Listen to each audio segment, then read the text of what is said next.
Morning, members, and welcome to this meeting of full council.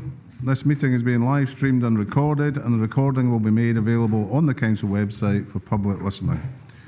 Could I remind councillors to follow the good practice guidance, which includes muting microphones and switching off your video when you are not addressing the meeting, writing S or speak in the Teams chat function when you want to contribute rather than raising your hand. If you're in the hall, you can do this on your iPhone or iPad. Those in the room without access to the Microsoft Teams chat, if you wish to speak, please catch the attention of Nick Evans, who will enter your name in the chat. Please don't repeat contributions already made by other members. No material should be posted in the chat function if it is intended as part of the discussion.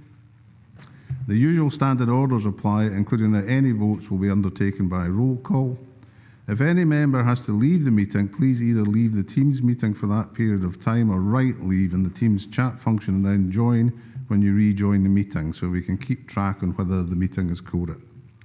All members should speak clearly and directly into the microphone when making contributions, and when referring to reports, please provide reference to the relevant page and paragraph to allow everyone to follow. Please focus contributions on areas where clarification is required or to propose an alternative recommendation. Members may notice when calling members to speak, if I remember, I'll refer to them formally using their title, e.g. Councillor Smith, so that it is clear who are councillors and who, by process of elimination, are officers.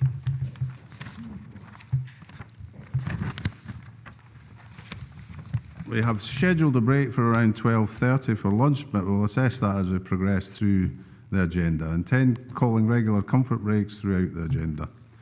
Given the large number of items we have on the agenda today, I would seek members' cooperation in asking their questions, waiting for an answer, and confirming if they are happy with the response without introducing supplementary questions. This will allow us to move in an efficient manner. Item 19 and 22 have been withdrawn from the agenda and will not be heard today. Item 19 will roll forward to the next meeting of full council. I have also agreed to take one urgent and exempt item of business titled Local Bus Service Sustainability 2024-25, which will be taken as item 29A. This report has just been circulated to all members and hard copies are available for those here in person. I further propose, if members are minded, to withdraw item 11 from the agenda and postpone the decision making until the next council meeting in October or such other meeting that may be called between now and then. Do I have members' agreement to do that? Councillor Dorward. Thank you, Convener, and good morning, members. It may have escaped your notice, but there's a general election on. Dumfries and Galloway Council has been scrupulous in ensuring they maintain political impartiality to date, even go as far as ensuring photographs of elected members and paid staff are prohibited during this period, and I and the group applaud that. Why then have they and the administration saw fit to bring forward this paper inviting elected members to submit slates and make political appointments to new committees formed as part of the council's restructuring process? I'm not sure. The dichotomy here is astounding, unprecedented and frankly disappointing, and I am glad that the convener has taken the decision to defer this paper until after recess or after the election. This maintains political impartiality and democratic legitimacy, so I'm glad for all groups here and the electorate in Dumfries and Galloway this decision has been taken. Thank you, convener. Thank you. Councillor Thompson.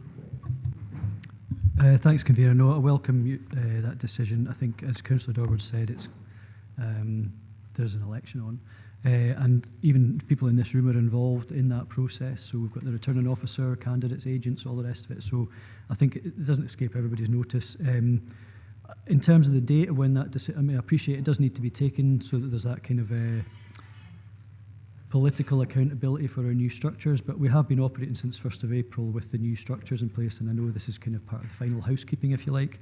But I'm also assured that there's arrangements in place, so where we need to take an urgent decision, then it would fall to Chief Exec, yourself and the leader in normal circumstances anyway. Hopefully that won't occur, but obviously that's the preparations we make for such eventualities. So I think when we probably first set this timetable for the new structure, we didn't know the election was going to be on the 4th of July.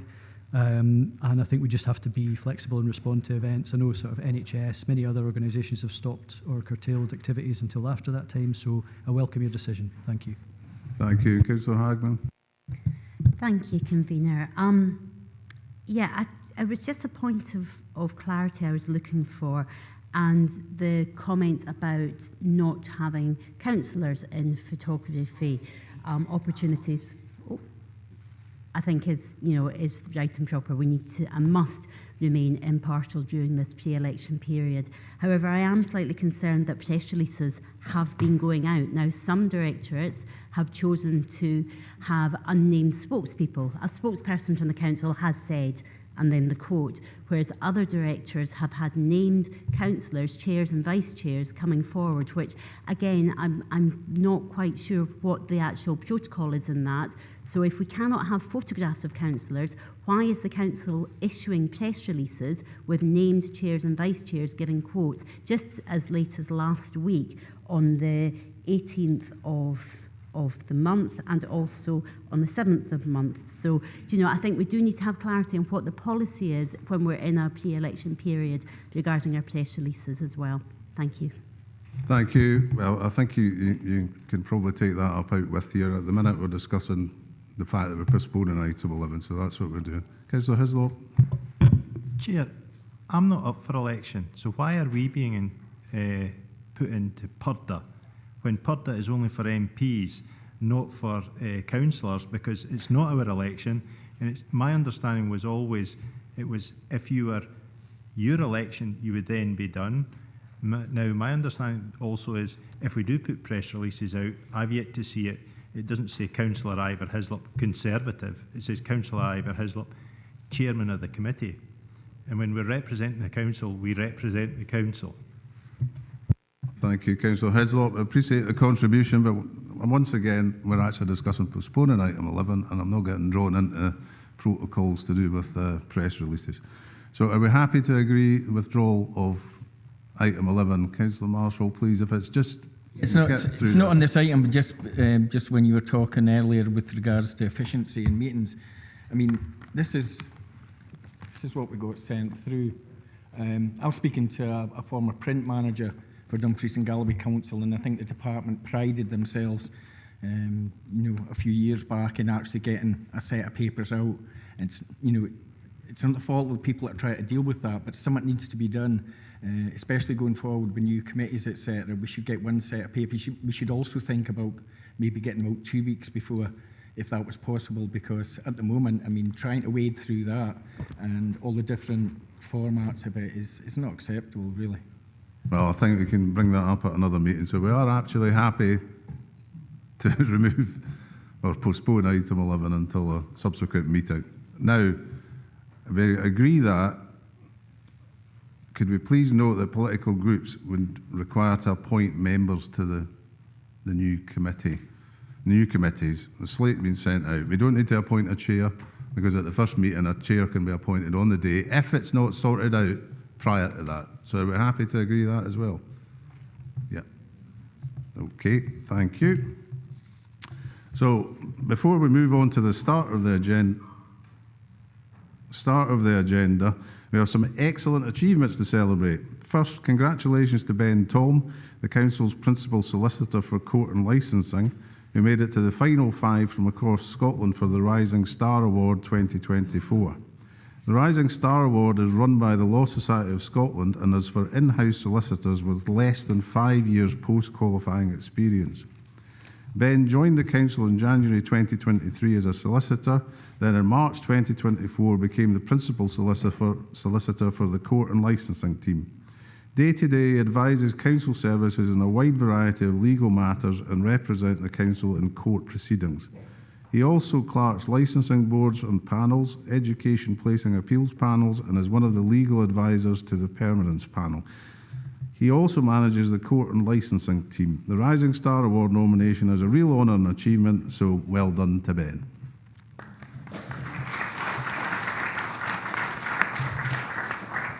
Secondly, on June the 14th, 9 talented interns graduated from the Project Search programme at the Dumfries and Galloway College, Dumfries Campus Digital Hub.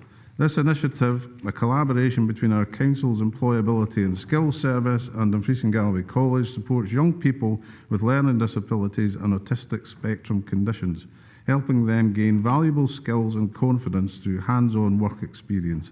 Congratulations to Sophie, Ben, Ali, Hamish, Aaron, Tegan, Logan, Sam and Nathan on their remarkable achievements. Their dedication and hard work truly shine promising bright futures ahead. Thank you to all Council, College and colleagues who continue to make this programme a success. Well done.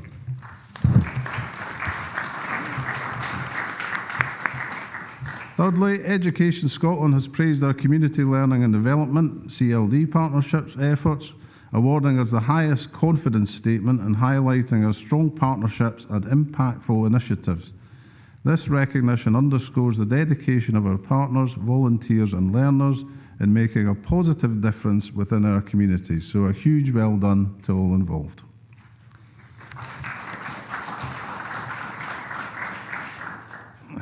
There's quite a lot to celebrate, so you might need to save a bit of energy for the applause. Fourth, youth development worker Laura Kilty, based in our council's youth work team, was crowned Youth Worker of the Year at the prestigious YouthLink Scotland Awards last week.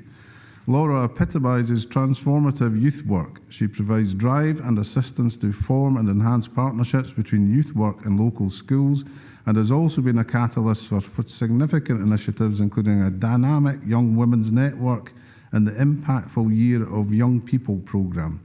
Based in Wigtownshire, Laura's proactive, opportunity-seizing approach was praised by the judging panel, and it was noticed that Laura's commitment not only to the present but to nurturing the next generation of youth workers set her apart from the opposition. Fifth, congratulations are extended to Chloe Allison, whose achievements were also recognised at the National Youth Work Awards, where she won an Eric Liddell Recognition Award. At 18, Chloe is an exceptional leader from Stranraer and has made significant contributions to youth work, inspiring others, leading campaigns and advocating for youth voices in her previous role as Vice Chairperson of Dumfries and Galloway Youth Council.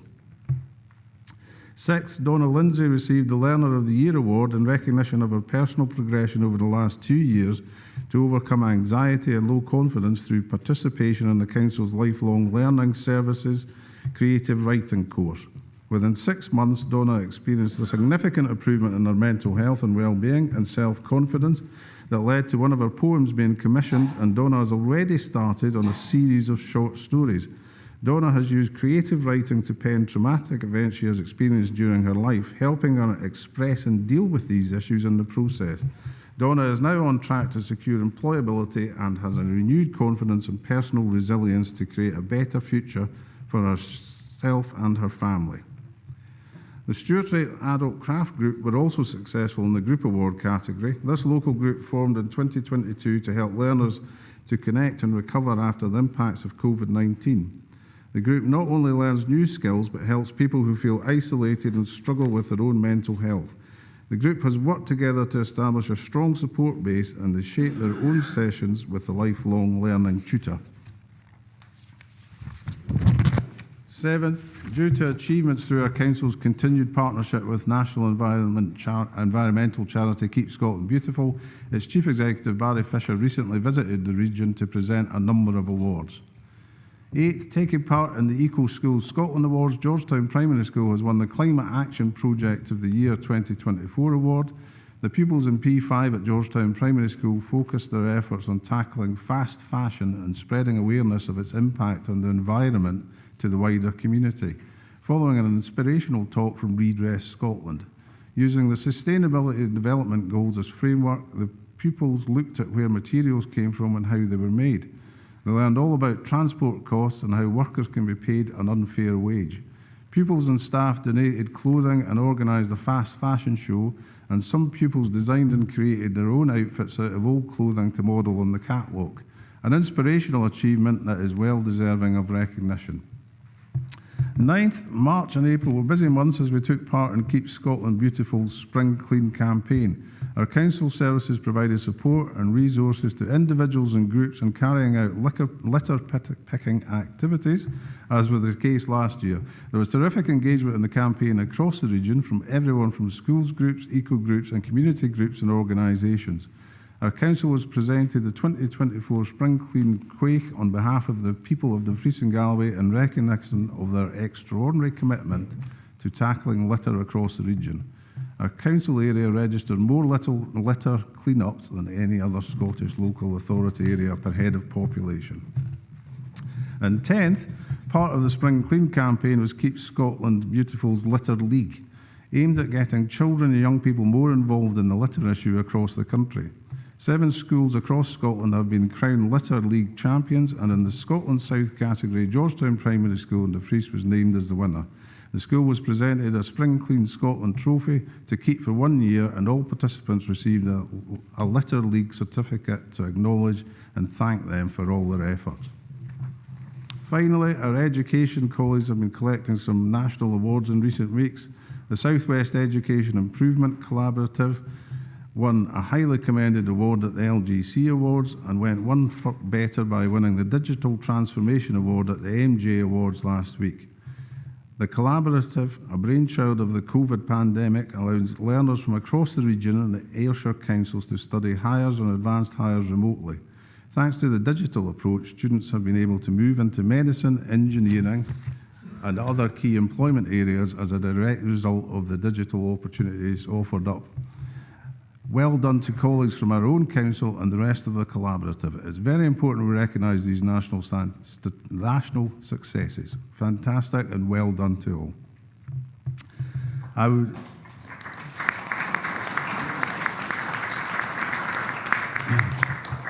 would also like to mention that after nearly 40 years of serving local government in many different guises, Derek Crichton retires in a few weeks, and this will be his last full council meeting.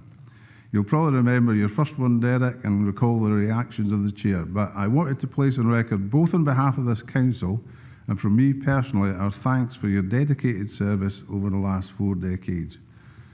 You have been directly involved with many restructures, saw us move to one council from the area structure, and in recent years have overseen drastic changes for the better, may I add, in household recycling, street scene and community empowerment. Your forward thinking, attention to detail and ability to spot a problem before it occurs has seen you excel in your career, and I am sure I speak for us all when I say we will miss you here in the chamber. A large majority of the chamber will have worked with you as the administration, the opposition and somewhere in between, and I think we'd all agree your impartiality and professionalism have been the hallmark of your council career. And I just want to mention one thing from a personal point of view. I first came across Derek, I don't know if Derek remembers, I was headed up as the chair of a committee organising the Kids Out charity event, and Derek was appointed as the Castle Douglas rep, so that was my first encounter with Derek, and his organisational abilities at the time were clear to see in organising that event. So thank you, Derek. So we wish you all the best in your future endeavours, and I hope you and your wife Gillian have a long and healthy retirement together. I now hand over to our Chief Executive, Dawn Roberts.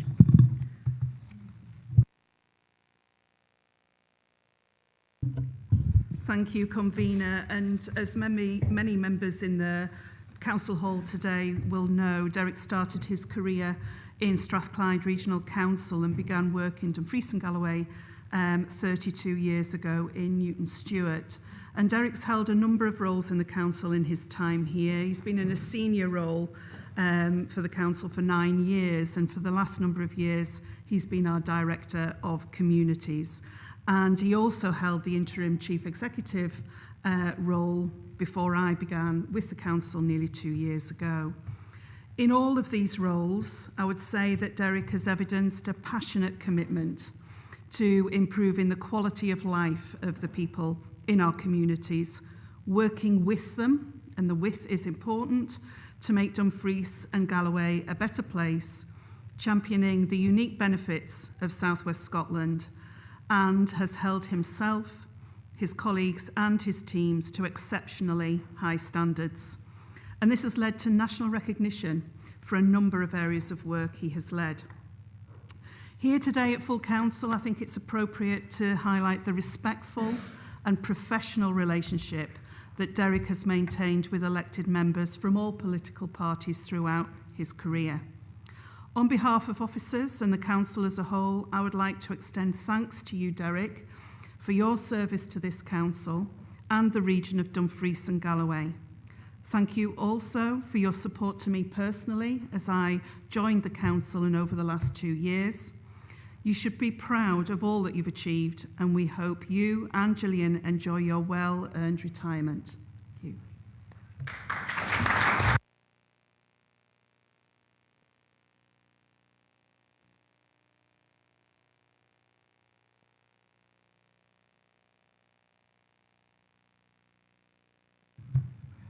Thank you, Dawn. Can I invite one member from each group to say a few words?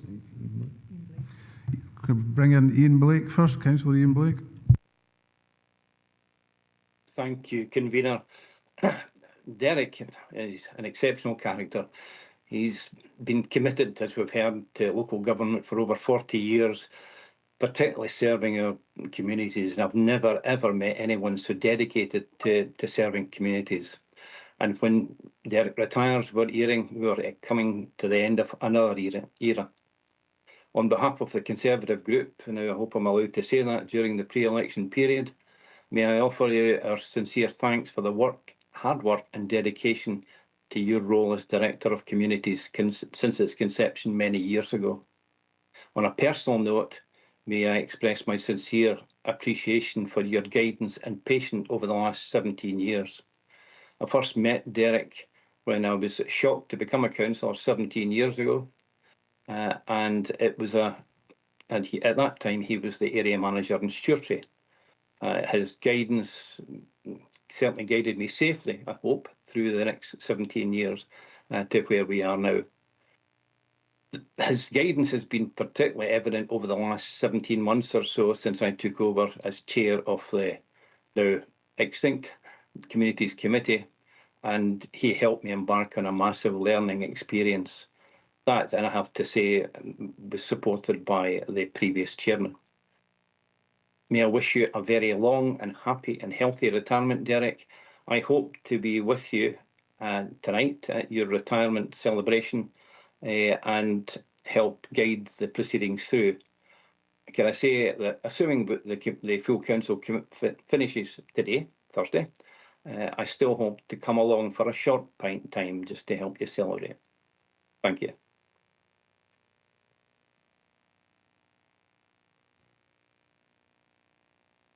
Thank you, Councillor Blake. Councillor Brodie. Thanks, Convener. Thanks for giving us the opportunity to pay tribute to Derek Crichton. I've been analysing Scotland's performance in the Euros, and I've come to the conclusion that our disappointing results would never happen if we had played Derek Crichton in midfield. Under his experienced leadership, we'd flourish, keeping cool in the boiler room of public service, inspiring his communities team, supporting his fellow officials to deliver the goods, and above all, giving his best for all councillors, no matter the political party, without fear or favour, and to help us achieve our best for our constituents. So there's Derek in midfield, a combination of a tenacious Billy Bermner, battling to ensure efficiency and effectiveness, and the silky smooth Jim Baxter spraying passes to the forwards. That's us, to ensure that we have all an equal chance of scoring that vital goal for our communities. And what a demanding forward line he has to serve. Not just one lone striker feeding off crumbs, but your old famous five demanding the political ball at their feet. And he's kept us all happy, all five leaders. McGregor, Gale, that's not Callum, leading the line. Jinky Thompson with his mazy SNP dribbles. Even he doesn't know where his political musings are going to take him. Veteran Dryborough, just as happy on the left under Corbyn as he is now well right at the Liberal Democrats with Starmer. Then there's a legendary lawman, Dennis Howie, the Castle Douglas ex-cop. And then there's me, not sure if he's left inside or left outside. And Derek has also been in the dugout as chief executive, receiving accolades for his inclusive leadership. No place too small or too remote for him to take interest in, as long as it's in Dumfries and Galloway. But now, Derek, it's time to put on your flat bonnet to retire to the terraces, or even paradoxically take a seat in the stand. We hope you continue to see you at Galabank as usual, supporting Anne Athletic, but perhaps thinking of us well, for a moment and fondly at half-time as you sip the bauble. Derek, enjoy the Francis' Scotch pies. Have a good one. Cheers from us all. Thank you.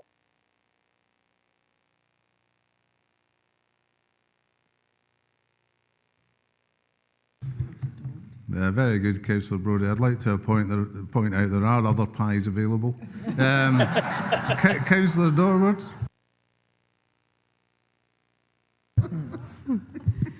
Thank you, Convener. Nothing about Pez, from one Dundonian to another.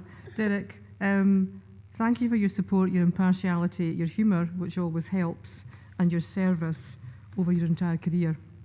I've only known you for 2 years, but I know that you've worked very hard for the people in the region of Dumfries and Galloway, and I appreciate it, and the group appreciates that very much. From a personal perspective, your support for me in my own and your own varied roles in the past 2 years has been enormous since I was elected, and it's been absolutely fantastic. I know you'll enjoy your retirement, knowing you and Gillian with your wife and your family and your friends. And I'm also looking forward to the Dundee Derby. So, if I don't see you on the 4th of August, may the best team win, and we'll know what that one is. Okay? Thanks, Derek, for your service. Cheers.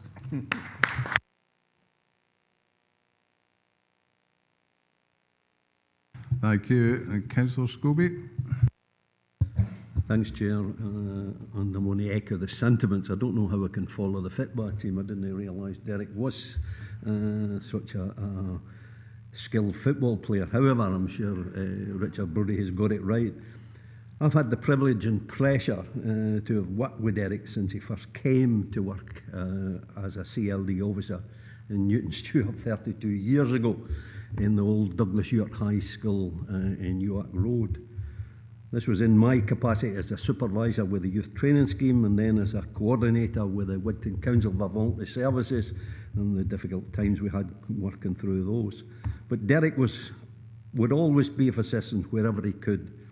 This was always in the case as a community development officer, then a principal officer has been referred to, working his way up the ladder to area manager, then director, and finally taken on the role of interim chief executive that's been referred to. This actually speaks volumes of the person, his skills, qualities, and his passion for public services, which is first and foremost in Derek's mind through that whole period that I've known him. As a person, Derek is always ready to help where a community was concerned. He strived to deliver the very best possible high-quality public services as he possibly could, and that has always been demonstrated. He knew his community, which was important, and the people in it.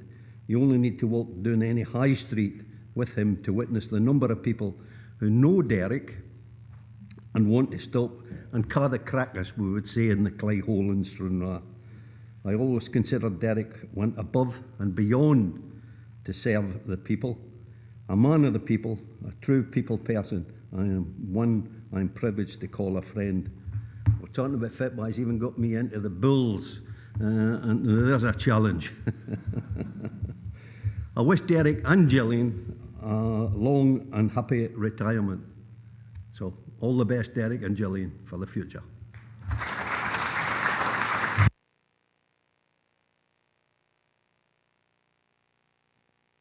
Councillor Ferguson. Thanks very much, Convener. Derek Crichton, where do you begin? I don't know what to make it. This is your life, but it's pretty much like it. Proud Dundonian, we know that. Long-time supporter of lost causes. The bigger the cause, the more he got lost. And I don't mean lost in a bad way, lost involved in it. And if you just to highlight that, anybody who can move from being a D for Life supporter to supporting Anne Athletic really is a supporter of lost causes. Now, I hope my dates are right here, but I believe Derek was born on the 8th of March 1964. a memorable week. It was a memorable week. Cilla Black was number one with Anyone Who Had a Heart. So I'm not sure if it was a Cilla surprise moment when young Mr. Crichton entered the world. It was a generation of the baby boomers, and Cassius Clay renamed himself Muhammad Ali on the same day that Derek was born. And of course, Mr. Crichton became a reality. He's remained loyal to his community development and education roots after qualifying with a diploma in community education in his native Dundee. The principles of engagement and community support that he learned and picked up from an early age and in his higher education have continued to shine through everything he does to this very day. He joined the council on Monday the 6th of July, I believe, in 1992, and was immediately put to good use in the community development and planning, as Wally said, down in the far west. Incidentally, for those who are into this kind of stuff, Erasure were actually number one the day he came on, and closely followed by Mariah Carey was second with I'll Be There, which was a phrase Derek used often. If you would phone and say, I'll be there, right? He did it all the time. I had the pleasure of working with Derek on more than one occasion, but I have to say the highlight for me was the 5 years from 2017 to 2022, when I was lucky enough to be the chair of a relatively new communities committee and spent many an hour in Derek's company. And I have to say, rely on his considerable knowledge and experience to navigate through what were at times very choppy waters indeed. And those who were involved in the count at that time don't need any reminding of what those choppy waters were. Derek's journey through the ranks has been well documented here, climaxing with a spell as interim chief exec before now heading for retirement. Just a wee word for Gillian. Gillian, when he gets to be like a bear with a sore head, as he can be, tell me put the bins out and remind him who was it. This is a family joke. Just remind him who actually introduced the new bin regime. He was the director at the time, so it was his fault, nobody else's. Didn't blame Andy Ferguson or any of the councillors. I suppose, and just to conclude, personally, I'm pleased to have met you, worked with you, worked alongside you, and you should be safe in the knowledge that you're actually leaving the services that have been under your stewardship in a much better place than they were before. So Derek, on behalf of the SNP group, thank you for your service, and look after this woman. She's worth her weight in gold to you. Okay, thank you.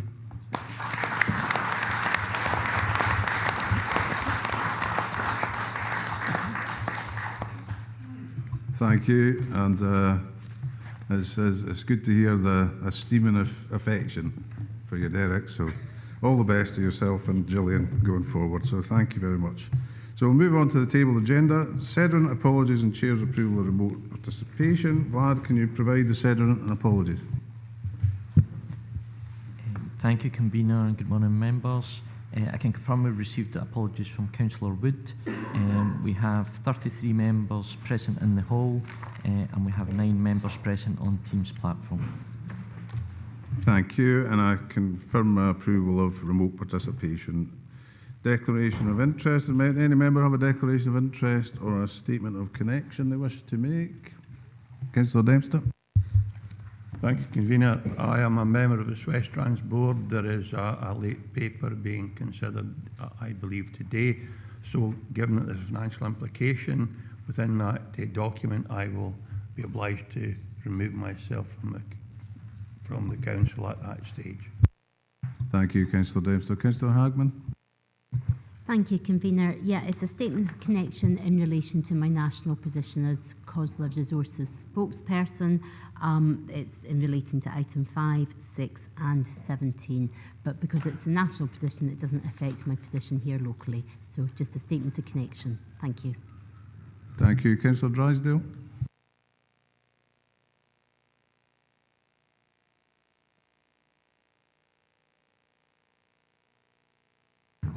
If that's possible.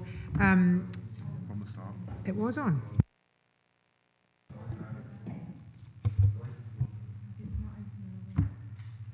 Is it not item 11? 12, sorry, get it right. We'll start again. With regards to item 12, please, obviously we have a business with regards to licensing, but this is a structure rather than a specific license, so I would like to remain on it if that's acceptable. Thanks. Thank you. I'll seek clarity from Vlad. Yeah, thank you, Convener. I can confirm that no issue at all in terms of any conflict of interest in regards to those boards. Is appropriate that all members take that decision. That's very clear in terms of the scheme of delegations to full council. Thank you. Councillor Scobie. Yeah, Chair, to declare an interest in the special item of business under item 29, I believe, as a member of the West Strands Board. Councillor Campbell. Yeah, thank you, Convener. Yeah, 29A, the special item, I think all board members should remove themselves and then let the council make a decision on that basis. Thanks very much, Convener. Thank you. Councillor Walters. Is that on the same thing? It's exactly on the same thing, yeah. As a member of the West Strands Board, I have a connection there. Councillor Hislop. Chair, would that stand for substitute members on the board as well? Because I'm a substitute member. I've never been asked to sit in it, and I'm unaware of what the paper actually says. Because I think the paper's sitting over there somewhere. I would imagine, given that you've not had any involvement, that I would think it would be okay, but we'll confirm that with Vlad. Thank you, Convener, and a good question. As we know, it's for members to make that decision. However, I think, bearing in mind the low risk that you've identified there in terms of you've not been involved in any decision making at the West Strand stage, I think that should mitigate any risks around it. Councillor Brodie. Similar to Councillor Hislop, I'm a substitute. I'll take, having listened to Vlado's, I don't think I'm conflicted, so I shall remain in the meeting. Okay. Thank you. Do we have any further declarations of interest or statements with Councillor Marshall? Yeah, just the same as Councillor Hislop and Councillor Brodie. I'm a deputy member, but I wasn't involved in any decision making, so I'll remain in the meeting. Perfect, thank you. Now move on to item 3, minutes of the meeting of 28th of March. Can we approve the minutes? Agreed, thank you. Item 4, unaudited accounts 2023-24, report by Chief Financial Officer. This report is to ensure compliance with the Local Authorities Accounts Scotland Regulations 2014, which state that the proper officer under Section 95 of the Local Government Scotland Act 1973 shall ensure that the draft accounts are submitted to the Council by no later than the 30th of June, following the relevant financial year end. As in previous years, the unaudited accounts were circulated on Friday the 21st of June in advance of today's meeting. Gillian Ross, Finance and Accounting Manager, is here to assist members with any questions on this report. Can I have members' questions and contributions? Is there any? Councillor Dryborough. Yeah, thanks very much, Chair. The group, my group, has no particular issues with the report, but some of the members from the group may actually have some questions on it later on, but we're quite happy with the report as is. Thank you. Councillor Hagman. Thank you, Convener. On page 28, it references that we will get a finalised report from Audit Scotland, and it will be signed off and then published on our website. It's just really to confirm that all members will be sent a copy of that final report as well. Gillian, can you help us with that? Yes, thank you. Following the audit process, we will receive an audit report from Audit Scotland. The date that that's scheduled to be considered by the Audit and Risk Committee is in October. And following that and signed off by the Chief Auditor for Audit Scotland, that will then be published on the website along with the annual accounts, but we can look to circulate that more wider at that point in time. Thank you. I think that would be helpful if it was circulated. Do we have any further questions?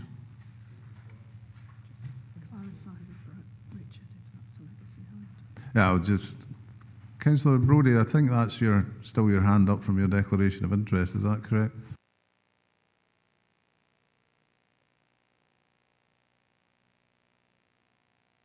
I'll assume it is. So in that, if there's no further questions, we'll move on to the recommendations. Members are asked to note the Council's unaudited annual accounts for the financial year ended 31st of March 2024 in the appendix, which will be submitted to the Council's external auditors for review. Now move on to item 5. Implementation of the agreed budget 2024-25 Barnett Consequentials Funding and Teacher Numbers Report by Chief Financial Officer. This report provides members with information on the progression of the implementation of the 2024 budget agreed by full Council in February 2024, including subsequent confirmation of Barnett consequential funding and ongoing national discussions in relation to teacher numbers. Gillian Ross, Finance and Accounting Manager, is here to assist members with any questions. And again, I think there's perhaps concerns regarding the election period, but I'll bring in Councillor Wilson first. Morning, thank you, Convener. As members will be aware, the Labour Group budget proposal in February did not include the previously agreed savings with regards to the teacher numbers, unlike the administration SNP budgets. As stated at 4.3, it was agreed to review the impact of this significant additional funding with a view to minimising the impact on teacher numbers. At the same meeting, the Council Leader also moved the same motion but added other impacts within the Council. I would be interested if there has been further action or what further action has been pursued by the Council on areas the Council Leader raised at that full Council meeting since confirmation of these additional monies. We fully appreciate the budget pressures faced by the Council. However, this paper gives no assurances that there will be no financial penalty should there be a cut to teacher numbers. The pupil-teacher ratios in Dumfries and Galloway are already higher than the national average, which, as a parent of many children, I find that concerning. On behalf of the Labour Group, I move that we allocate the 500k from the £1.79 million to maintain the teacher numbers for the 24-25 academic year. Thank you. Thank you. Councillor Stevenson.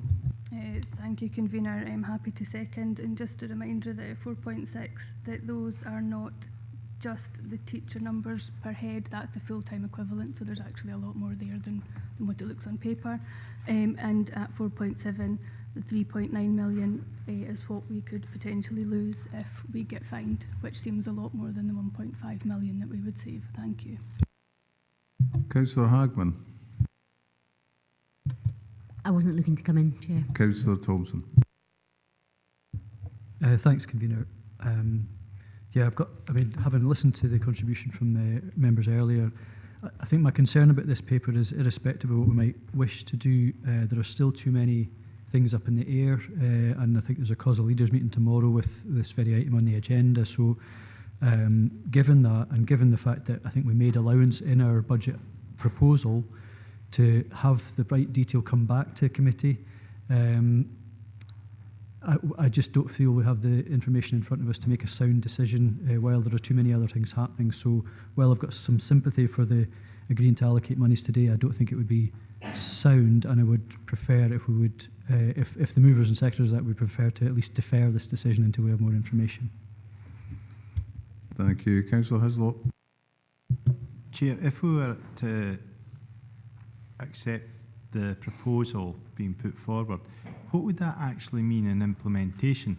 Because my understanding is the budget had the agreed savings in it. I would take it that head teachers were advised of these savings, have implemented the budget savings accordingly. The timetables will be set. So would we be actually employing teachers that wouldn't have a class to actually take because the other teachers already have them? Or is there something that they could be, to reinstate the actual saving that we made?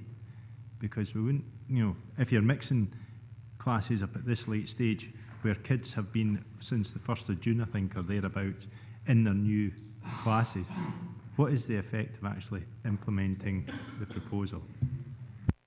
Thank you. Gillian, could you help with that? Thank you very much. Good morning, members.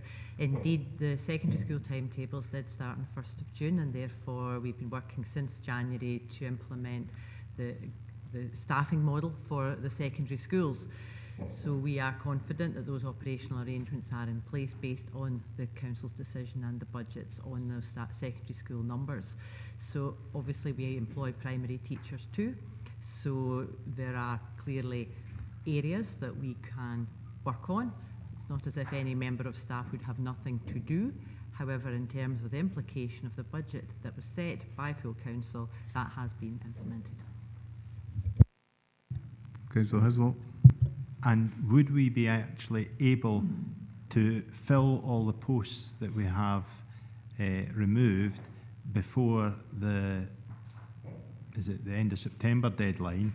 Because a lot of teachers will have been taking up posts going into the new financial year, new educational year, and therefore we could actually be, if what comes about in the paper happens, whereby we're not allowed to take the saving, we're going to spend 500,000 plus we're going to be hit with the 3-point-something million consequentials. Thank you. Gillian. The requirements for Scottish Government are the total teacher numbers across the piece, so they're not the replacement of any reductions to any individual school. So it would be the system as a whole. In terms of the current target is 1403. Our target last year was 1389 against the falling roll, and that still allows us to maintain our pupil-teacher ratio. So at the moment, the target we're looking at is 1403, which in effect is higher than we had last year, even although we have fewer pupils. So the question around can we employ staff to fill the gaps is perhaps, we would not be looking to do that. We would be looking to maintain a teacher number overall, which is the requirement of the government, as opposed to the implementation of the budget saving that was taken last year. Councillor Scobie. Yeah, Chair. I'm looking at this in terms of the consequentials in reference to teachers, but I recall or remember raising the issue of additional support needs in our schools at the budget setting time, and indeed got, I think, an assurance from the leader of the council in terms of the budget that if there were any consequentials coming forward, that we would look at that. I see Gail shaking her head. Sorry, but I do recall her giving that assurance, yet it's not in the report.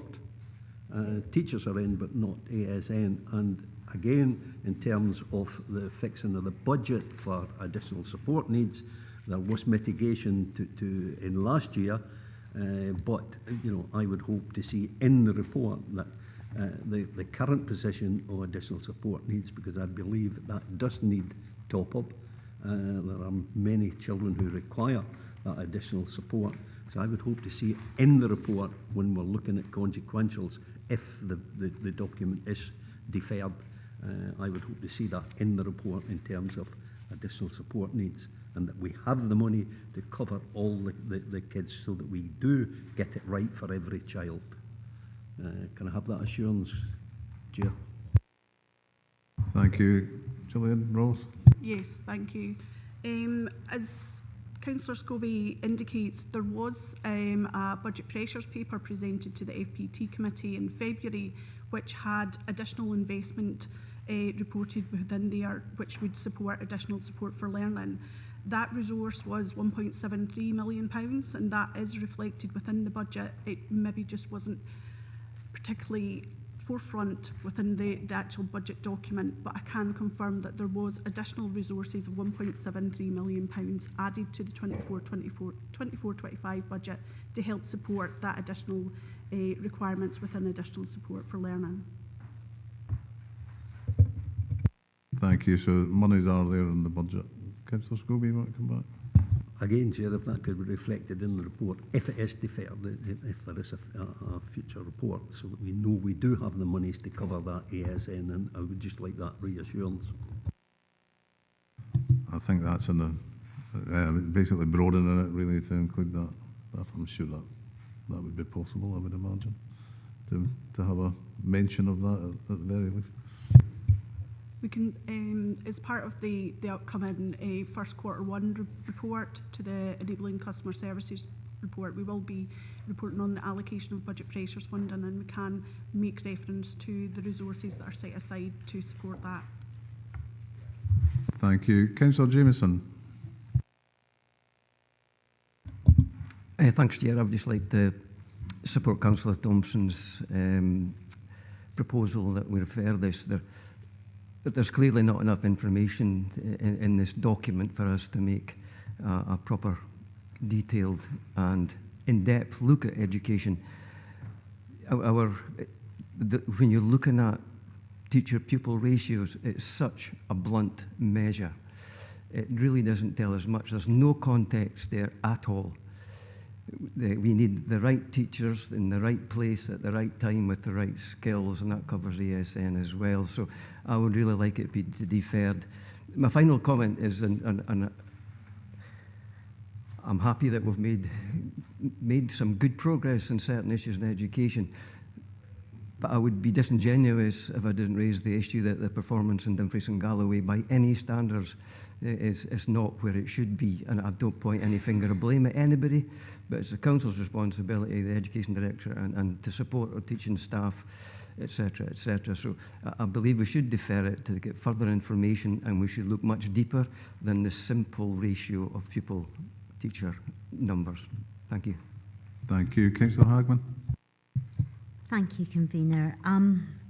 Yeah, I think we can all agree that our young people are just so vitally important, and we must do everything, and we must be focused on the outcomes of those going forward. I think, the points have been made about the detail, but I just wanted to bring it back to the budget decision, and certainly in terms of the SNP motion that we brought forward, and we added it to our budget proposals, was to agree that we would have additional, with a view to minimise the impact on our teacher numbers and other impacts within council with looking at that additional funding.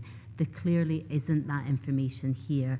I am disappointed that I appreciate it. It's a bit of an ironic one because we seem to have got double papers. So we've got mountains of papers, but yet the actual reports have very little information. We've got lots of links on some of the reports, but this one, there's not any additional appendices to actually inform where we are. And even the report makes reference to letters that have been written to all councils, but yet we have no sight of what these letters are. Now, I'm in a really fortunate position that at COSLA, I'm aware of a lot of these, but it's not for me, and it's, I'm not a leader at COSLA, so it wouldn't be for me to go into those dialogues. But, I'm just really conscious that there's a lot of information. The report itself references that there's considerable national debate ongoing, and certainly our motion back in February was we need to have that clarity, and we need to do all we can to protect, and I say, minimise the impact on our teacher numbers going forward. So I think it's just really important that we reference what the motion was that the SNP group brought in February, and actually we follow through in the correct processes, noting all the other comments about pupil-teacher ratios, the support for learning, and also the important job that our teachers do across D&G. Thank you. Thank you. Leader, do you want to come in? Thank you, Convener. Just very briefly, I think, and apologies, Councillor Scobie, I wasn't shaking my head at you. The Chief Exec was talking in my ear at the same time, so that wasn't intentional. I'm not going to repeat what Councillor Thompson and Councillor Jameson have said, because I entirely agree. I think there's still a lot of debate happening nationally, a lot of negotiation ongoing. COSLA has a very clear position on it at the moment, but individual councils are also liaising with the Cabinet Secretary for Education, and I think that what we need to do, as well as deferring this today for further information going forward, is perhaps establish a Dumfries and Galloway council lobbying position as well as a national lobbying position. And I'm aware that some councils have met with the CABSEC to state their local council's case.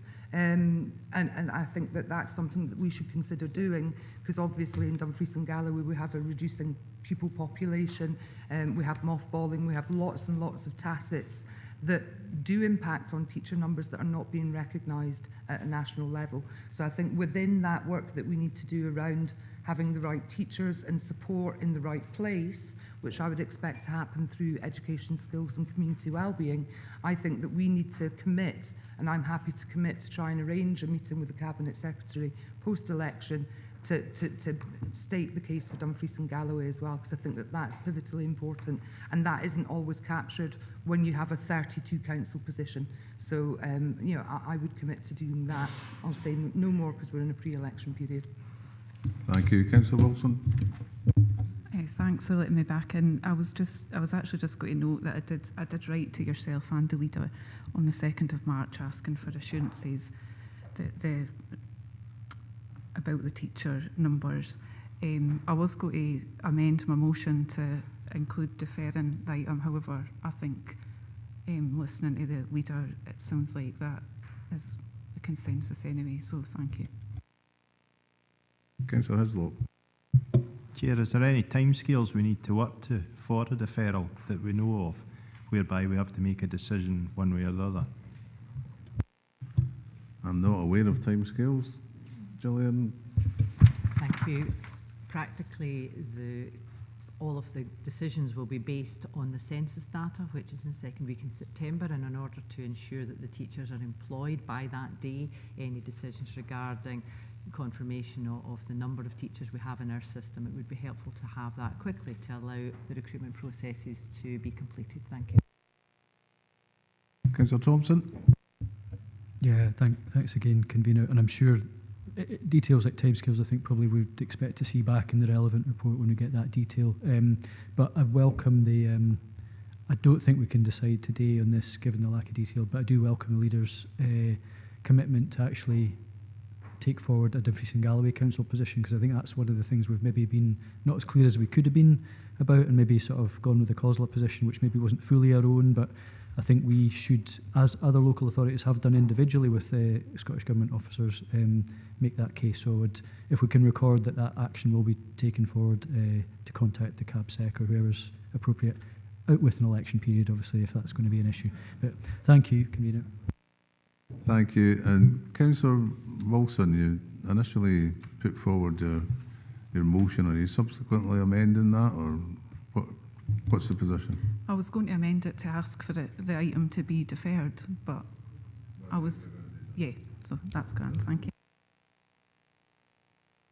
Thank you. So if we have no further questions, the recommendation, I think we're still quite happy to do that, is to note the Barnett consequential funding of 62.7 million for Scottish local government as a whole has now been confirmed to reinstate the 62.7 million cut in the 24-25 local government finance settlement, and the Dumfries and Galloway Council will receive 1.79 million of this funding as indicated in paragraph 4.5. Note the progress of the national discussions regarding the requirements in Council in relation to the maintenance of teacher numbers, and that based on the concessions mitigations recently indicated by the Scottish Government, is apparent that it is highly unlikely that the Dumfries and Galloway Council will face any financial penalty as a result of implementing the savings as set out in paragraph 4.6.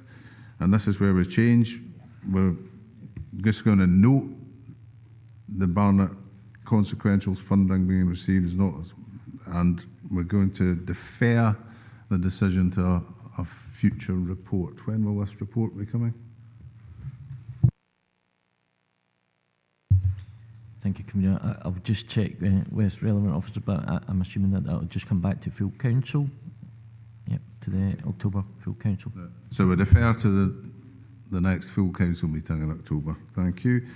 And 4, note that further updates on the delivery of the agreed budget, including specific, will be subject to ongoing monitoring and report. So basically it's note, and defer the decision, and then note.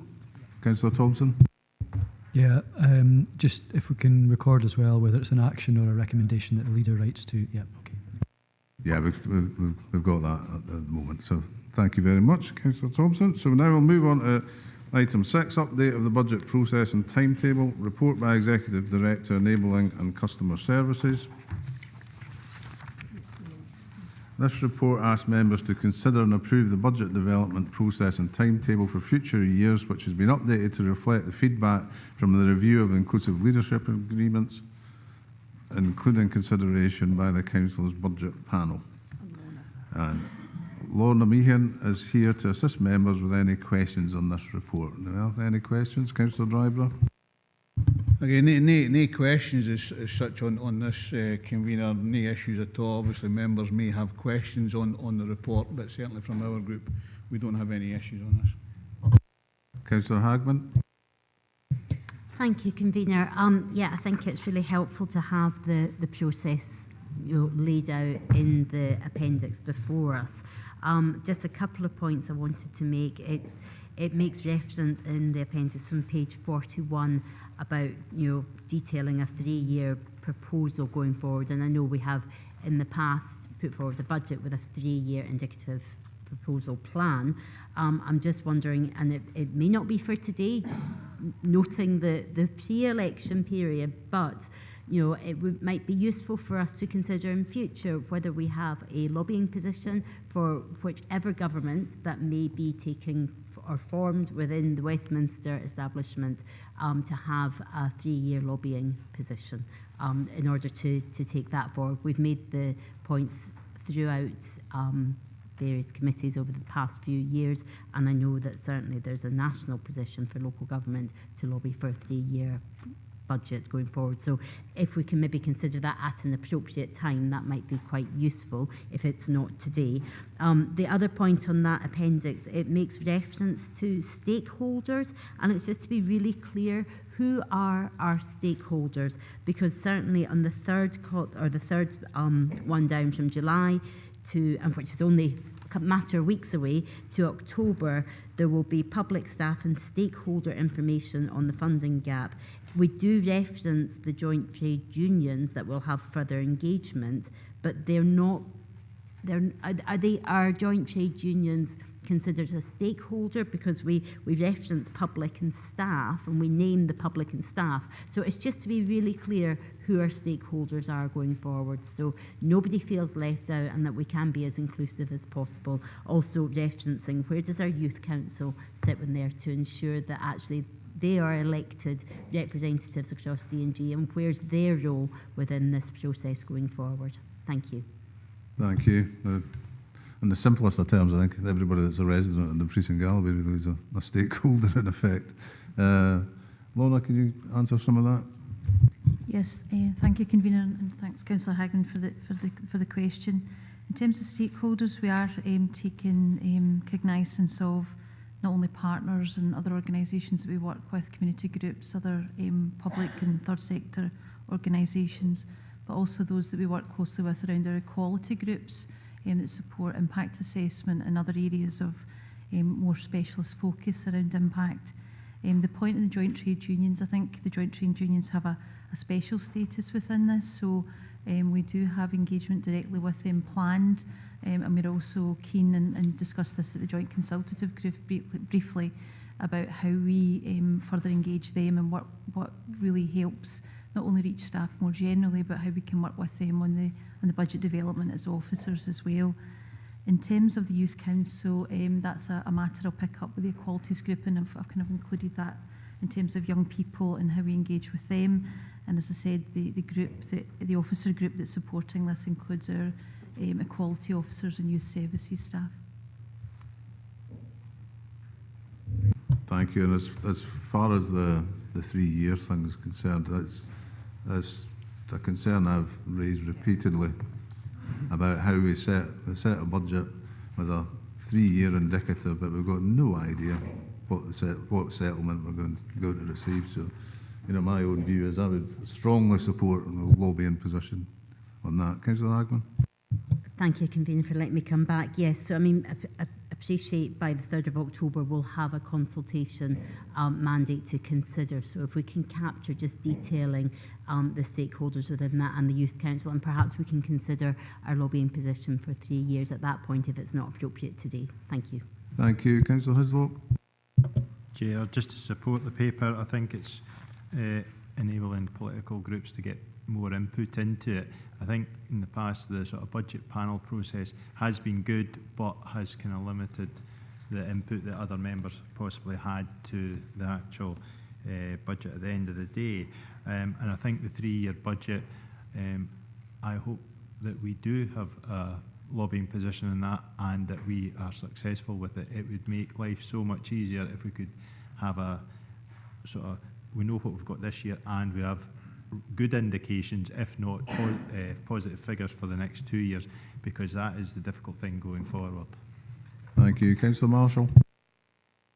Yeah, it was just to say, I think it was recognised that whilst the budget panel works well, I think there was recognition when we looked, even when discussions at the leaders panel and the budget panel, that it had diverted things away from, and we cited kind of some of the instances with the lack of time to get templates developed. But I think one of the things that we also recognised is getting that message out to the general kind of wider public and to get them a better understanding of the budget process.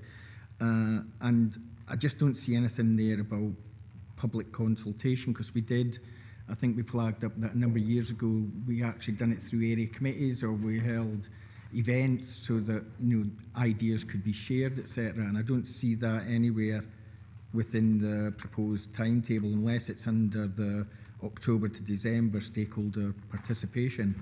So it was something that was flagged up and was accepted, but I don't really see it reflected in the timetable going forward. Yeah, my recollection as well, Sean, but I think it is included in that stakeholder consultation. But Lorna hopefully can clear it up. So, Councillor Marshall, it doesn't necessarily reflect particularly specifically in here around area committee engagement with the public, but certainly if that's something members were interested, we can reflect that in the proposed consultation mandate that will come forward. But what's intended, and we can clarify with members directly, is awareness raising through the summer period through to early autumn, so that we help the public and the wider group of stakeholders as described understand the challenge the council faces in terms of financial sustainability. And then from early autumn, subject to the agreement of full council and the consultation mandate, for officer-led proposals to come forward, which would be then engaged with directly, and full consultation with the public stakeholders as well. But within that process, if members also want to engage through area committees, we can look towards engaging around that through political groups and budget panel. Councillor Marshall. Yeah, I think probably not through area committees, because I gave that as an example when we tried, or when we done it last time. But I think like having a range of community conversations, it would be probably the best way to go about that. Thank you. Is there any further questions? Nope. So we'll move to the recommendations. We're asked to 2.1 note the consideration of the budget process and timetable by budget panel as part of their considerations on the review of the inclusive leadership arrangements and the recommendations summarised at paragraph 4.4, and 2.2 agree the 2025-26, 2027-2028 budget setting process and timetable included as the appendix, which reflects the recommendation from budget panel as part of the inclusive leadership review. So we're happy to note 1 and agree 2.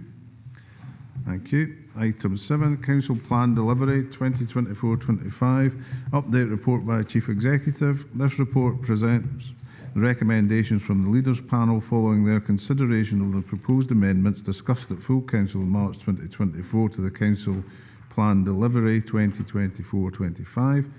Heather Carnahan, Business Intelligence Manager, is available on Microsoft Teams to assist members with any questions on this report. I now invite members' questions and contributions. Do we have any? Councillor Thompson. Yeah, thanks, Convener. And it was just really to welcome some of the amendments being suggested in this report. It has been, as it outlines in 4.4 and 4.3, been discussed at Leaders Panel, but I appreciate Leaders Panel is not a decision-making body. And I think after some discussion, I think the Chief Executive helpfully offered certain ways that would be more appropriate to take some of the proposals through, which are the bullet points 4.4, so they can go to the respective committees or the relevant work streams to be determined appropriately. So I welcome that. And also, I think 4.3, it was really just that recognition of the notice of motion in terms of supporting twinning, which I think has kind of been put in place anyway, so it's really just to reflect that. And in terms of the implementation of the decriminalised parking enforcement, I think most members would probably have something supportive to say around that, because we've been talking about it for years. So, so just to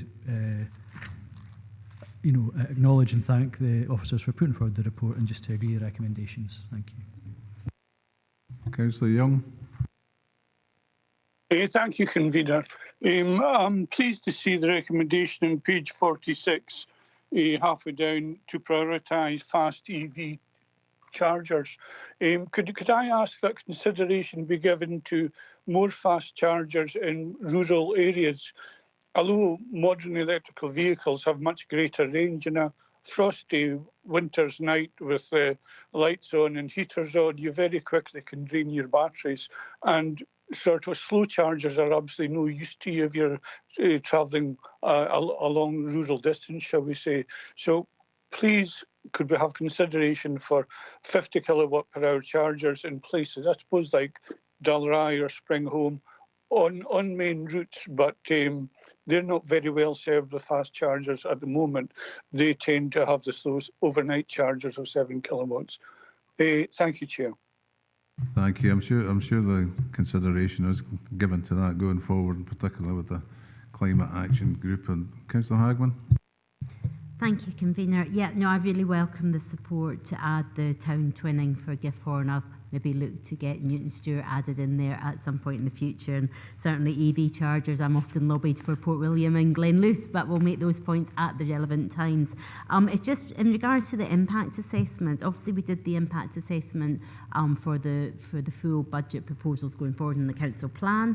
But adding in some of these, has an impact assessment been done, or will that be done at a further point? I'm just conscious, the town twinning, while it might seem like quite a luxurious thing to do, actually it has a huge impact in terms of opportunities, about having those connections, about ensuring that there are issues are taken forward in the right manner. So will these additional ones be impact assessed as well? Thank you. Thank you. As far as the impact assessment, in particular on the twinning, that was part of the motion that was decided at the time, and there was an impact assessment done then. So I think that has been covered. Do we have any? Oh, Councillor Slater. Yes, thank you, Chair. It's about EV charging and the amount of 7 kilowatt points we have. The problem we have is regarding 50 kilowatt, we don't have the infrastructure in a lot of places. You need 3-phase electricity, you need 440 volts, and that's what we really need. And it's a third party here. It's obviously the power companies. If the infrastructure's not there, we only can have 7 kilowatt. And it takes 6 hours to charge a car. You need to drink a lot of coffee before you get your car charged. So that's very important, really. Thank you. Leader, you want to come in? Yeah, just very briefly, with my national hat on, government and local authorities are looking at ways to get that infrastructure in place. I know it's not relative to the council plan today, but be assured that where possible, we are trying to get those infrastructure links in place, and then the right investment for Dumfries and Galloway in the delivery of EV charging points. Really important. Could I come back, Chair? Councillor Slater, I don't think that's really relevant to this. We're actually being asked to note the consideration of the Leaders Panel and agree the recommendations from Leaders Panel. So detail about EV charging and things is probably not appropriate at the moment. So is there any further questions? Councillor Driver? Yeah, thanks very much, Chair. And strategic decisions are always good, and we need to move forward in a way that's going to take us forward with some of the deliverables in the council plan.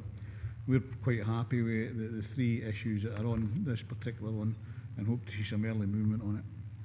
Thank you. And on that basis, I propose just to go to recommendation. So at 2.1, note the consideration by the Leaders Panel of the proposed amendments to the Council Delivery Plan 24-25, and 2.2, agree the recommendations from the Leaders Panel that 2 changes are made to the Council Plan Delivery 24-25 as described at section 4.3. So we're happy to note 1 and agree 2. Thank you. Item 8, inclusive leadership arrangements, review update report by Chief Executive. This report updates members on progress on the action agreed at full council in February 2024, which was to review the inclusive leadership arrangements, that being the Leaders Panel, the Budget Panel and the Business Bureau. Don Roberts, Chief Executive, is here to assist members with any questions. I now invite members' questions and contributions. Councillor Ian Crothers. Thanks very much. It's only on the Budget Bureau stuff because I was a member for that for a short period of time. It's 4.7.2. Probably myself is referring to there. I think it says further comment was received on the desire to consider other mechanisms for noting actions, recognising that actions and their tracking was introduced as a means of capturing operational actions, not minute decisions. So I'll go back to 2006, and this is probably the point I was trying to bring up. So action trackers were brought in at that point in time after, I think it was an SNP councillor at that point, raised his concerns in regards to a decision that had been made, how we couldn't follow that and track it through an audit committee. And from then on it came, so that at that point in time, so there's been a change. The action tracker was to track the decisions going back that length of time. It was absolutely clear. So there's been a change because it was advised that, no, these are just as outlined in the paper, just to track the actions. So the action was referred to earlier by Councillor Thompson in regards to the leader writing a letter, so on and so forth. That's an action, but the actual decisions, how do members actually track the decisions that have been implemented and how they've been implemented, that's the point that I was emphasising at the time. So going back to 2006, that was the decision then, so it was quite clear to track decisions.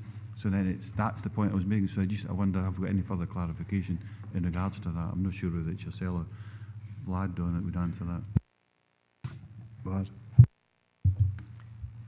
Yes, thank you, Convener. And yeah, just to clarify, the action tracker is purely for those actions out with your very transparent and accountable papers that you have in front of you. We have obviously reports with recommendations. Thereafter, we have a minute of that, and that's where the actions for each single one of those reports will be. In terms of the action tracker, that will capture things that are out with that. And that's the purpose of it. It's not meant to capture every single decision that we've got, and that would be very bureaucratic and achieve its purpose. So what we're trying to do is obviously catch the other things that are mentioned by members and are agreed in terms of taking forward, as you mentioned there, certain things that I've captured for today, which are out with the current papers that are transparent and published for members of the public. So, how do we track decisions? Yes, thank you, Commissioner. That's been set out in terms of the various discussions at the Business Bureau. Those decisions for each single committee will be reported through the Chair and Vice Chair, and that will be obviously monitored and supervised through that process with the relevant directors also monitoring it from an officer's perspective. So it is reported, and that was what was previously gone through in terms of the Business Bureau and was reported to full council. That was the process. That it's for the Chair and Vice Chair after each meeting to go through those additional actions, and we tend to do that. We do that here in full council. And then thereafter we go away, we input that into the action tracker, and then that's tracked and then reported to the various chair and vice chair. Councillor Crothers. Thanks. No, so you asked my second question. Thanks so much for that, and that's clarity it's given me. So for me, that's no fit for purpose for this council. So whether you're in opposition, administration, whatever it is, any decisions that are being tracked need to be seen by all members of the council if they need to see them.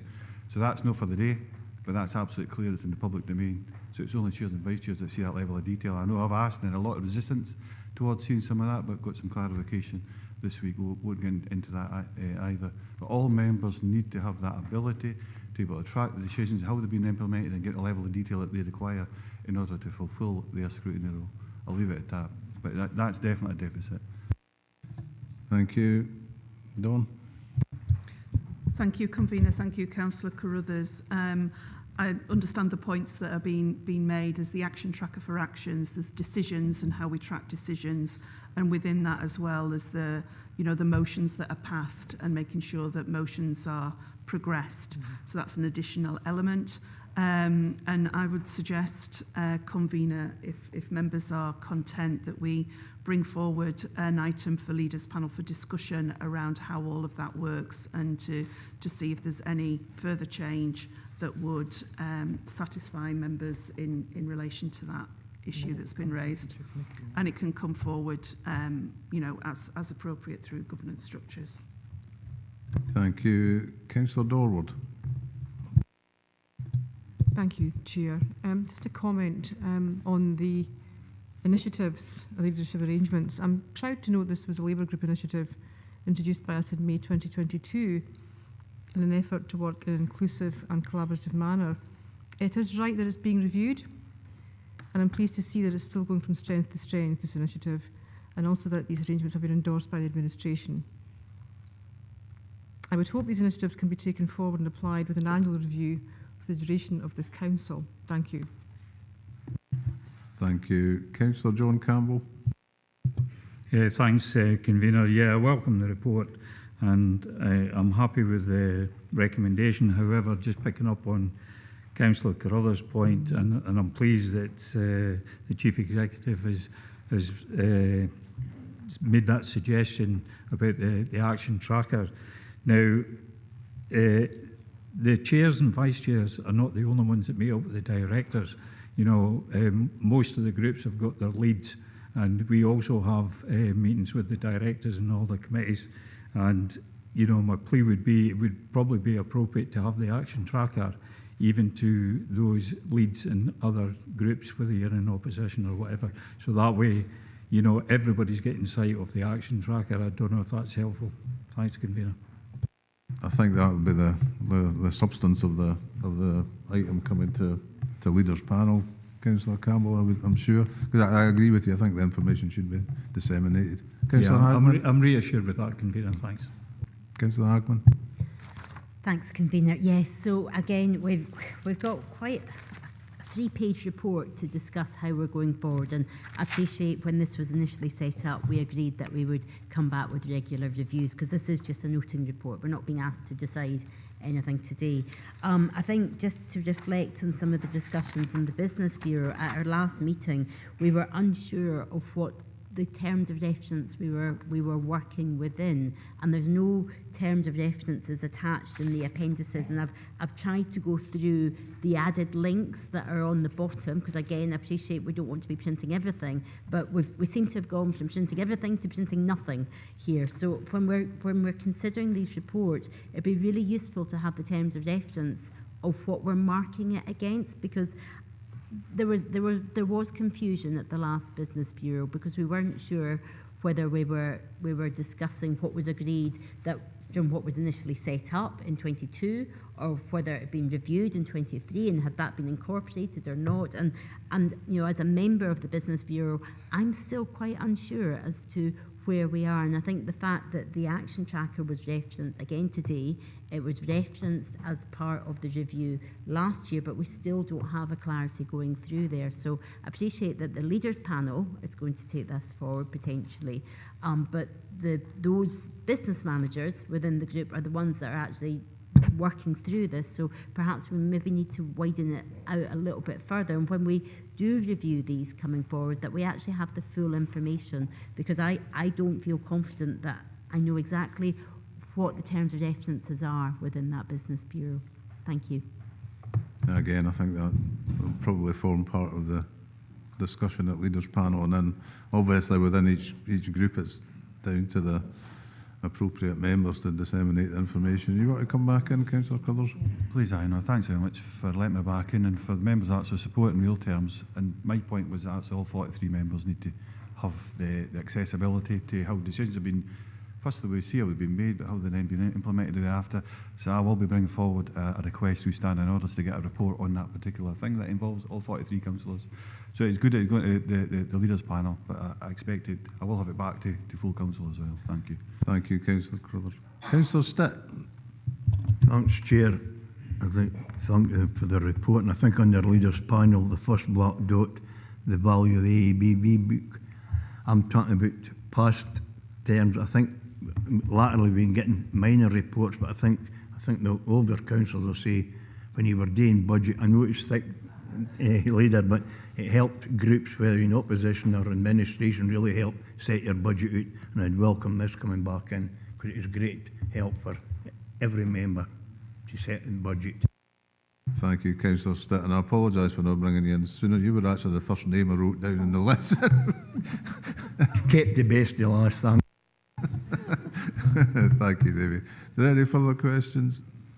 No. So we'll move on to the recommendations. We're asked to note the outcome of elected members' review of inclusive leadership arrangements at Leaders Panel, Budget Panel and Business Bureau as set out in Section 4. So we're happy to note. Item 9, revised approach to development of capital projects, report by Interim Assistant Director, Transport and Infrastructure. This report updates members on work that is being undertaken to standardise the approach to the development of capital projects and to seek member approval to an updated and standardised approach to the approval of capital projects and associated budgets. Stephen Hall, Interim Director of Transport and Infrastructure, is here to assist members with any questions. Do we have any questions, Councillor Hislop? Chair, maybe not so much questions, but I think this is something that's been needed for a long time. We've heard from all members in the room that why is this not moved forward, why is that not moved forward, and what we're actually getting now is a process whereby once something's ready, it will be put onto the capital programme. And we'll have been through all the work to make sure that what we need is there.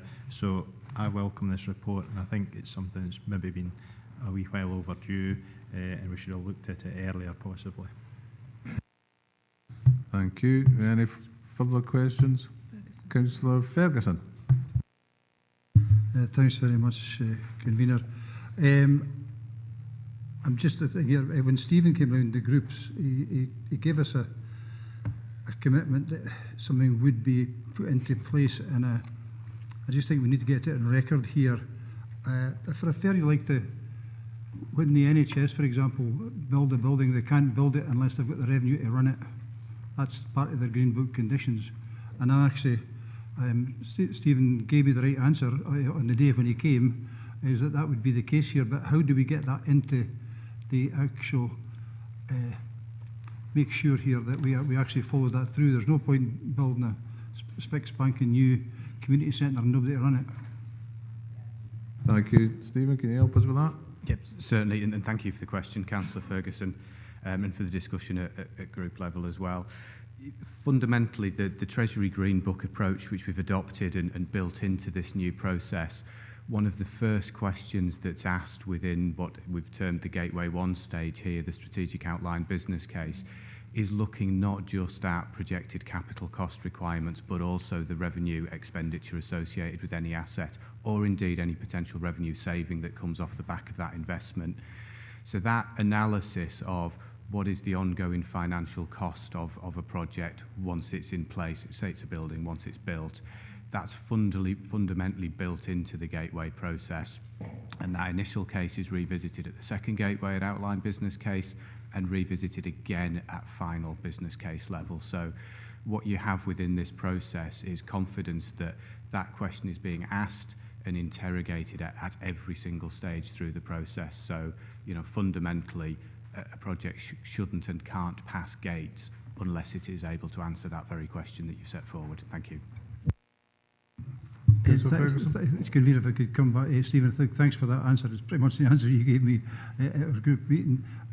But I think this is something that needs to be explicit, not implicit. So can we be absolutely certain that it's spelled out in big black letters? Is unless you've got the revenue to run it, you're not going to build it. Not quite as simplistic as that, but you get my drift. Thank you. I think it's a sensible decision, request. Councillor Dorward.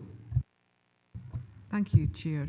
Our group endorsed this process, but perhaps naively assumed that there was a process like this in place already for capital projects, given that most public sector organisations have to have processes like this in place. But hey-ho, you learn something new every day, don't you? So we welcome it. But I would ask a question of, one, what is in place at the moment, if anything? And two, this is an HM Treasury guide to developing processes. We also have a Scottish Government gateway process that public sectors in Scotland use. Now, I don't have a problem where it comes from. I'm not being parochial here. I'm just noting that there are two different processes. Would not using, this is a question, the Scottish Government gateway process affect funding, capital funding from Scottish Government? It probably hasn't in the past, given that they've given us money for capital projects, but would it in the future affect that funding, or would the HM process be fine for them? So it's not parochial, it's just a matter of process. Thank you very much. Thank you. And like you, I think the first comment I made when I was presented with this new report is, what have we been doing already? I raised the exact same question. Stephen. Thank you. Yes. So the process that we've developed and the documentation that sits behind it, it's been developed from the Treasury Green Book guidance. We have worked on that to make that, if you like, more fit for purpose for the council, because that guidance is designed to cover everything from, you know, the projects at the scale the council develops and delivers through to mega infrastructure, multi-billion pound projects. So we've done an exercise anyway to, if you like, refine that. We've compared that with the Scottish Construction Industry Manual, which is built largely off similar guidance, and the process that sits behind this absolutely fits with that. And in the majority of cases, that Treasury Green Book guidance and this 5-case business model, and then the 4 gateways, the strategic, the outline, and the final business case, runs through an awful lot of the other guidance that sits around. It kind of forms the heart of it, forms the heart of the major project guidance that each of the devolved administrations have. So I'd like to think we can be confident that this doesn't unduly duplicate other processes we would need to go through, and in effect captures very much the same information that would then be needed for, say, external funding bids. So we're avoiding duplication, and we're still largely in alignment. Thank you. Councillor Norwood. Thank you, Convener, for allowing me to come back. That's reassuring. Thank you for that. And perhaps a supplementary question, if you'll permit. Establishing a new process, will that affect current processes in place? Thank you. What we've outlined in the report is, just find the bullet, 4.1.7, is that we would look to utilise this full process going forward for any new projects, so things that are not currently within the capital programme. They would start from, if you like, almost point 0 and move Gateway 1, 2, 3, 4. But where we do have projects already approved within the programme, you know, we have projects that, when we've analysed them, are perhaps sitting between Gateway 1 and 2 or between 2 and 3, we would continue with those projects but utilise the benefit of the next gateway point to provide that assurance. So a project that, for example, has already matured to almost Gateway 3 point, well, when it's mature enough, we would take that through Gateway 3, get that extra assurance. But to assure members, we're absolutely not thinking of taking everything back to Gate 0 again. What we've got, let's benefit from additional assurance, and new things coming on go through the whole process. Thank you. And Stephen, Councillor Ferguson's point, is it explicit in the document at any point that we have the funding going forward? Yeah, it's absolutely anchored within the gateway pro formas that teams will need to complete to go through this process. So the report refers to the Capital Investment Programme Board, which is chaired currently by the Chief Executive. That group is effectively acts a little bit like a dragon's den for business cases as they come through. And any team bringing a project through, and I've been subject to that process, is in effect interrogated on exactly that point. Is this affordable in terms of capital investment? But not only that, what are the revenue consequences of that? Are those revenue consequences allowed for within the existing medium-term financial plan? Are the savings, if there's savings off the back of it, accounted for in savings propositions, or is that potentially new? It's absolutely interwoven into the process. Though I would say we have not made that explicit within this report, but it sits within the processes that sit behind it. Thank you. Are you reassured about that? Councillor Ferguson? Yeah, no, kind of supplementary question. We keep talking about the Green Book here. Is that the Westminster Government Green Book? What about Scottish Government funding? Is that a different process? I'd imagine they're very similar. Very much aligned. So if we look at business cases that we need to do to attract Scottish Government funding or UK Government funding, the questions they ask are very similar. That same sort of process around strategic outline case, final case is very, very similar. There are always some minor differences, but in having refined this to fit with what we believe the council's needs are and the scale of projects we have, we've got a process that I genuinely believe avoids duplication, but provides very much the information that is needed for those processes as well. It's about having something that fits as well as it can across the suite of different funders the council might have, as well as our own internal funding. So there are no major discrepancies. Thank you, Stephen. Councillor Ian Crothers.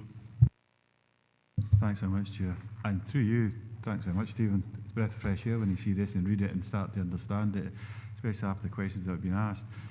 But on the back of what you've said, so it's quite clear within here, and I'll use an example. So it's a wee bit left field, this question, but it's relative to a decision that was made yesterday. So it's quite clear how you've outlined how the officials, the staff are involved in this. So what came up yesterday at the plan committee, there was an issue came up where I felt, so we gave a permission for a large number of houses in Newton Stewart area, one of the roads infrastructure, we felt was that appropriate level. It was an agreement between the Council of Roads Authority and the developer to upgrade that to a certain standard within that level of detail. A lot of members were insecure in regards to, was that enough? So rather than have 4 passing places, should it have been a fully widened road? So now, if members felt that it get to a stage in time and they think, oh, we want that included, we think that road should be upgraded to a full 2 lanes, say 6 or 7 metre wide, rather than it's 3.5 as it is at the moment in the passing places. How do they get involved? How do they fall into this for members? Because that was a big question yesterday coming up. Thanks, Convener. Thank you, Stephen. No, thank you for the question, Councillor Carruthers.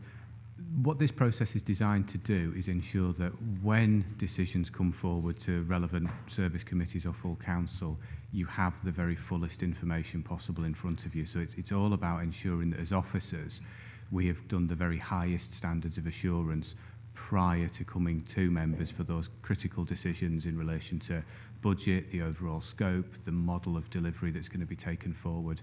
The paper refers to where the gateway processes, or where we propose those gateway processes tie into member governance in terms of 2 points in the year for full council to review and review requests to include budget within the capital programme, a role for the new E&I committee to have complete oversight of the capital programme and also to receive information, and we've been working in the background to supplement the information that's currently available. So as well as the financial monitoring, we get delivery monitoring, quality monitoring, risk monitoring, and get that coming forward in more robust terms to committee as well. So this process is really about ensuring, if anything, you've got more and better information in front of you when we're asking you as officers to take important decisions. No, thanks. That's exactly what I expected to hear. So it is obviously members in that local area in particular who raised the questions and the concerns. They've got an appropriate route to take it, but it's away from this route here. Thank you. Thank you. If there are no further questions, we'll move to the recommendations. Oh, Councillor Slater, sorry. Yes, thank you, Chair. Yes, I welcome this report. For far too long, capital projects have run millions of pounds over budget. And hopefully this system will bring things into proper costings, and the result will be correct for the public as well, and not end up as what do you call it, a white elephant type situation which costs millions to fix. Thank you. Thank you. So we'll move to the recommendations. Member asked 2.1, note the work undertaken to improve and standardise the development of business cases for new capital projects as set out in paragraphs 4.11 to 4.19, which includes the development of a 4-stage business case gateway approach developed in line with HM Treasury guidance and the creation of the Officer-led Capital Investment Programme Board. 2.2, agree the updated approach to the approval by members of new capital projects and associated budgets as set out at paragraph 4.21 to 4.25 and at Appendix 1. And 2.3, agree that a further report setting out the delegations in relation to the management and oversight of the Council's capital investment strategy for officers, relevant committees and full Council will be brought to a future meeting of full Council following review of these proposed arrangements by the Review of Standing Orders Subcommittee. So we're happy to note 1, agree 2 and agree 3. Thank you. We'll move on to item 10, Tackling Poverty, Inequalities and Housing Subcommittee, report by Assistant Director of Governance and Human Resources. This report, following consideration at full Council on 28th of March 2024 and review of Standing Orders Subcommittee on 7th of June 2024, this report asks members to agree the delegations, the naming, the constitution and minimum frequency of meetings for a Tackling Poverty, Inequalities and Housing Subcommittee. Mark Malloy, Service Manager, Young People, Jamie Little, Team Leader, Strategic Housing and Regeneration Investment, are available on Microsoft Teams. Vlad Valiente, Head of Governance Insurance, is here to assist members with any questions. Do we have any questions? Councillor Dashper. Thank you, Convener. Yeah, no, the SNP group welcome the support so we can really get into the weeds on this issue. My question is about youth representation on this. We do have youth councillors on our education committees, on our area committee. They're definitely stakeholders in terms of youth poverty, you know, getting paid less just because of your age and things. Have they been consulted on whether they'd like to sit on this committee? Because it's really important we get their voices. Thank you. Thank you. Mark, can you help with that one? Yeah, thanks, Convener. So the involvement of the Youth Council within a range of committees is something that has been considered at a few points in time, but the feedback that we are consistently getting from the Youth Council at the moment, as a group of volunteers, that they do have limited time in terms of the amount of committees that they that they are able to be involved in. And I think the Education Committee was something that was very relevant to it. And I do take the point that that young people are affected by this, but so are many other constituent groups as well. So there's no proposal at the moment for any specific representatives of the Youth Council to be on this, but I would just make members aware of one of the first points of the proposed delegations is that they are able to invite presentations from the appropriate stakeholders on poverty and inequalities in housing, and I would suggest that that would be the appropriate way to involve the Youth Council and potentially, on a frequent basis, invite them to do a presentation and engage with members through that, as well as the joint annual Youth Council and Full Council meeting. Thank you. Councillor Stevenson, or do you want to come back in? Councillor Stevenson? Thank you, Convener. Just a bit of a concern here, because we have deferred item 11, we've deferred item 5 to the next Full Council, and at 2.3 here, in the relevant paragraph at 3.4, where if we agree this, we can't appoint a chair or vice chair until October. Now there's committees sitting in the middle of it, and at agenda item 5, the census is needed in September. So would it be appropriate to make sure we have a full council in place in August before we come back, or we're not going to have the chairs and vice chairs in place to actually run the council? Thank you. Thank you. Vlad? Thank you, Convener. Yeah, obviously these papers were published before the decision was taken, so I would say that the decision is quite clear in terms of full council for those new committees that have already been implemented. In terms of this one, if members agree the in essence, the terms of reference for it through those delegations that are proposed, then we would carry on in the same manner that we would for the other new committees, which is in effect for all political groups to appoint the members of that committee. The first meeting of that committee will then take place through that standing order process of appointing a chair on the day for that particular meeting. So in essence, following through with that same process. So that process is there, it's available, and that's what I think was agreed earlier. Thank you. Councillor Jameson. Thank you, Chair. Yeah, as Councillor Dashford mentioned, we welcome this. SNP brought this forward. Councillor McFarlane Ferguson and myself proposed this. I'm really encouraged that it's there, but I'm disappointed in the lack of explicit services in this. We've mentioned housing quite a lot, and quite rightly. The idea was to get a collaborative focus on all things that impacted on poverty.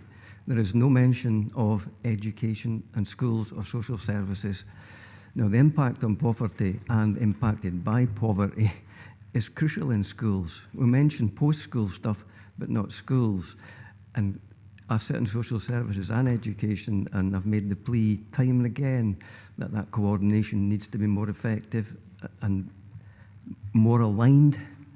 So my suggestion is we either add a 10th point to the effect that to consider the plans and policies in relation to education and learning and social services, which have an impact on poverty and impact on poverty, to be added to that. I'd also like it to be considered that once this working group's set up, that it does what we were asking for. An ambition was to have a real focus on all things that impact on poverty. Ben mentioned young people. They're not included. And Mark's response was that they will be included through education. Education's not mentioned. I'm sorry I'm getting on my high horse, but this needs strengthened, and it needs to respond to the actual crisis we have in poverty and the focus that this council needs to have on poverty. So for me, it needs that extra 10, number 10, to include education and social services, and to actually acknowledge that once this committee is set up, they can work with officers to refine the delegation so that they have the impact that we would like to see it have. Thank you. My recollection of the decision to set this up was it was meant to run throughout the entire council. So that would appear to me to be eminently sensible. Councillor Hagman.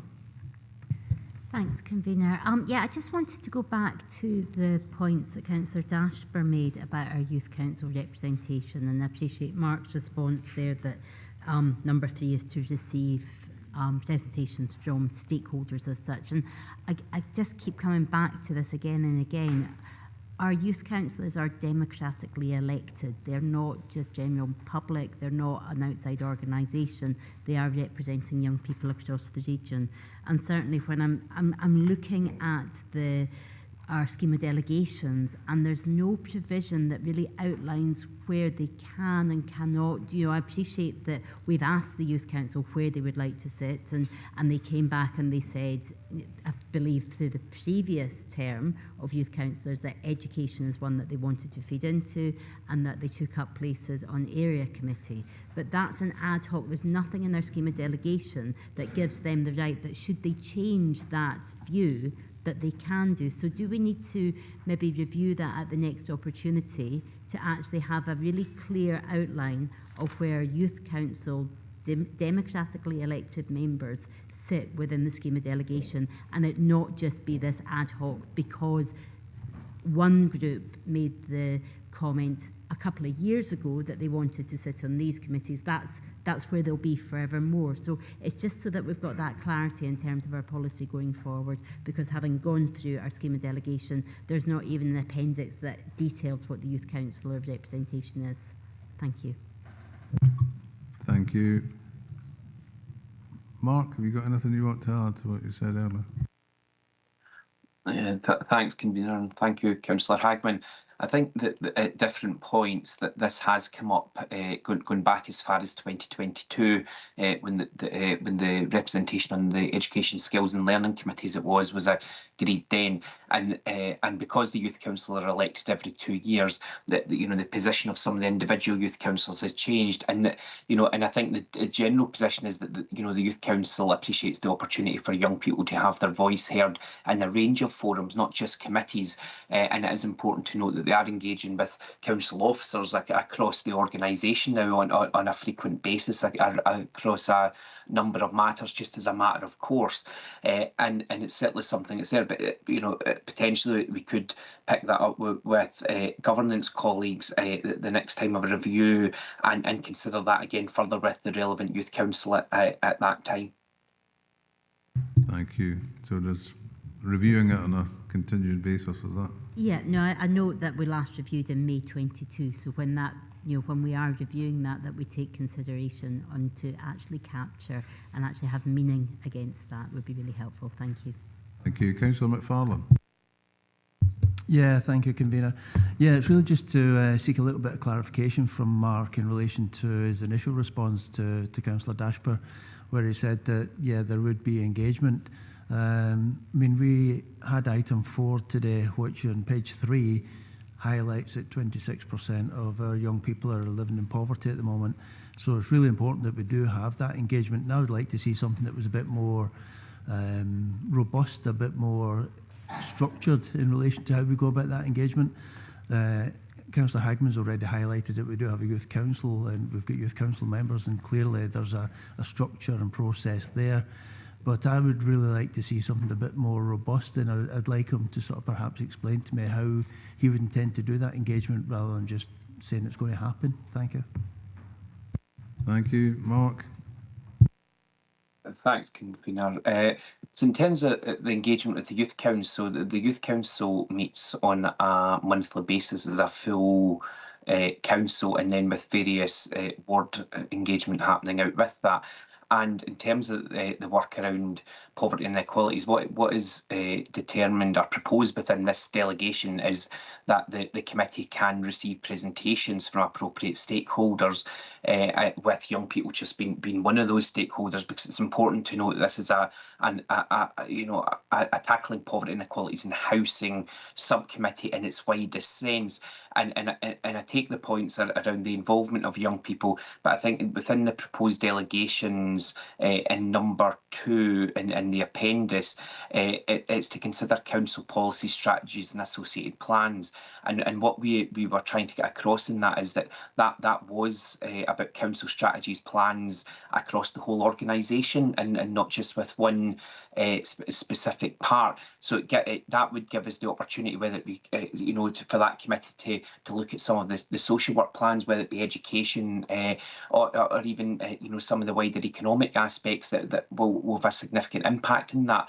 But again, I'd maybe propose that at the first meeting of the new committee, perhaps we bring along, subject to discussion with other officers, of course, that potentially a report to that committee that would outline how that subcommittee could engage with the Youth Council, and we consult with the Youth Council specifically on this. So I would suggest that maybe a practical step forward is to bring that report to the first meeting of that committee. Thank you. That sounds like a practical and pragmatic approach to me for the committee to decide. Councillor Hill. Yeah, thank you, Chair. I'm on the same sort of lines as Mark. I think a youth voice is very, very important, but we need to make sure that we're not impacting on, their other subjects that they need to undertake within life. And I think that when we make decisions about what youth councillors will be sitting on, we need to make that at joint meetings where youth councillors are actually present, rather than within this forum when nobody's present. Thank you. Thank you. Councillor Ferguson. Thanks, Convener.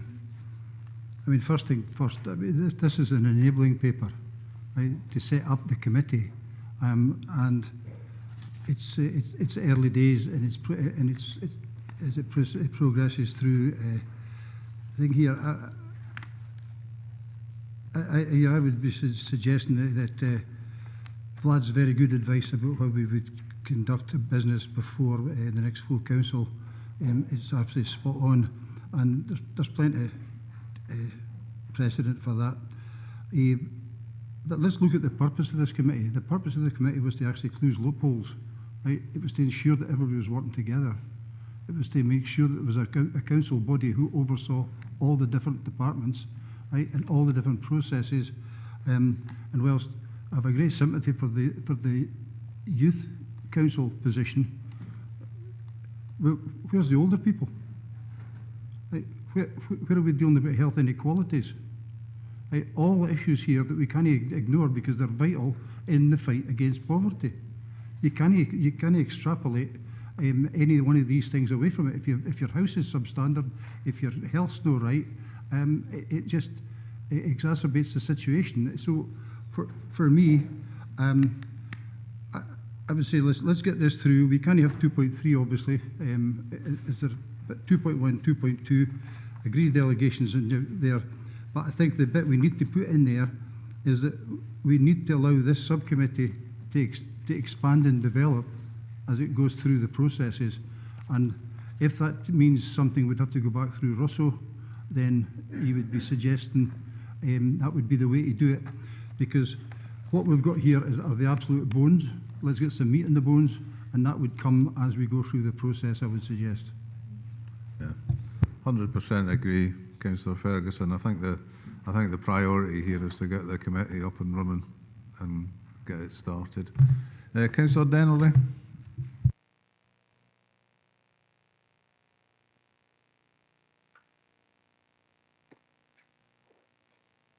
Hi, and thank you, convener.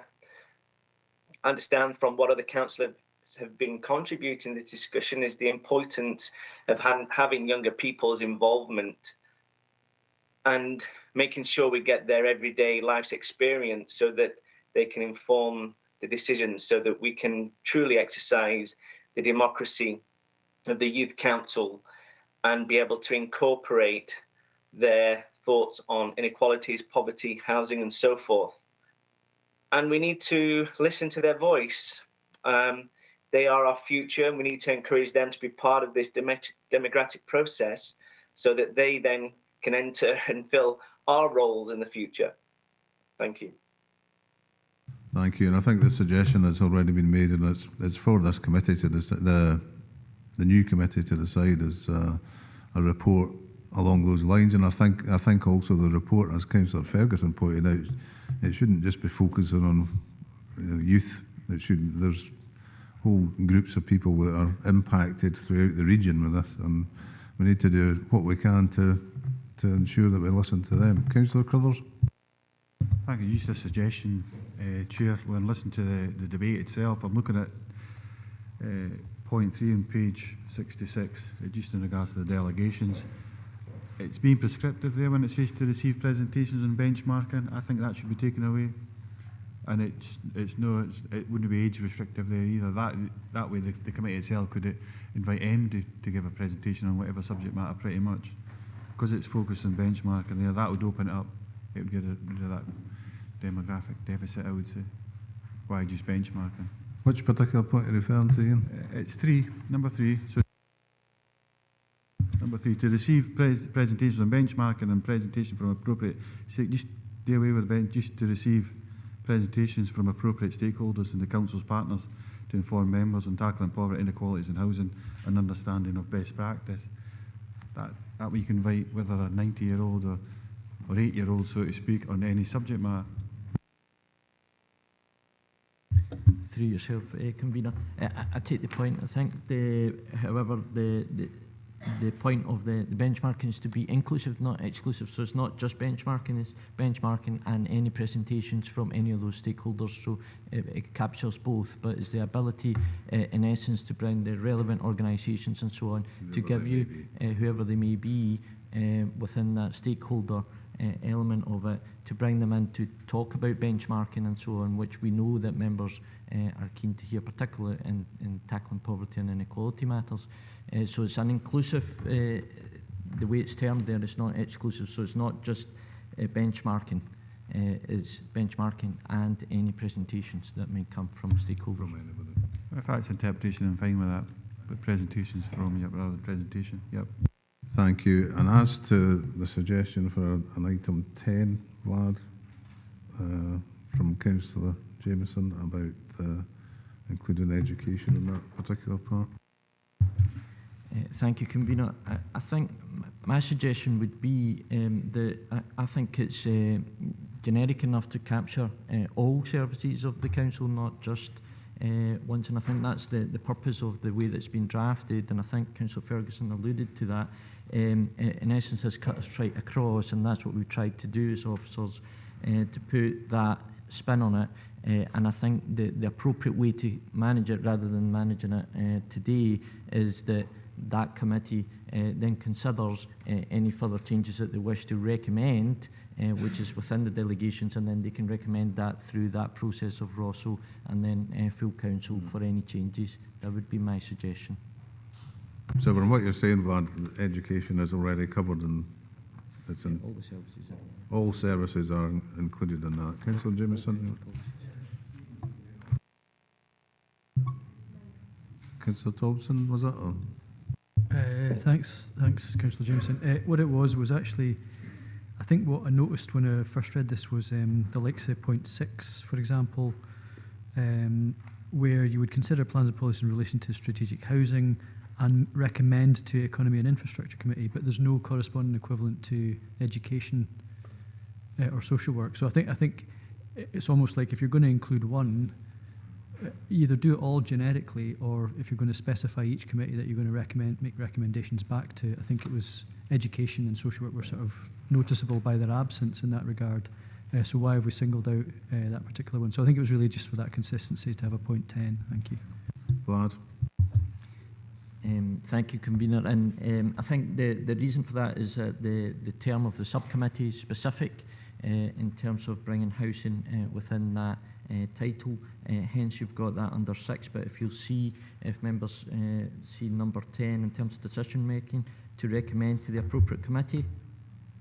So that's all committees of this council, including full council, on matters relating to the subject of it. So it is covered already for all committees. I think the point is you've highlighted one. If you've already got it in there that it says it's to report to the relevant committee, it might as well just be left at that. But Councillor Jameson? Yeah, I agree with Andy Ferguson's comments that it needs to be reviewed as and when the committee's set up. But I do reiterate what Stephen said, probably more eloquently than I will, that when we discuss this, social works, education and housing were very much at the core of this. And I think we need social work and education and housing to be representative all the time, not just bringing presentations. They need to be at the core of it, because there's so much in poverty that's impacted by social works, education. There's a specific mention to employability. They go to school first before they get employed. It's really important that we emphasise the importance of social services, education, housing working together. So I think there is a need for explicit, but I'll bow to Andy's suggestion that we discuss it. But I do think it's important that the relevance of these service committees is recognised. Thank you, Councillor Jameson. I think with the generic nature of the report here, it does seem to encompass everything. But I think the priority today is to get the committee up and running, and I think it'll develop itself from there. Councillor Ferguson. I think if we were going to be doing anything extra to this at this moment, Convener, it would probably be a sentence to that this subcommittee can draw evidence of reports from anywhere in the council, right? And Vlad's saying that's implicit. Maybe that should be explicit. So a wee tweak, Vlad, I would suggest might actually cover that, and that covers what George is saying, what Stephen's saying, yeah, and some of the other benches who were agreeing with the principle. Okay. Councillor Crothers. Just for assurance, Chairman, I think it's one of the first items of business of this committee will be to consider its delegations. So at that point, you're saying, I think is what we're getting assurance is we can make recommendations. The committee can make recommendations at that point. Okay, and that'll then come back to a future meeting of the full council. I think Mark Malloy is what had his hand up there to come in, I think. Mark. Thanks, Convener. Just to reassure members that under number 11 of the proposed delegations, where it's about agreeing the plans, that the concept of that is that we're bringing together a range of plans and strategies that were always previously agreed at different committees, whether it be full council or service committees, including the Child Poverty Action Plan, the BSL plan, and the Equalities Outcoming and Mainstreaming. So that is where those reports and plans is what captures the work across the whole organisation and not just a specific service or directorate. As that within each of those plans there is actions assigned to social work, currently with education, across the whole organisation's got actions within them, and the idea is that this committee, by agreeing those and scrutinising those plans, it gives us the opportunity, as members have alluded to and said directly, that it gives us that scrutiny role and approval role with that all sitting together at the one committee as opposed to in different places as it currently has been. Thank you. Councillor Thompson, did you want to come back? No, I think I think there's nothing much I can say that's going to add value to this. So I think I probably just go to the recommendations. Thank you. That was exactly where I was headed. So members are asked to note the recommendations from the Review of Standing Orders Subcommittee regarding the delegations naming constitution and frequency of meetings of a Tackling Poverty, Inequalities and Housing Subcommittee as detailed at 3.3. 2.2. Consider and agree the delegations naming constitution and minimum frequency of meeting for a Tackling Poverty, Inequalities and Housing Subcommittee of Full Council as detailed in paragraphs 4.1 to 4.5 and the appendix, and that it be incorporated into the Council's scheme of administration and delegation to committees. So we're happy to note and agree. Thank you. And I've been informed that lunch is here, so we'll reconvene at 1:05. Thank you.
Welcome back, members.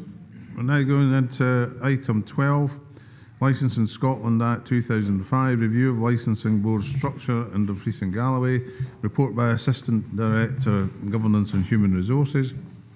This report sets out the review of the Licensing Board structure in Dumfries and Galloway as agreed by Dumfries and Galloway Council Committee on 15th December 2022. The review has been undertaken by the Assistant Director, Governance and Human Resources. Sharon Davison, Licensing Manager, is here, and Caroline Traynor, Solicitor, Courts and Licensing, is available on Microsoft Teams to assist members with any questions. Vlad, you wanted to come in at this point? Yes, thank you, members. An error on my part in terms of the drafting of this paper. Yep, okay. And in particular, it's in 2.5 of the report. Members will see that it states, in the event that the Council agrees to amend the current structure of divisional boards, 2.51, follow the statutory process as detailed in paragraph 430. That's correct, but I'm withdrawing 2.52 onwards because it's a two-stage process. Full Council will, if Full Council agrees any changes, that will be agreed today, and then we'll bring back another paper for Full Council in terms of populating that board or boards as it might be. So it's a two-stage process. There will be another report back to Full Council in terms of the next stage. In between, the licensing boards will remain until such time as members are appointed to that new board, if that's where members decide. If it's a status quo will remain. Hopefully that's clear to members. So in essence, 2.52 onwards is deleted from the report. Thank you. I'll now open to questions and comment. Councillor Dorward. It's not a question, it's a plea, Vlad. Could you repeat that, please? Because I got a bit confused halfway through it. Thank you very much. Not a problem. And apologies, that's an error on my part. So 2.51 of the report remains, which is to follow the statutory process as detailed in paragraph 430.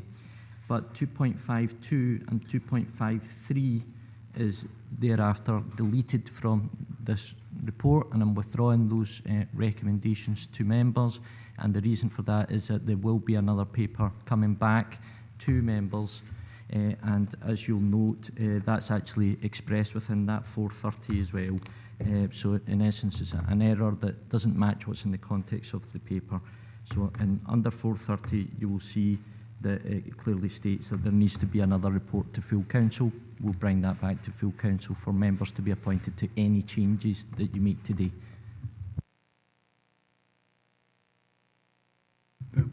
Thank you. Thank you, Convener, and thank you, Vlad, for explaining that. My question then is, why was it included in the first place if you've got robust systems of scrutiny and governance where the convener, the vice convener and various officers read these papers before the meeting? Through yourself, Convener, I'll take full responsibility for that. As I've said, it's my drafting. It's an error on my part, and you know, I've apologised to members on it. Thank you. Another lessons learned. Councillor Hislop.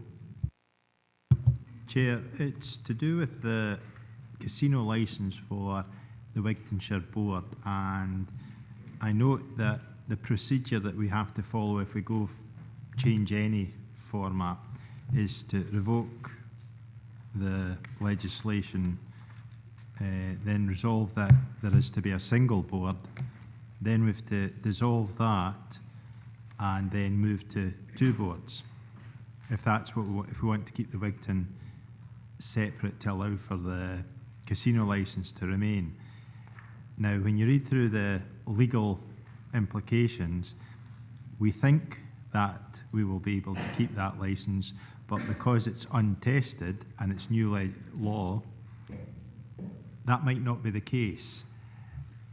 Now, that gives me concern with regard to the fact that we could actually possibly wish to keep the casino licence or the opportunity to use it if we want to, but we might actually inadvertently lose it without having 100% guarantee that the legal process is right. How do we resolve that issue? Thank you, Councillor Hasbro. Vlad? Yes, thank you. And that's why it's important that we highlight that within the report, and that's what we've done. We can't give 100% accuracy on that, as we have both internally and externally sought that legal advice, and also appropriate consultations have been had in that regard. We can't guarantee 100% that that would be the position, but there is a risk, a small risk in our view, but there's a risk nevertheless. Councillor McCammon. Yeah, thanks, convener. Yeah, so along the same lines as what Councillor Hislop has just highlighted. So, at what point will we be 100%, Vlad? To me, if we don't have the full list of information, obviously being a Ward 2 councillor, it gives me great concern. In general, I don't have any issues with the amalgamation, if you like, but I do have an issue if Wigtonshire and Stranraer is going to lose the casino licence. Now, you might argue that on page 80, sorry, not page 80, page 79 at 4.17, it said that the last application for such licence was 15, 16 years ago. That may well be the case, but let's just remember there is a waterfront redevelopment, so it may become more attractive to you know, as we progress with that.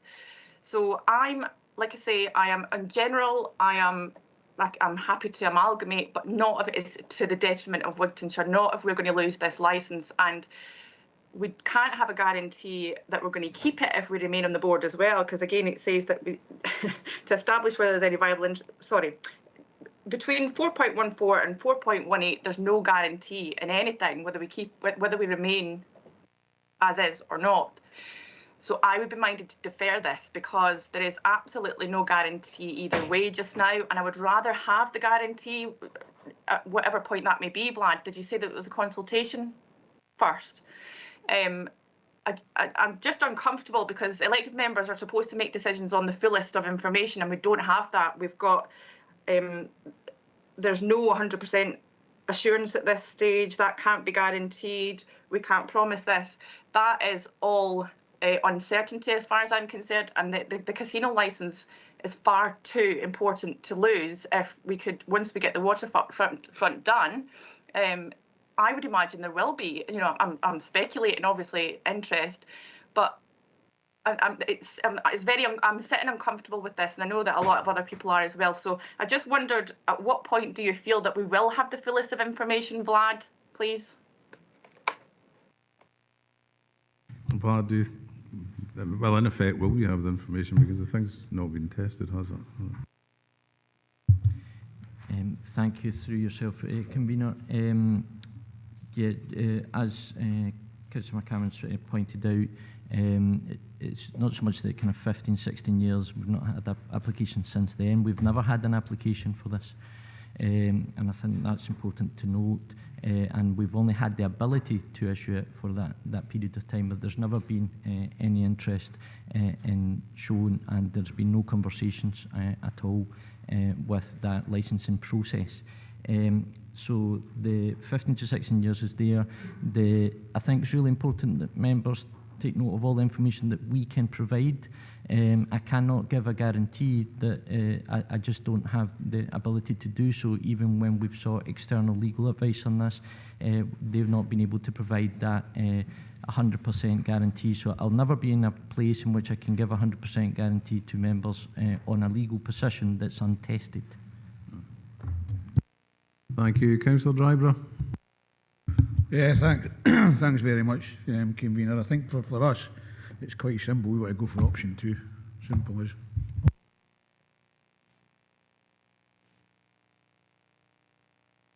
Councillor Hagman. Thank you, convener. Yeah, I mean, I I hear what other members are saying about the process and information, but I think it's really clear from the report on page 78, in 15 to 16 years, there has been no interest in taking up an application for a casino licence. I also know in the papers it does state that the board would be required to submit persuasive evidence. I guess my question is, do we have any evidence? Because certainly with no indication of any applications in 15 to 16 years, I think it would be a moot point anyway. So, I mean, I've certainly made my comments clear when the Divisional Licences Boards had their conjoined meeting, but certainly for me there is information in here that we should in fact go ahead and make a decision. But yeah, my question would be, do we have any evidence, let alone persuasive evidence, that a casino licence would be required? I know anecdotally in Stranraer there's not a great appetite, and certainly basing it purely on social media noise is actually a very negative response to the proposal of any casino within Stranraer. But yeah, do we have any evidence, let alone persuasive evidence? Thank you. Vlad, do you know of any evidence? Thank you, Convener. If I had any evidence, I would have put it in the report for full disclosure to members. We have no evidence of any of the processes that we've gone through in terms of engagement to try and assess whether there is a forthcoming application on this. So far, we've not had any response on that. Thank you. Councillor Ian Crothers. Thanks, Chairman. I suppose just as my thoughts in it, I wasn't going to say anything, but all I do think we should retain the status quo. There's risks associated to the Wigtonshire, I would say, economically in particular. There's extra workload in members in particular in regards to the frequency of meetings, and there's a reduction in democratic representation on this board across Dumfries and Galloway. So for those reasons, I would propose we go with the status quo. Thank you. Councillor Giusti. Thanks, Chair. I was elected on a mandate of decentralisation and bringing more local decision making to Stranraer. I can't support one board, and I would move that. But at the same time, I could appreciate other boards struggle to keep a quorum, so I would suggest that we go with option 4, and I would move that. Councillor Ingalls. Thank you, Chair. For me, it's not a question of evidence, it's a question of options. Okay, so we can accept that nobody's shown any interest in the casino in Stranraer since 2007. The fact of the matter is now we're investing millions into Stranraer waterfront, and we're calling it a one waterfront, and there's an East Pier that we're struggling to develop, and I think we need to keep every option open for that area of ground. And if that means we have to run with the status quo for the next few years to see whether the money that's been invested stimulates that interest, then I think that's the way this council should go, and I would support Councillor Carruthers. Thank you. Councillor Thompson. I suppose initially I'd like to commend the officers for the actual work they've done, because this has been to so many committees for so long, and we've gone through every available process, I think, to try and make credible cases for all the options. I think the most credible case is for option 2, so I'm happy to second Councillor Drybrough. Thank you. Councillor Stitt. Councillor Carruthers, Councillor Thompson has stole my... Still your thunder. Councillor Dougie Campbell. Thanks, Convener. I'm sort of favour retaining the status quo, but I accept that there's issues around having 4 boards is inefficient and costly. So there's an advantage to be gained if we move to a single board. But if we lose the current position of 4 boards, we lose accountability and accessibility, and indeed community knowledge and intelligence. So as a compromise position, what I would like to do is move for option 3, 2 boards, one for the east and one for Galloway and the west. That's if anyone's going to support that. Thank you. Councillor Dorward. Thank you, Chair. I can share Councillor Thompson's frustrations at the length of time this has taken to come to full council for a decision. It's about 2 years.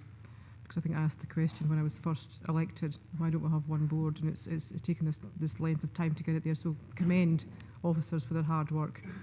Because I realise that it takes time to get these things done. I realise more now that it takes time to get these things done. I respect that change is difficult to manage and it's quite challenging. However, we're trying to take forward a council that's more dynamic, slicker, does its work better. And we have quite a heavy workload as councillors and as officers in terms of the service committees that we have now. And people have been talking about that and the amount of papers that we have to go through. And what this is trying to do is actually speed up business, but also make it as dynamic as possible. And there will be representation, I'm repeating what's in the papers, but there will be representation from councillors from each area on the board. And actually, the local knowledge isn't from councillors a lot of the time. It's from the officers who provide the reports to us. It's not from us. I wouldn't know a thing about various licensing issues that come to the licensing committee that I sit on, but I know it via the officers that provide the information. So whilst members of the public might come to me, I think I would take the objective perspective of the officers that provide information and the individuals that attend the board. So that's my perspective, and I would actually, our group is actually supporting option 2. I think the argument for a potential Stranraer casino is spurious, to say the least. Thank you. Thank you. Councillor Dempster. Thanks, Convener. If you look at the planning service, we frequently get change of legislation imposed by Scottish Government. So I'd be reluctant to create any potential for the loss of a casino in the West in the future. So I wonder if we could have a hybrid arrangement, and I know it doesn't feature in the papers, but could we have an umbrella organisation, the regional board, and still retain the 4 boards, so that if there were specific issues, they could be referred or deferred to the board that would consider them. But in general working practice, the overall board would meet, so it would be a case of creating a one board but not removing the 4 boards, so that if we got to the situation where a casino request come forward, it could be referred back to the Wigton board, because it in practice would still exist, although it wouldn't function on a monthly basis. I don't know whether that's an option that could be introduced or no, but it would streamline the workload for our staff, and for general purposes we could have a general board, and then for very detailed or specific requests, applications, we could still have the 4 boards that could meet under special circumstances. Thanks, Convener. Thank you, Councillor Dempster. Vlad, have you looked into that as an option? Well, basically, I think what Councillor Dempster's suggesting is we make the current boards dormant in effect and have a one board, which could then refer back to the local ones as and when required. Thank you, Convener. And I'm trying to think on my feet here. In terms of that particular option, I don't think that's viable, and that's due to the legislation and the requirements for each board. But I'll maybe bring in my colleagues if they wish to speak to that. But ultimately, I think that wouldn't be a viable alternative. I understand the proposal, but I don't think that would be viable in terms of the legislation.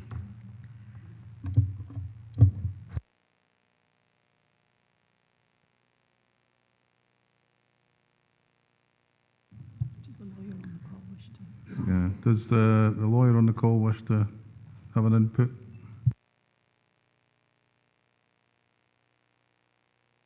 Thank you. Yeah, I would echo Vlad's view there. I don't think that that's a viable suggestion at all in terms of the legislation. Thank you. Thank you. So now, Councillor Scobie. Yeah, Chair, and to second Councillor Campbell, Dougie Campbell, for an East-West or Wigton divisional remainder of the region. Dougie's putting that as a motion. Well, can you kind of repeat that, please? Could you? I'm kind of struggling to hear you here. It was easy, this one. To second Councillor Dougie Campbell in terms of option 3, which refers to divisional board, either East and West, or Wigton Divisional and remainder of the region. Dougie, that's what Dougie's moving. I'll second. Thank you. Councillor Marsh. Oh, thank you, Chair. Yeah, just to reinforce Councillor Ingall's point, I think as a council we'd be remiss today if we make a decision that will remove the ability to retain that casino licence. Councillor Hagwin is right. There have been no applications in the last 15 years to do anything on that pier. However, since Stena moved away from that pier, that has not been an attractive prospect for anyone to invest any money on that pier. We now find £17 million coming into Stranraer, huge projects getting off the ground now. With that investment, you'd have to hope that companies, businesses would see that as now an attractive prospect. So yes, there has been no claim to that licence in 15 years, but in the next 5 to 10, why not? Surely that would generate further income for the town. It would become an attractive prospect for someone to come in and take that licence up. I think it would be foolish to remove the prospect of having that there on the table with all this money coming in to Stranraer, to the waterfront. Thank you. Councillor Little. Thank you, Convener.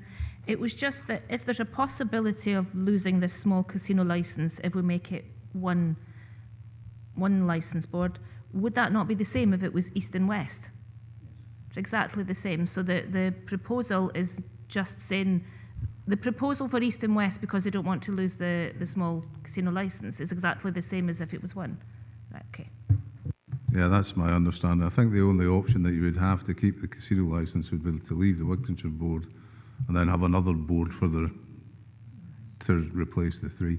That's the only way that would fly, as far as I'm aware. Councillor Marshall. Yeah, I mean, read the report, welcome the report, but are we not in this position now? And a lot of members are advocating the status quo, but the status quo isn't working. That's why we're in this position now, because there's lots of members that put their hands up, and say they still want to retain them, but they're not willing to sit on the boards. So in a way, we've actually created our own situation. That's why we prefer option 2. Councillor Ferguson. Just a bit of clarity from either governance or the officers who wrote the report. So if we were to go, hypothetically, to go with 3 merging and 1 remaining on its own, would that 1 remaining on its own be fully manned by people from that part of the council, i.e. Wigtonshire? And then would we have enough to, on a regular basis to make it quorum? Thanks, Councillor Ferguson. Vlad. Thank you, Convener. And I'll look to my colleagues. That would be the intention, yeah. Obviously, full council will appoint to those boards as and when. But, yeah, that would be the process. I can't speak about attendance because that will depend on who's appointed to it at that point in time. Councillor Hill. Thank you, Convener. Yeah, I sit on the Wigton licensing board, and in the 2 years I've been elected, we have never had to miss a committee for non-attendance. I second Andrew Dewsty on option 4 because I feel that if we lose a casino licence, it could be detrimental towards Stranraer. Thank you. Thank you. Councillor Crothers. I'll withdraw my motion. Thank you, Councillor Crothers. So, are there any further comments? Right. Vlad. Councillor McFarlane. Yeah, thank you, Convener. If you look at page 84 in our report, then it shows you that under current structure, we're spending the equivalent of 600 hours per year, whereas if we go to a single board, we save half of that, go to 300 hours per year, which is a significant saving in time and money for the council. While some members don't need evidence in order to sort of make a pitch, what we've done here is we've gone 15 or 16 years with the casino licence, which we haven't done anything with. And if you keep doing the same thing and expecting a different outcome, is that not madness? I think the argument that's being made is that there's considerable investment coming into Stranraer, and I think that the argument is that on the why rule that out just now I think that's the argument that's being presented. Carol Traynor. Thank you there. It was just to say, if members were minded to adopt option 4, which means you're creating a Wigtown Divisional Board and a remainder of the region board, there's still a risk that the Wigtown Divisional Licensing Board, as newly created, would lose its right to issue a small casino licence. If you retain the current board structure, there's still a risk, because we've approached the Department of Culture, Media and Sport in the UK government, who have asked for this kind of like robust, persuasive sort of business case, because the past 15, 16 years, that nobody's come forward with a case to have a small casino licence. But if you adopt option number 4, it was just to clarify that the Wigtown Divisional Licensing Board would be being recreated for the first time under Section 5 of the Licensing Scotland Act 2005. It would not be retaining under the old legislative regime that matches the gambling order. I'm trying not to be too kind of like complicated here. So it was just to say to members that if they go for option number 4 on the basis that they're choosing the Wigtown Divisional Board and the remainder of the region, these are still 2 new boards that are being created. And by creating that new Wigtown Divisional Board, if the Wigtown Divisional Board remains keeps the same name and remains the same geographical footprint, then it could reduce the risk of losing its right to issue a small casino licence. But as Vlad said, it's still not 100%. So it was just to say that in relation to the option 4, you're still creating a new Wigtown Divisional Board under the new regime, so there's still a risk. And the risk is mitigated at the most by maintaining the current 4 boards as is. However, there's still a risk. The Wigtown Board could still lose that right to issue a small casino licence because it's not utilised that right for so long, in 15, 16 years. I just wanted to kind of clarify that. I hope that assists, but if it doesn't, I'm happy to take questions. Councillor Crowther. Thanks so much for that clarification as well, Caroline. My understanding was that the Wigtownshire Divisional Licence Board would remain as is, would be untouched, and a single board would be created of the other 3 licensing boards. So if that's not the case, my proposal's back on the table. Thank you. Councillor Giusti.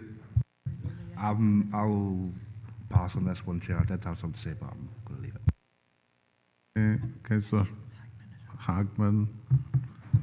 Thank you, Convener. Yeah, we seem to have all sorts of options and going round in circles. I'm really happy to support option 2. I wouldn't want to preempt any vote if there is a vote. However, if we do opt to keep Wigtownshire Licensing Board separate to everywhere else, can we please ensure that maybe confirm the membership of that board going forward? I think it would be prudent just to ensure that we do have, because there may be members on the board who would maybe not be able to continue on that board. I'm just putting that out there. It would be useful to confirm that, because I would hate for us to be in a position where, following a decision, members may decide not to continue on that board and then have to come back to the next full council. Would useful to clarify. Thank you. Thank you. Councillor Dougie Campbell.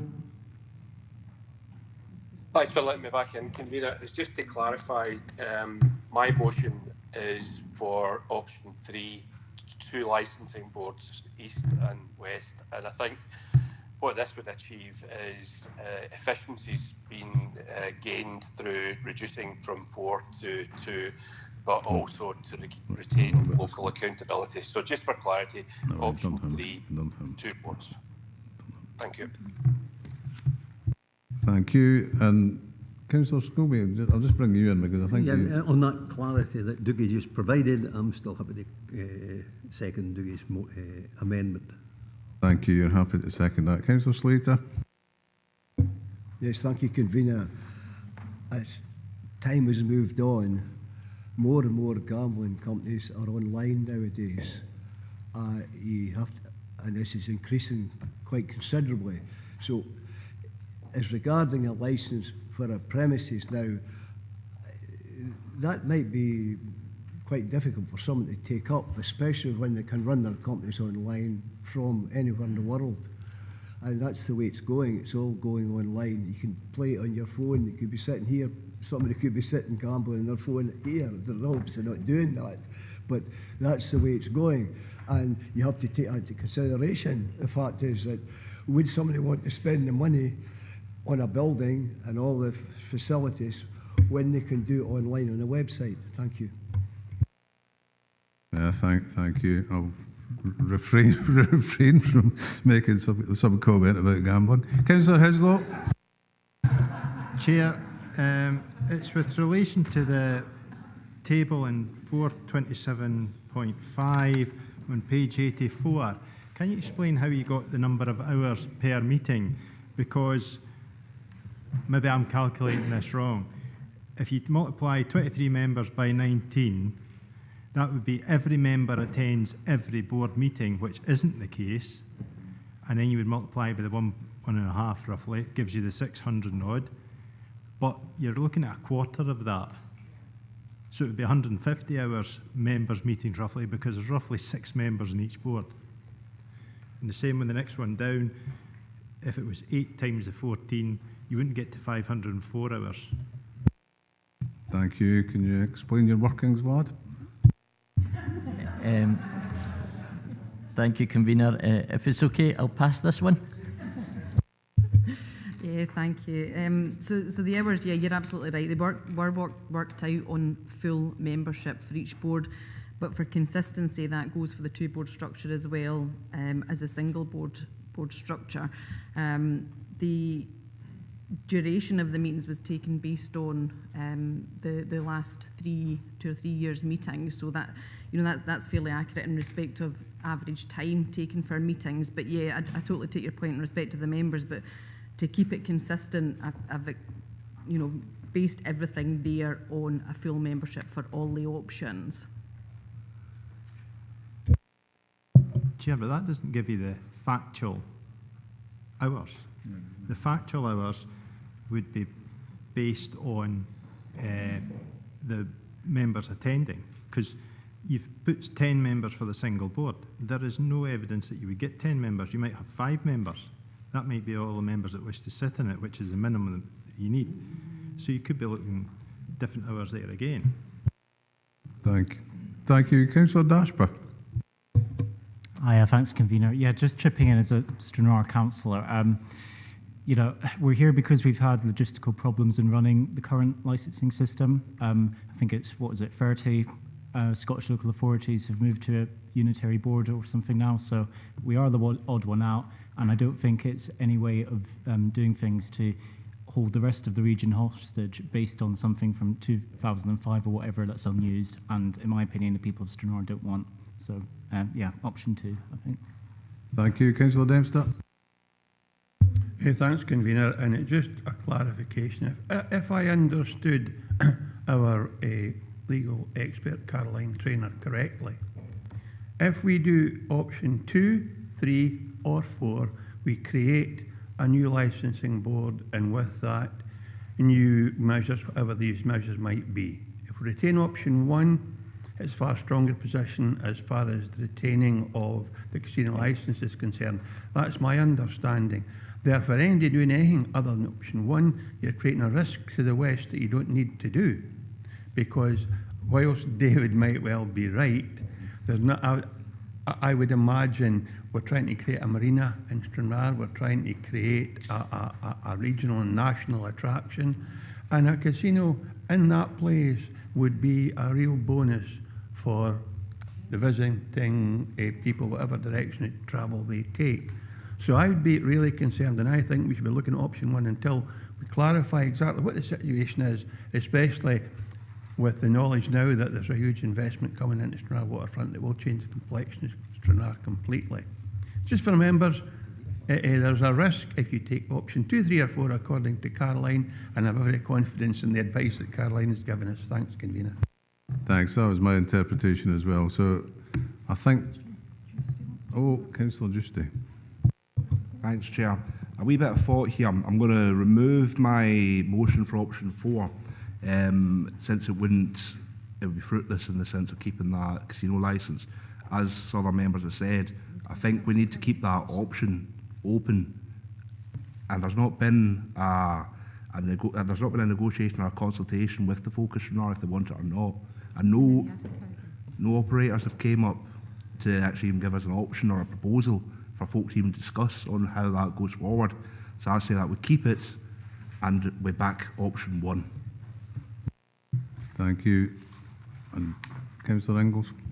Yeah, thanks for letting me back in, Chair. I don't always find it difficult to be the odd one out.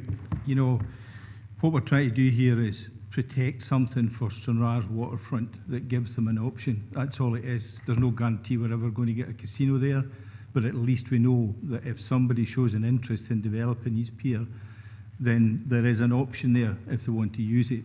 Supposing it's over the next 2 or 3 years and this is reviewed again. But I would certainly stick to my position with Councillor Carruthers and second that. Thank you. Councillor Norwood.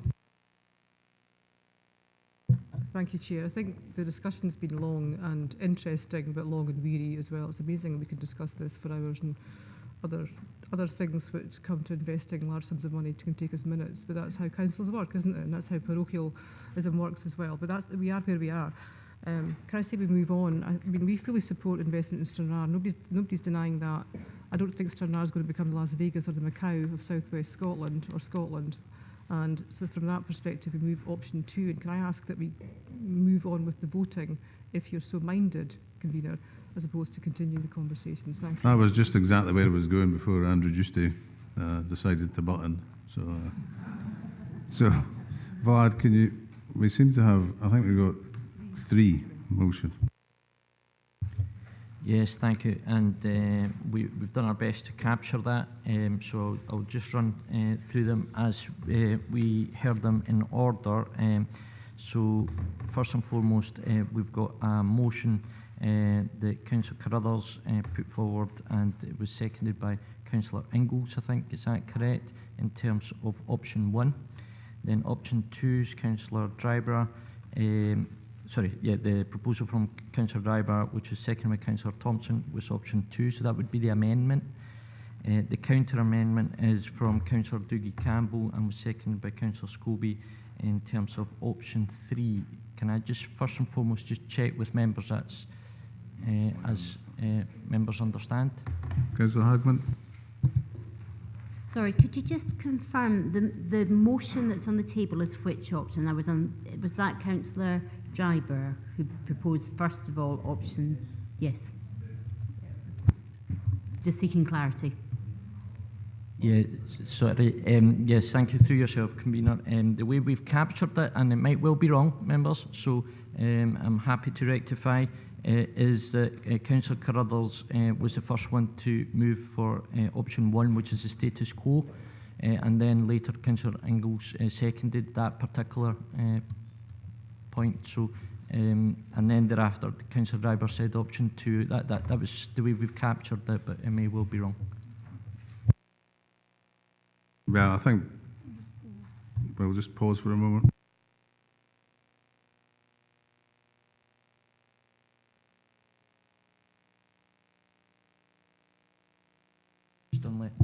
Sorry, convener, through yourself. If any members have any other views, but that's the way we've captured it. And in essence, we've got a motion, an amendment, and a counter amendment, and I think we're quite content to proceed with the normal standing orders in terms of dealing with counter amendment and amendment first, and then thereafter, whichever one goes through to the motion.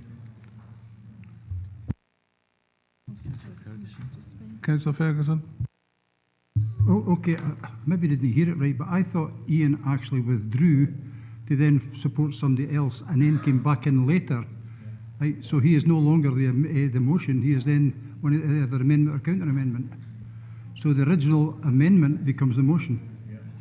I'm actually just going to propose we just take a wee 5-minute adjournment just to go through this, because my recollection is I've got to say I think Councillor Carruthers did withdraw, but the seconder didn't, and it's all getting a bit messy. So if we could just have 5 minutes and we'll just check it out.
Welcome back, members. Well, now we have established that Councillor Dryborough is the motion. So then move on to amendment and counter amendment. Could you read these out, Vlad? Good convener, if I could very quickly come in, I'd like to withdraw my counter amendment. Well, that makes it nice and simple then. So Here to help. got the motion and the amendment. Pardon? Well, that's too bad. I said 5 minutes. 5 minutes is up. If they can't organise a time to get back in the meeting, tough luck. So, it's as simple as that. I'm sorry. So, Vlad, are we going to go to the vote? Through yourself, convener, I'll just clarify in terms of we've now only got a motion and an amendment. The motion is for option 2, and that was Councillor Dryborough, seconded by Councillor Thompson. And the amendment is for option 1, and that was put forward by Councillor Carruthers and seconded by Councillor Ingalls. So we have that motion and amendment. Is everybody clear on those two options? Yes, okay, we'll move to the usual roll call. Through yourself, convener. Convener? Amendment. Deputy convener? Motion. Councillor Bell? Amendment. Councillor Beretti? Motion. Councillor Blake? Amendment. Councillor Brodie? Amendment. Councillor Doogie Campbell? Amendment. Councillor John Campbell? Motion. Councillor Ian Carruthers? Amendment. Councillor Karen Carruthers? Amendment. Councillor Dashper? Motion. Councillor Davis? Amendment. Councillor Dempster? Amendment. Councillor Dennerley? Is not on the call, okay. Councillor Dorward? Motion, please. Councillor Dryborough? Motion. Councillor Drysdale? Amendment. Councillor Ferguson? Motion, please. Councillor Giusti? Amendment, please. Councillor Hagman? Motion, please. Councillor Howe? Amendment, please. Councillor Howie? Motion. Councillor Hislop? Amendment. Councillor Ingalls? Amendment. Councillor Jameson? Motion. Councillor Maureen Johnson? Amendment. Councillor Jordan? Motion, please. Councillor Little? Motion. Councillor Lowe? Motion. Councillor McCammon? Amendment. Councillor McFarlane? Motion, please. Councillor Mail? Amendment. Councillor Marsh? Amendment. Councillor Marshall? Motion, please. Councillor Scobie? Councillor Slater? Amendment. Councillor Stevenson? Motion, please. Councillor Stitt? Motion. Councillor Thompson? Motion. Councillor Walters? Motion, please. Councillor Wilson? Motion, please. And Councillor Young. Motion. As members will see, the motion's carried 21 votes to 20. Thank you. So we'll move to the recommendations.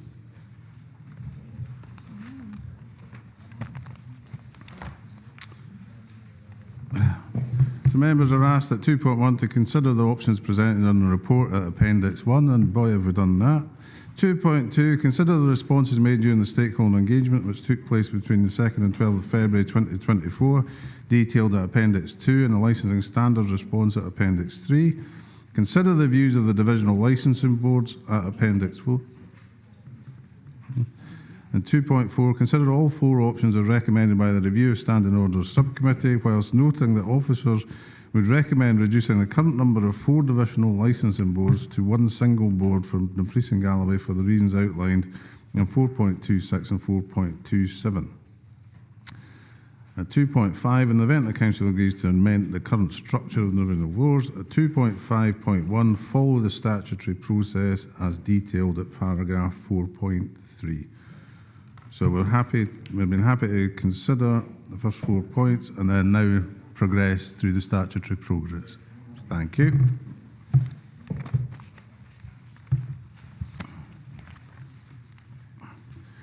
Item 13, Member Officer Working Group Report by Executive Director Education, Skills and Community Wellbeing. This report presents members with proposals on the establishment of a Member and Officer Working Group as agreed by full Council on 28th March 2024, that a short-term cross-party Member and Officer Working Group is formed to develop a school mothballing policy. John Thin, Head of Education, Learning and Resources, is available on Microsoft Teams to assist members with any questions. I'll now open to questions and comment. Any members? Councillor Dryborough. Don't got any questions, Chair. Just a comment to say that we agree with the recommendations in the report. Thank you. Any further contributions, Councillor Hislop? Chair, could consideration within the scope be that if it's looking at schools that might change catchment, if you're in one catchment for a secondary, moving to another catchment area for a secondary, if it was a primary school that was being mothballed, allow the parents still to retain the original actual school for the secondary, because that might change things, you know, in the peripheries of some of the boundaries. So I think A's aligned with Dumfries and they're currently with Nethermill. Nethermill, I think, is more aligned with Lockerbie. It's just maybe the parents would still wish the right to go to Dumfries High School. Thank you. Jonathan, can you answer that? Yeah, thanks, Convener, and thanks, Councillor Hislop. Yeah, that would obviously be picked up as part of the Member Officer Working Group. So these would be the details that would be considered as part of the development of the policy. So exactly the kind of things we need to discuss and consider what that implication would look like. Thank you. Thank you, John. Is there any further questions? Councillor Dormant. Thank you, Convener. I understand we already have a mothballing policy for primary schools. Well, I would hope we do, given we've been voting on these things for a while.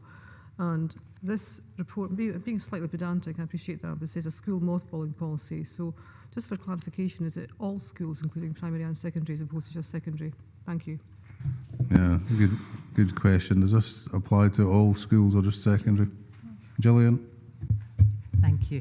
The policy that we will bring forward will include primary and secondary, in that we have already made discussions and decisions regarding our arrangements for primary. But it would be helpful, I think, to have all of that information in the one place. But we can certainly finalise that through the working of the Member Officer Working Group. Thank you. Councillor Thompson. Yeah, it's maybe just a minor point, but obviously we have a very small number of specialist schools in the region who provide maybe particular specialist support.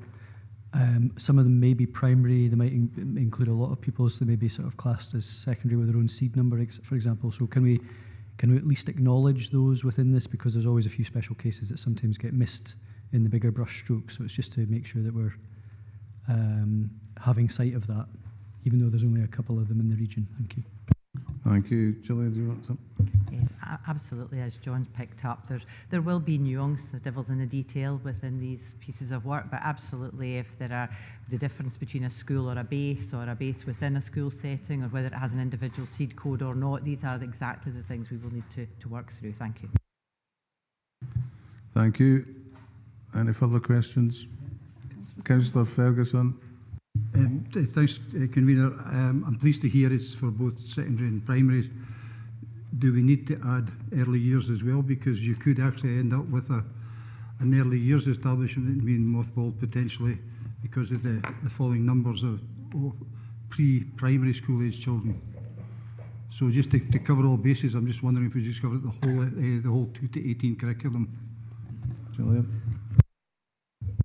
Happy to take that on board. We don't have any standalone early learning centres in Dumfries and Galloway, as they would come under the auspices of primary schools, but if we need to set that out clearly, then we can do that. Thank you. Thank you. Councillor Dougie Campbell. Thanks, Convener. I've got a couple of clarifications on the terms of reference, but just to also clarify, as the mover of the original motion on the 28th of March, it was only in relation to secondary schools. If you remember the emergency motion, which didn't appear in the agenda in the previous full council, made reference to primary school and secondary school, but I was aware that there was some concerns amongst elected members about that. So the motion was developed to only specifically apply to secondary schools. That said, I'm sure a lot of people in communities and parents in primary schools would welcome widening the scope to primary schools. But just to clarify, the motion was only in relation to secondary schools. The clarifications on the terms of reference were that there's no specific reference to who would chair the working group. Now, I chaired, and Archie currently chairs, the Climate Emergency Working Group. So my assumption would be that it would be an elected member who would chair the working group. And also, there's no specific reference in the terms of reference to community engagement. I've had a look at the section headed approach. And the second last bullet point says examine linkage to place plans and other evidence sources. So I'll make the assumption that this is where potentially the working group could take representation or presentations from community representatives. In this case, I'm specifically thinking of Dalry because they are the only secondary school that has had a process of consultation leading up to a proposal for mothballing. So I think that the inclusion of their experience and where consultation can be improved, which is what the motion was all about, their voices should be heard. So I'd be interested in the response to that, please. Thank you, Councillor Campbell. Julian. Thank you, Councillor Campbell. Yes, indeed, it's within the approach. We tried to tie this into a defined council approach, and therefore the impact assessment as required by council policy tried to ensure that this was a rigorous and repeatable arrangement, that we would be clear about who we were inviting and under what auspices. But in practice, absolutely, Councillor Campbell, we want to make sure that we listen to communities and that we take account of their views in what we are looking to do.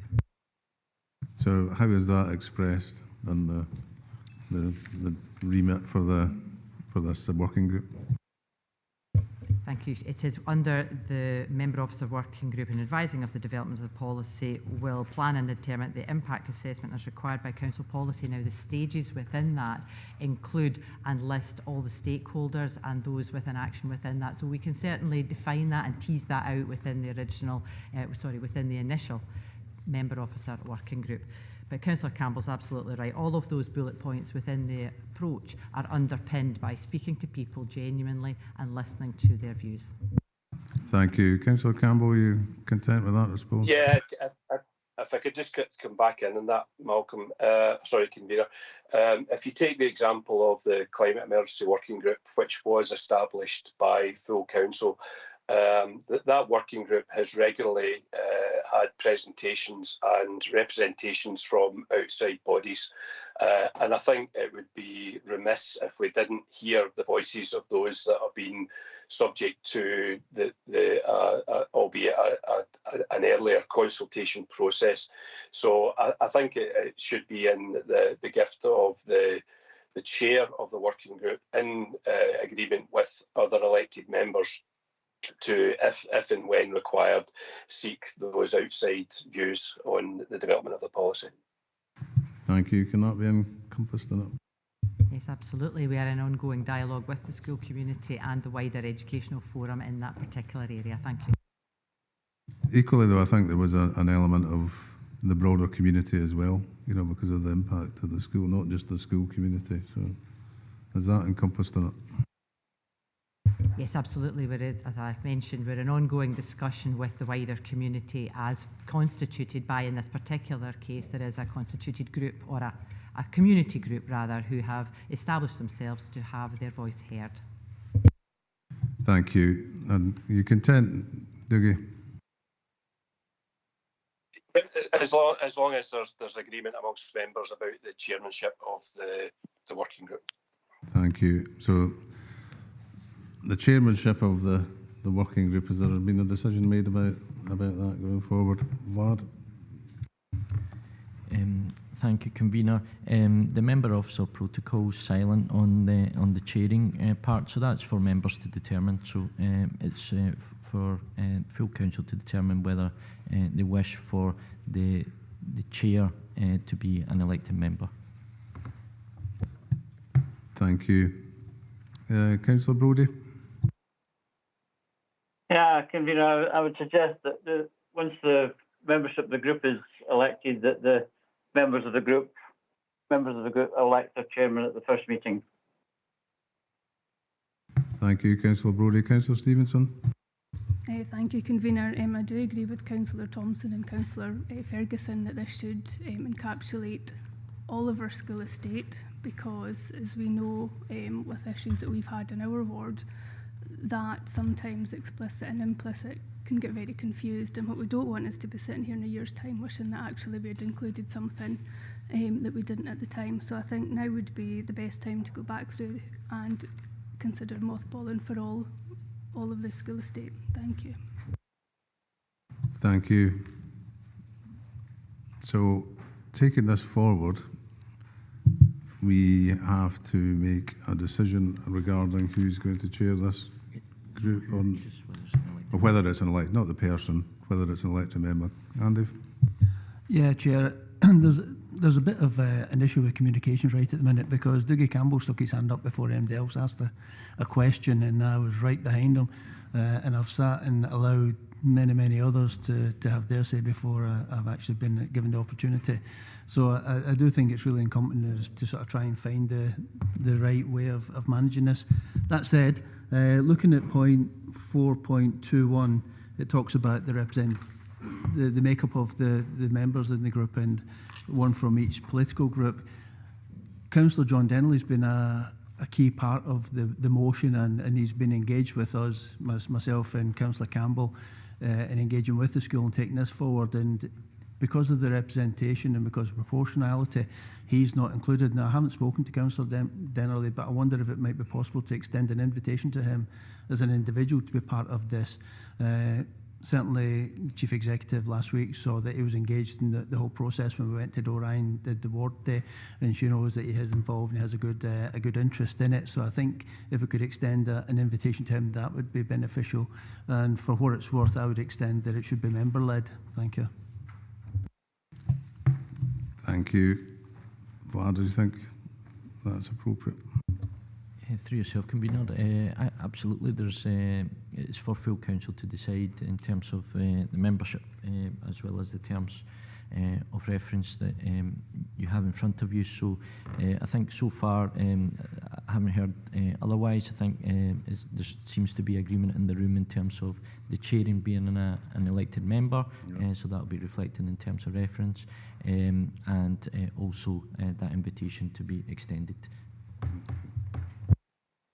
Thank you. Is there any further comment? I do apologise for not picking you up, Councillor McFarlane. It's actually when you're here and you've got the screen, you've got people putting hands up on the screen, you've got people writing speak, you've got people putting their hand up, and in particularly with this meeting with so many people, it is quite hard. And equally, I get helpful notes from the chief executive saying somebody wants to speak. And I do apologise for missing you, because I see you were only a minute behind Councillor Dougie Campbell when I'm looking at the thing. So going forward, so what, Councillor Dempster?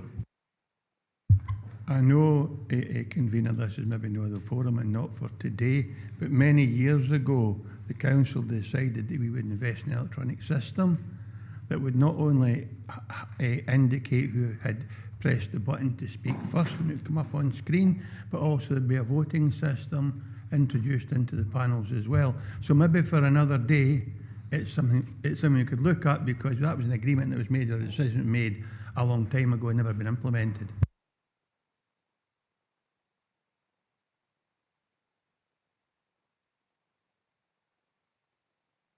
Okay, on that basis, we'll just move to the recommendations. Thank you. So, members are asked to agree the terms of reference and report arrangements for the Member Officer Working Group on Mothballing Policy as detailed at 4.2.1, and 2, the membership of the Member Officer Working Group on Mothballing Policy as detailed at 4.2.1, with the addition of Councillor Dennerley. Are we happy to agree? Agree. Thank you. Convener, if I could, Convener. Thank you. Councillor Campbell, come back. Yeah, it was just to clarify, are we widening the scope to primaries and nurseries as raised by members in the hall? The recommendations have been agreed, but I think we are. I think the intention is to widen it, Councillor Campbell. Gillian? This council has already mothballing for primary school arrangements in place as per the statutory guidance. Our ambition here was to bring this arrangement into one place, into one document, because we are already partway through a process which has already been agreed by Education Learning Committee. So we are not looking to add complexity to an already sensitive subject. This is related to secondary schools, but we were looking to bring the arrangements into one document to ensure there was some congruence. But certainly I can manage through the terms of reference at the first meeting in September. We can absolutely define what requires to be done in terms of any gaps within the policy landscape that we have. We only have from September through till March, so this is a very defined short life piece of work where we've got a lot of people I know will want to speak with members, and we will need to bring this forward quickly to meet members' expectations of the March reporting. Thank you. Thank you, Gillian. Councillor Campbell, are you happy with that? Yeah, I mean, there is a debate to be had about the distinction between what policy looks like for secondaries and for primaries, but we can debate that from September onwards. Thank you.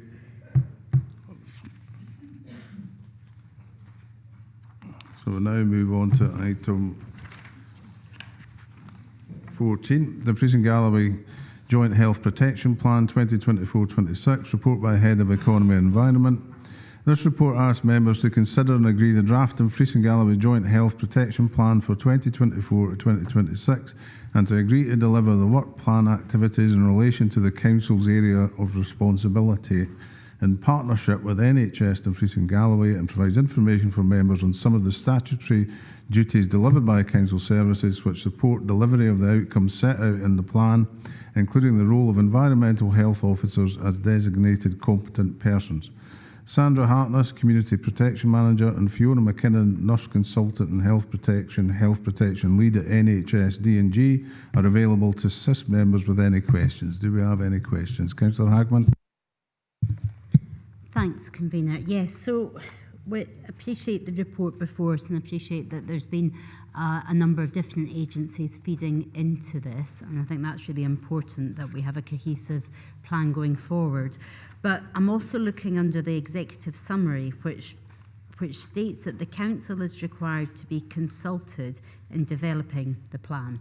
Now, appreciate that we have had managers come forward and involved with this, but the second paragraph says, as this is a consultation on the delivery of the health service, it comes to full council. But we're not asked to scrutinise, or we're just being asked to agree it as such. So, you know, is there opportunities to amend it? I don't know if we really want to open that bag today on here, but I do have some questions going forward, just insofar that page 131 references the 6 public health priorities that was agreed with Scottish Government and COSLA, and within that there's some really important points. Public Health Scotland have been doing a lot of work nationally in terms of highlighting the importance, and I just wonder where does, say, priority 6 fit into the plan? So priority 6 is a Scotland where we eat well, have a healthy weight and are physically active. I don't see that captured in our priorities going forward. And certainly when I have a look at the table which references health protection challenges and risks that are particular to Dumfries and Galloway, the sort of final one there, also on page 131, references air quality issues. Now, it states that the risk is increased risk of respiratory and cardiovascular disease, but then it says the air quality is good. So I'm a bit confused as to why it's in there. I'm also really aware that there's quite a lot of research done in the last couple of years about the issues of respiratory disease and the use of farming techniques in rural areas, because so often people think in the countryside the air quality is great, but actually as a result of some pollutants through farm equipment, through chemicals, etc., that are used, you know, where's that being captured? Is that something that we're taking forward? Because there's not a level of detail in this report. And then certainly on page 140, the local priority is reducing the impact of tobacco, vaping, alcohol and other harmful substances, which I absolutely agree. Our Youth Council have highlighted that as a possibility. But there is mention of to work with licensing standards in respect of age. Is there a role for our new conjoined licensing board to maybe feed into that, because this is being highlighted as a local priority and a risk? And I know that the licensing boards have had an issue before of how do we determine whether the issue is premises licensing on sales versus off sales. So can we perhaps add into this one that there's maybe an opportunity for us as a local authority with a responsibility to try and actually make an impact with this? Obviously, we do have the Alcohol and Drugs Partnership, and again, any support for that I think is really welcome. But, you know, there's a lot in here. It's a consultation, or are we just being asked to agree it and, you know, trust that the officials have fed into that? I'm just trying to work out the process of how we can amend this, if we wanted to amend it, if it truly is a consultation. Thank you. Well, the recommendation is quite clearly just to agree it. Is there any possibility to amend this plan? Fiona or Sandra, can either of you help? I'll ask Fiona to come in here. Thanks, convener. Thanks, convener. Yes, there is a possibility to amend it, absolutely. We would need to take it back to the NHS board as well, but absolutely more than happy to amend, although it is for agreement, but happy to take any comments. Thank you. Councillor Scobie.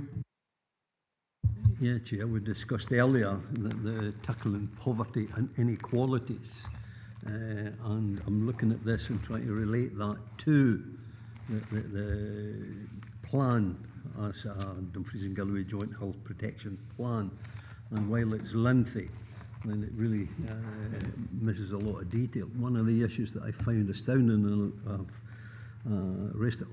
I will be raising offline with the Chief Executive, that's around food, and how I just discovered only this week that food doesn't feature in social care, which astounds me. But nevertheless, there's very little in the document about food, poverty and so forth, tackling the poverty in terms of food. and also inequality, particularly west of the region. And we've had motions up on inequalities west of the region, particularly around maternity, and nothing in here. I'll just pick one bit out, you know, and I would defy any member here that doesn't have it as an issue, and yet it mentions it in here. To investigate dog control complaints and issue dog control notices when public safety is at risk. There's no public meeting that I go to that it doesn't go back to dog fouling and how we tackle it. And there's reference in here, but nothing about solution. And it's something that as a member I have looked at, and I find myself battering my head against a brick wall when the community and the public's asking, what can we do about dog fouling? And we can't do anything. Or it feels like it. So in that respect, while it's a lengthy document, that's one issue, dog fouling and public risk, yet the other parts I refer to are scant or not mentioned, food, inequality and so forth. So, you know, I question the plan, while it's lengthy, are we really getting into the nuts and bolts or the issues that face a joint plan in tackling many of the issues? Thank you. Sandra, do you think you can come in on that? Thanks, convener. Yes, as Fiona pointed out, there is scope to amend this, and we can certainly do that if members wish. There are mentions about food and things that factor inequality. Completely understand if members think that these are not mentioned in enough detail. It has tried to capture the work that is ongoing as it is, the kind of business as usual, without putting additional burdens on the council services or the NHS services, but to try and direct the services that are already underway and delivering towards the national and local priorities. But we can certainly have a look at this and make some changes and additions if that's what members would like. Thank you. Councillor Driver. Thanks very much, convener. There's only one issue I'd like to just change on it, if that's potentially possible, on page 13 of 38, when it talks about host the Chapel Cross Power Station, on-site risk only managed through Magnox Limited. It's now called RSN as opposed to Magnox. Thank you. Sandra, have you noted that? Noted, thank you. Councillor Drysdale. Thanks very much, convener. Yeah, just to come in the back of Councillor Scobie's point, page 136, Sandra, I know you've been helpful on this one, but I'm wondering if there's any way the council could work more effectively and efficiently, if possible, with RSLs with regards to the latest legislation on XL bullies. We realise that in many of these cases, when people are allocated a home, that they're allowed to take these dogs through people's back gardens where there are children and other families or the elderly or anybody, in fact. And I'm just wondering if we could ask that could be adapted on that section 4 to make sure that we as a council are aware of this, because they are not required to be muzzled in private gardens. The law only requires these dogs to be muzzled in public places, and it does pose a severe threat to the public in Dumfries and Galloway in RSLs, and anywhere for that matter. Thank you very much, Sandra. Thank you, convener. Sandra. That's been noted. Thanks, convener. And yes, we can add some reference to that, I'm sure, when we make the amendments. I think it'll more be dangerous dogs in general, I would suspect. Is there any further comments or questions? Councillor Ferguson. Thanks, convener. I know you've got a right-looking tendency, but to the left would be quite handy sometimes.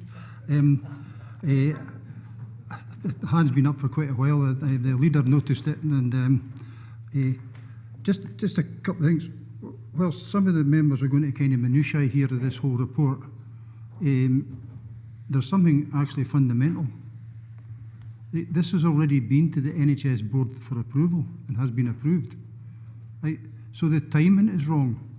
It should either have come to us earlier, right, or, and if we can't get that case, then we could put a delegation to some committee to look at it. or we should be asking the NHS board to delay it, because with the greatest of respect to Sandra and Fiona, to take back anything now to change that means it would have to go to another NHS board, which is about 3 months down the line. Right, so it's not a simple thing, and it's an age-old plea. This is if we're working jointly, and there's a huge amount of positive work goes on here between these two teams. Is as elected members, we need to know that it's coming to us at the right time, so that we can make comment, and then the NHS can take that on board, because the statutory responsibility, whilst it's a joint paper, lies with the NHS. That's what the statute says. So before they make that decision, and again, it's maybe something that needs to be fed back through the NHS governance system, is you can't actually say the council's in agreement because the council hasn't considered it yet. Right? Rather than sending it to us as a fait accompli. There's something not right with the process and its timing. And I'm sure it's a 2-year process. I'm sure we could find the time in 2 years to make sure it comes to us first for observations, recommendations, whatever it would be before it actually is produced or prepared for the NHS board. That's the rant over. No, that's absolutely fine, because so on the same point, Councillor Cooper. Just 2.1, I'm reading that. Does that not answer the question? It says agree the draft, the Dumfries and Galloway Joint Health Protection Plan. When I'd read that, I thought we were looking at a draft. We would make comment on that, then NHS board would ratify it thereafter. So this is the draft we're looking at. Thank you. Councillor Dempster. Thanks, Convener. Just a couple of observations on page 138, 139 and 140. We talk about local priorities, and notwithstanding that Chapel Cross, I'm quite sure, is a contaminated land area. I recall, I think it was 10 contaminated land areas we had identified in the Dumfries and Galloway 10 years ago at least, with a plan. And here we are, progress contaminated land strategies and ensure land is made suitable for use through development management. My ward is one of the worst contaminated land sections in the region, and there's nothing that's happened in the last 10 years. It's a private landowner, but I think sometimes if we take our eye off the ball, for want of a better phraseology, things don't move along as quickly as they should. And I think we need another contaminated land report. The old one will be about somewhere, refreshed, to let us know how much progress has been made in the last 10 years and how we're going to take contaminated land approaches forward for a conclusion, because I don't think any member would want to just remain dormant. We should do something to bring contaminated land back into use. And the other one on page 140 is the vaping issue. And just recently, Amy Highways completed the renewal of footways along both sides of Stanker High Street, put new waste bins out, looking great. The waste bins, you hardly see them for wee silver stickers that youngsters peel off their vaping things, they stick on the bin and then put the paper in the bin. But it illustrates how busy the vaping system is, at least where I live. And we need to be keeping an eye on that. And I'm sure it's not my word, I'm sure it's region-wide. But it is an issue, and I think, Convener, we should do something about it. Thank you. Thank you. Councillor Dorward. Thank you, Chair. I understand and agree that this is a draft of a health protection plan, but we haven't had much time to review it and criticise or constructively criticise. I do thank Sandra and Fiona for the plan. So it's just something to note. I'm not going to dwell on it. As a high-level plan, I think it's very good. It covers all bases. But the reading on page 125 to 127 isn't good in terms of the health of Dumfries and Galloway. I'll point out one bit. It's in Part 1 overview of NHS Board and Local Authority area. Over a quarter of the population is aged 65 and over, 27.7%, the second highest on all council areas in Scotland. And that is certainly something to think about going forward in terms of planning, and also to try and attract more young people into the area, which is something that we're all focused on. But it's quite sobering reading, those 2 pages. As a comment, I know you can't do anything about that, Sandra and Fiona, it just is what it is. But as a plan itself, I think it encompasses every single thing that we need to look at. the devil is in the detail, but that isn't for this plan to put in. I think it's a high-level plan. It's more strategic than anything else. The other surprising thing to me was the health protection challenges and risks, particularly to Dumfries and Galloway. There's quite a lot here that I wasn't aware of, so it was quite useful to have this information. And whilst you've not given a comprehensive and endless list of everything, it's actually quite useful to see. I think the challenge will be, and it isn't in the plan, is in dealing with resilience and also dealing with resourcing for dealing with resilience. I think that must be an issue. So can I ask that you comment on that, please? Thank you. Thank you, Councillor Dorward. Sandra?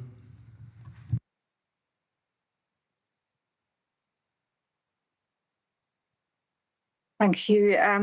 Yes, I acknowledge that there are particular challenges with Dumfries and Galloway. We've tried to capture these in a succinct way, as Councillor Dorwood has pointed out.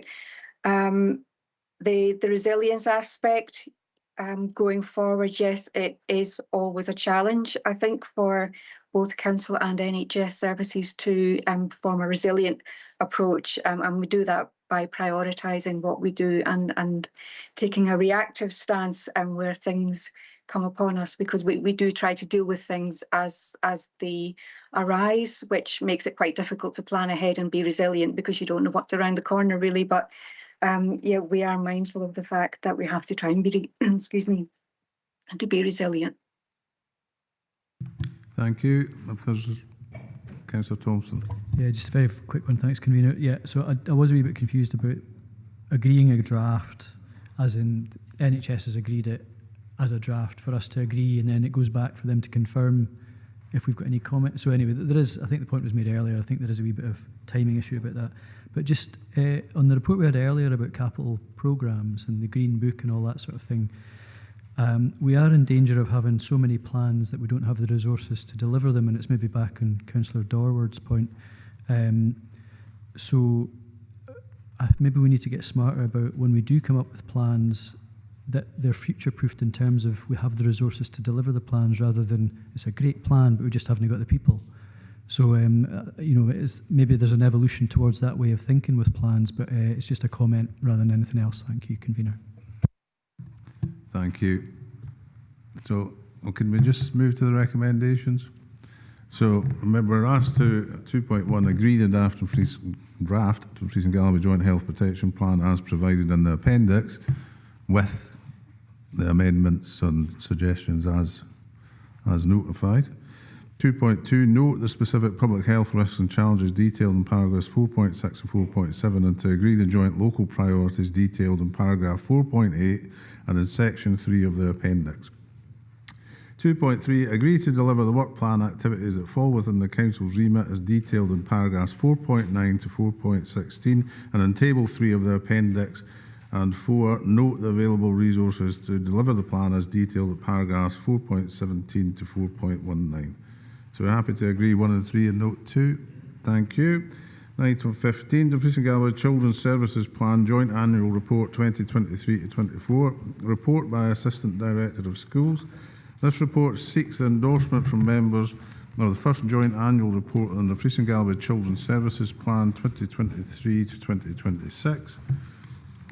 Jim Brown, Assistant Director of Schools, and Darren Little, Children's Services Manager, are available to assist members with any questions. Do we have any questions?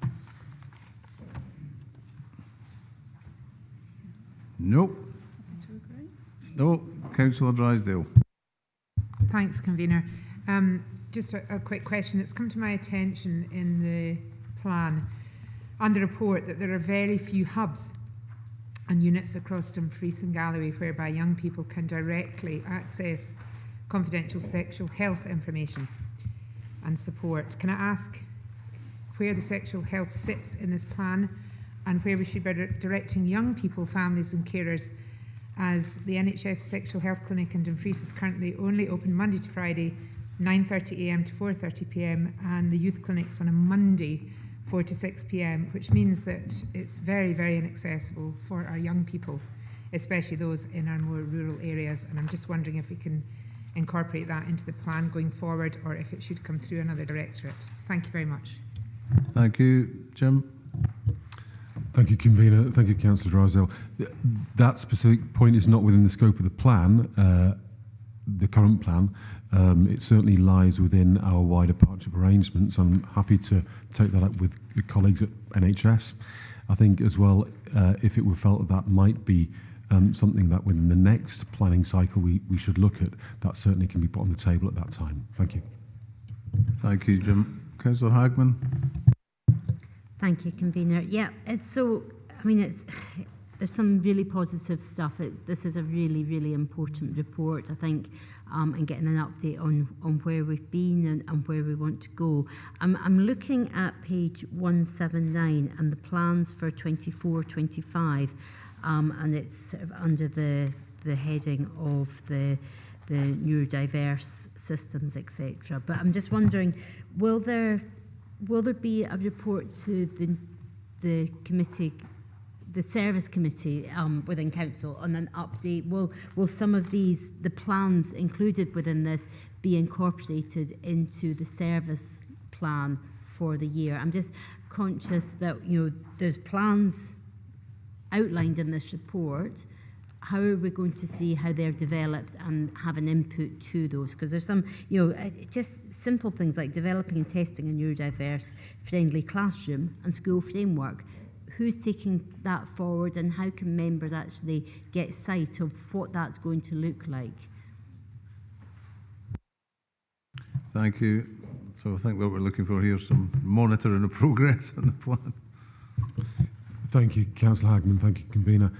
Certainly in terms of I can look at the first one on page 175, the neurodevelopmental action in relation to education, and absolutely that will form part of the response at I think it's November committee, education committee in November, in relation to the autism approach.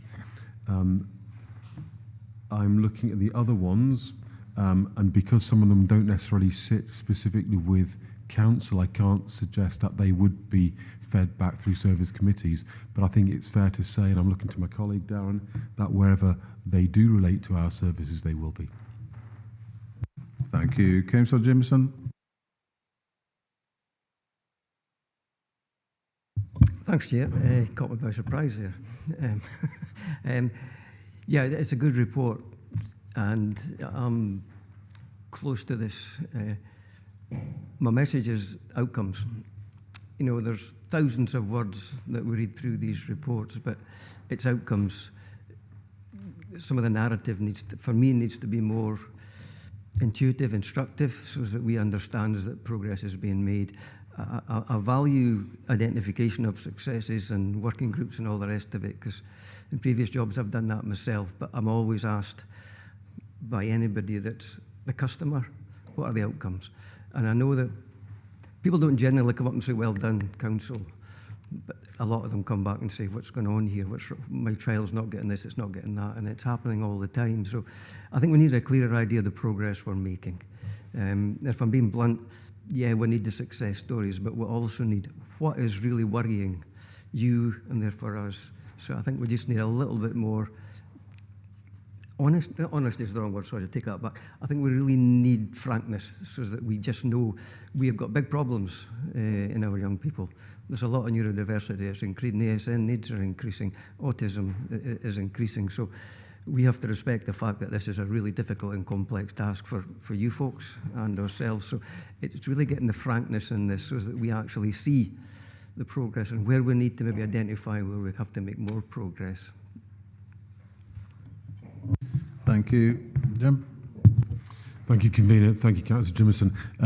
Yeah, I think what I think you're saying to me, and come back if I'm getting this wrong, Councillor Jimison, is that actually within the process where we describe the plan, I'm just going to move a little to the left so I can see you, we captured those areas that are most important within our shared planning landscape. Clearly what happens as well is that this is a 3-year cycle, so things can change over the course of that. It is a live plan, so we are able to look at that as an executive and say that we need to maybe focus on one area or another. What the plan isn't, and I know you appreciate this, is it's not the totality of all the actions of all the services within Children's Services for Dumfries and Galloway. It's a targeted look at those areas where officers representing all of those services believe there is a need, and B, a potential synergy that could be generated through partnership working. So I think probably what you're saying relates to the formulation of the next plan, which, if I'm right in planning cycles, will start as of next year. So we're in the second year of this current plan, but we then start looking at the formation of the next plan next year. And so I'd be certainly happy to update you on what we will be doing to construct that planning cycle. Thank you. Yeah, no, thanks for that, Jim. I understand that. Yeah, that's good communication. Thank you. No further comment. Councillor Marsh. Thank you, Convener. It's in relation to page 172 of the report under family support. It's just the statistic for the amount of referrals. I take it it's a typo. It should be 23 to 24, but it's a number. It's almost trebled from 22 to 23. It's now over 8,000 referrals. Is there a reason for this increase, or a gambit of reasons? And do we have the capacity to be able to cope with that? Thank you. Jim? No? Thank you, Convener. Thank you, Councillor Marsh. No, absolutely right. And we saw that as well. Now, we've reported accurately what we have been given, date we've been given, but you're absolutely right. That certainly raised an eyebrow. And I believe that what's happened here, it's the way we're recording things is not actually necessarily giving us the most accurate. So I mean, you can have my apologies on that.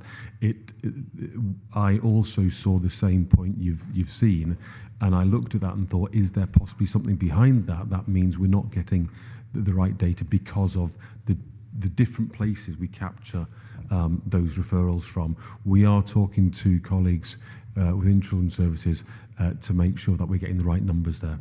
But thank you for the point. Thank you, Jim. So we'll move to the recommendations. Oh, have we got someone else? Councillor Scobie. I can't see to the right or the left, it would appear. I'll try sitting in front of you then, Chair. No, it's in line with what George Jimison was asking in terms of outcomes. And I'm looking at the work stream disabled children with complex needs.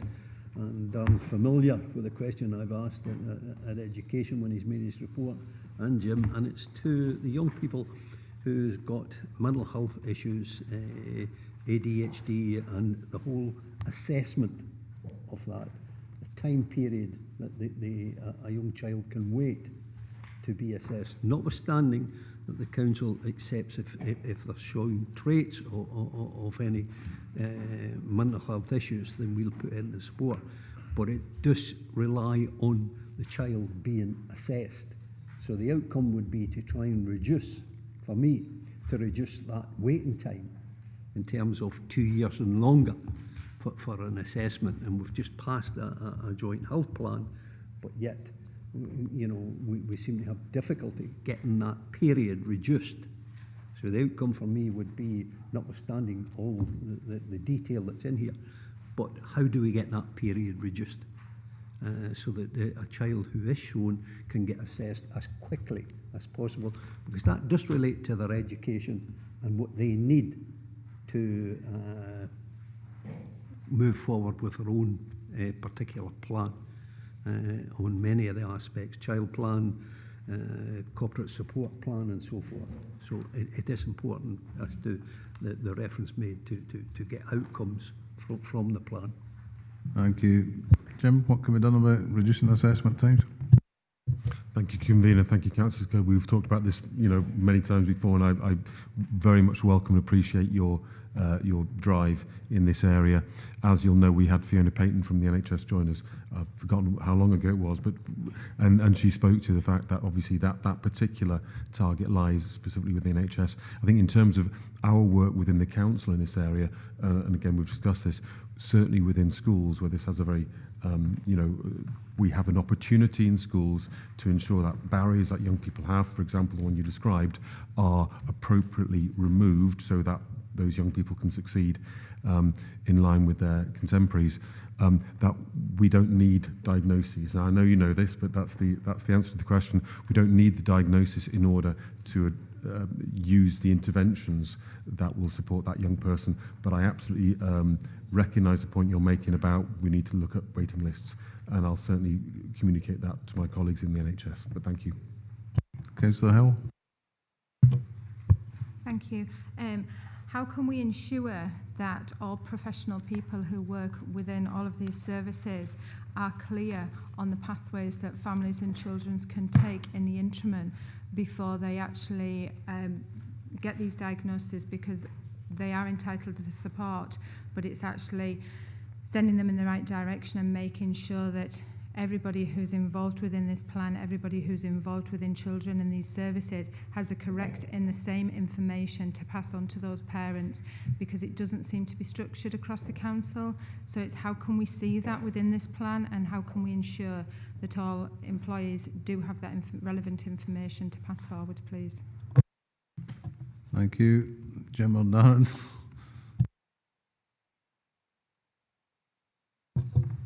Thank you, Convener. Happy just to highlight within the report itself, we mentioned that there's been sharing practice at festivals within the reporting period, and that's seen us bring together over 500 of our staff on a multi-agency basis to discuss the services and supports that are available, to make sure that there is that knowledge and awareness. But that work hasn't stopped. As you're aware, we're working on a web solution that hopefully will be a central location for everyone to access information on the supports and the services that are available as well.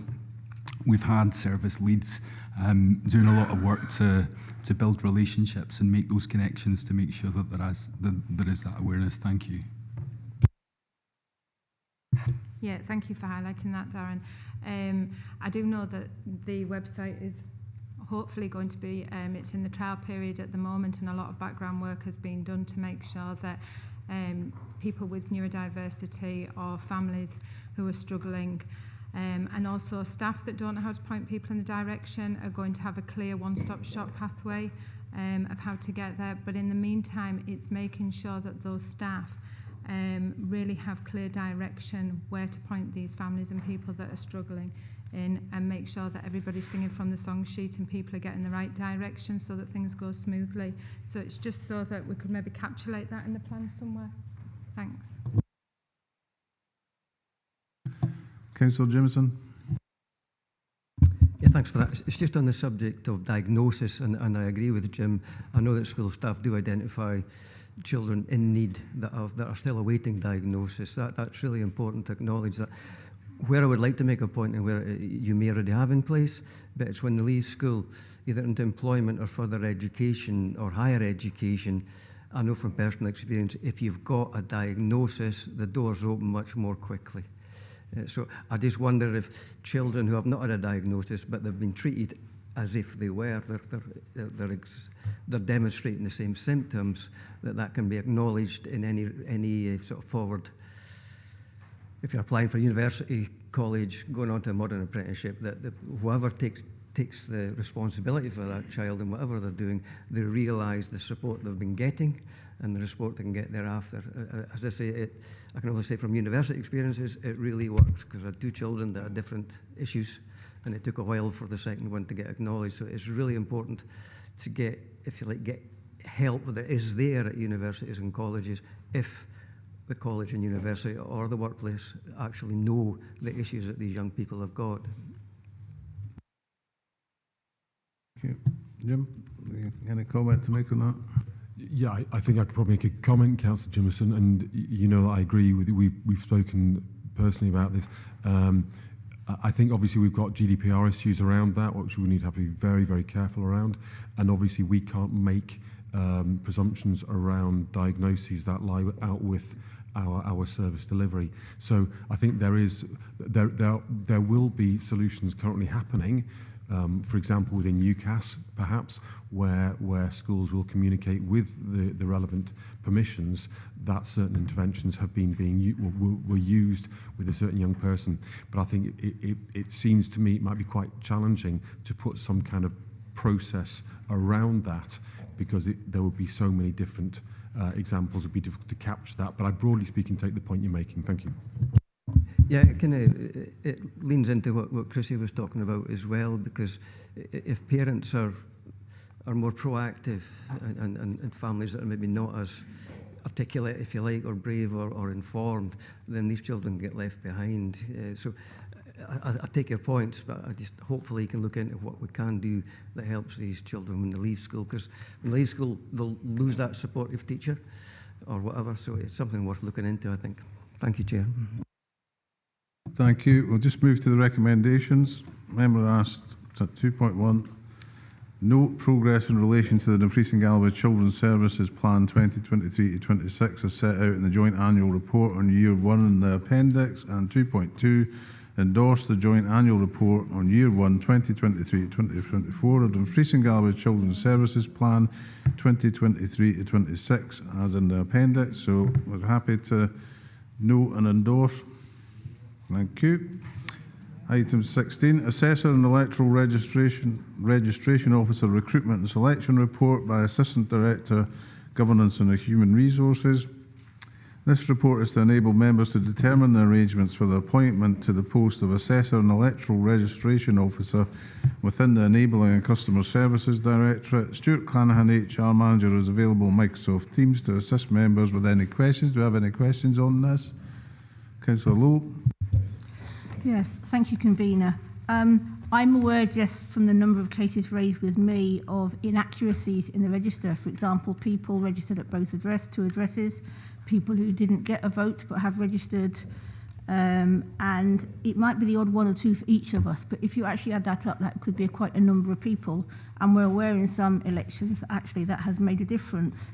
Are we absolutely sure that when we get that figure of our electorate on which everything else is worked out, that that is accurate, that people are not missing a vote? And that maybe Councillor Lowe, we're actually talking about the recruitment of a new officer and the recruitment process here. We're not talking about the performance of that particular function. Councillor Hislop. No question, just to move the recommendations as tabled. Thank you. Are we happy just to go to the recommendations? Agreed. Right. Members are asked to get 2.1. The appointment process for the post of Assessor and Electoral Registration Officer should be subject to external advert and internal advert. And 2.2. The timetable and key stages for the appointment to this post as detailed in the report at paragraph 4.6. Are we happy to agree? Thank you. Item 17. Road Network Management Street Naming Development at Phase H10.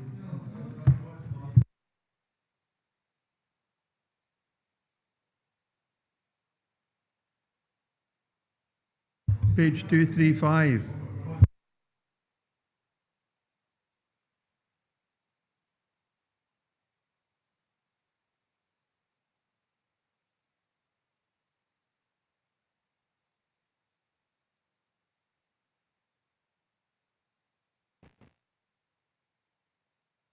Thank you. We're not having a good day up here, to be honest. Convention of Scottish Local Authorities, COSLA Annual Conference and Exhibition, 19th and 20th September 2024. Report by Executive Director, Enabling and Customer Services. This report is to determine the level of elected member attendance at the Convention of Scottish Local Authorities, COSLA Annual Conference and Exhibition, to be held on 19th and 20th September 2024. Heather Carnacan, Business Intelligence Manager, is available to assist members with any questions. Do we have any questions? Councillor Hagman. Thank you, Convener. Yeah, it's just in terms of page 236 and 4.4, it makes reference to one representative from each political group. Just to confirm, obviously, I did attend the convention last year, which the council paid, and I'm not the political group member of convention. And just to really clarify that there has been an update from COSLA that where a member is a spokesperson but not a convention member, then COSLA will cover those costs, because I know last year that there was some confusion on the cost of that. So it's just really to share that information back to full council. Thank you. Thank you. Is there any further comments, questions? Councillor Dempster. Just being pedantic, Chairman, the Scottish Liberal Democrats is at a membership of one.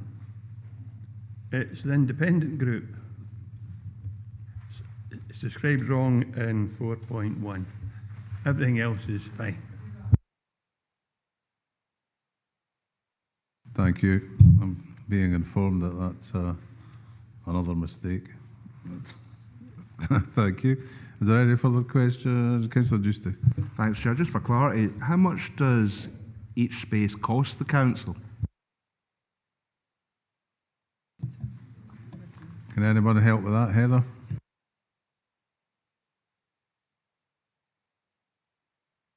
Sorry, I wasn't quick enough there. I was just going to try and double check while you were asking the question, but I'll get back to you. There's varying costs depending on whether you stay overnight or attend just for parts of the conference.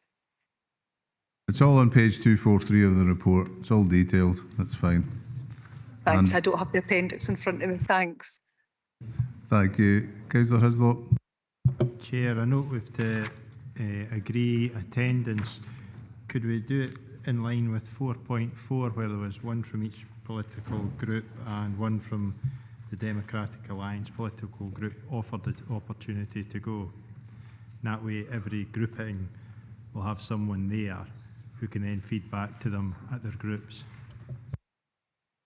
Thank you. That seems a sensible suggestion. Is anybody otherwise minded? Councillor McGregor.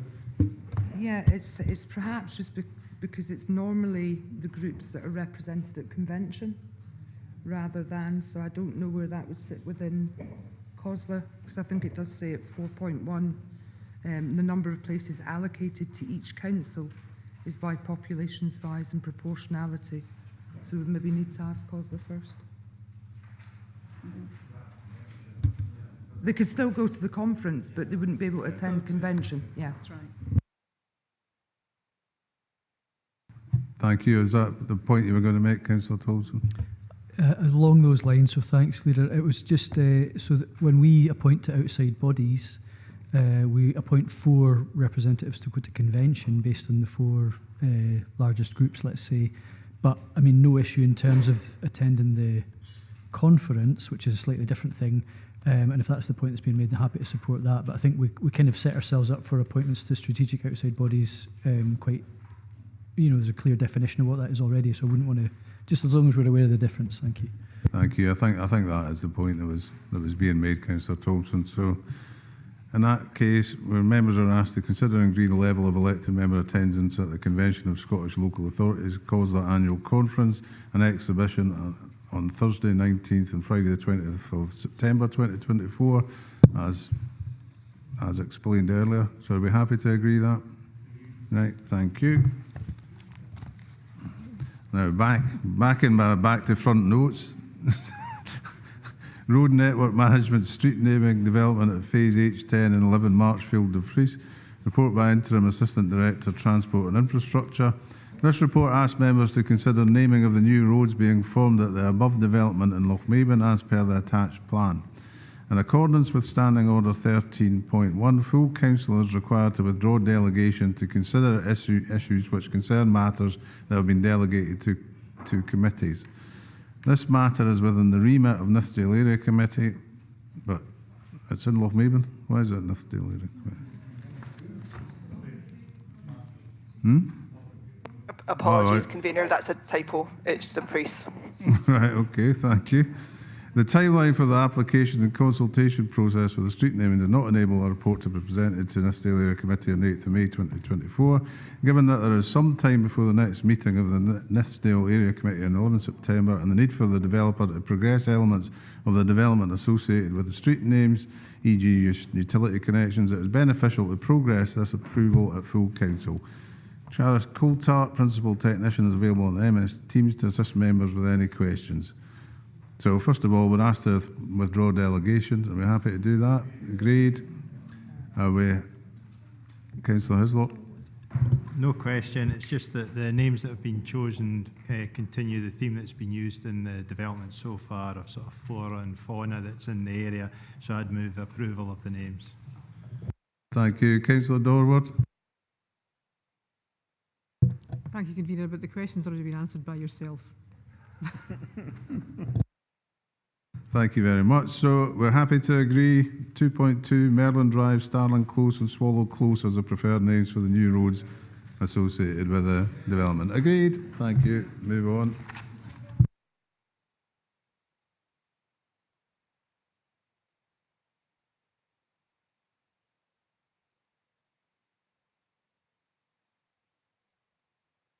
I think we'll just take a wee 10-minute break just now.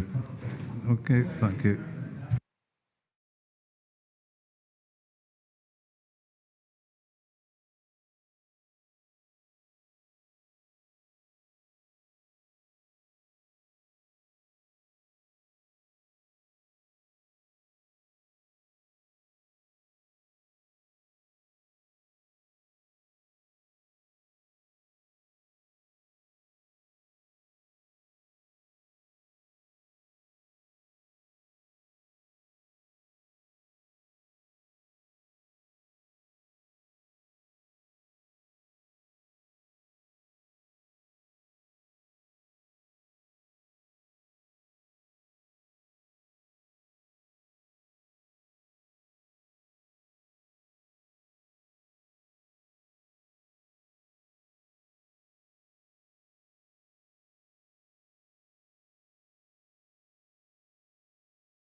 Welcome back. We'll now move on to item 20, the notice of motion, zero tolerance of any form of abuse, physical, including sexual, verbal or mental, on our staff and contractors under Fries and Galloway. Report by Executive Director, Enabling and Customer Services. Before moving to the detail of the report, can we first agree to remove delegation from Economy and Resources? Agreed. Thank you. Members are asked to consider the notice of motion proposed by Councillor Archie Dryburgh and seconded by Councillor Linda Dorward. The notice of motion is attached at the appendix 1 to the report. Stuart Clanahan, HAR Manager, is available to assist members with any questions. Councillors Dryburgh and Dorward, please propose and second your motion. Thank you. Thanks very much, Convener. I think this one has been on our view for the last 6-7 months, actually, and it's a range of different things that have all come together, and it goes quite well with the one that's coming up with regards, the situation in schools as well. I mean, Councillor Stevenson put a motion forward last year about both physical and verbal abuse in schools, and this has come to our attention more and more as we go through different things. I mean, we've all been to COSLA, we've all been to APSI and places like that where we have seen staff who have been, abused by the public and others, I have to say as well. So this motion is about having a zero tolerance of any form of abuse.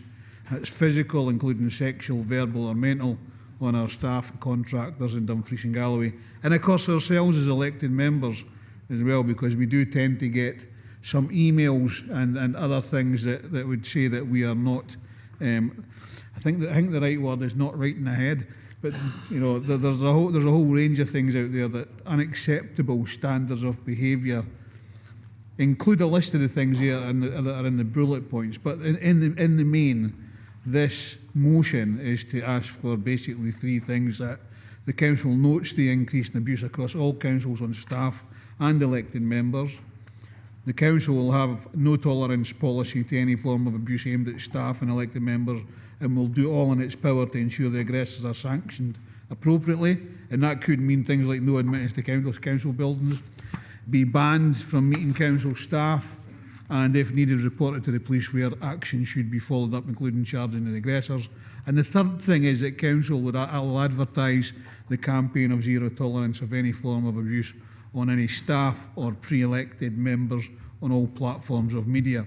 So that's what the motion is, Chair, and I'm happy for Councillor Dorward to second that. Councillor Dorward.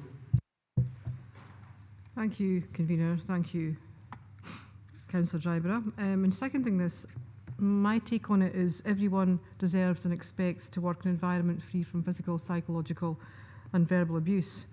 And unfortunately, despite these expectations, reported violent incidents are on the increase, especially in our schools. But I'm not going to dwell on our schools because we have talked about teacher numbers already, so I'm not going to dwell on that. That's been rehearsed. So whilst policies are undoubtedly in place, with the best will in the world, these have not made a decisive indent into the issue, and policies are only as good as those who enact them.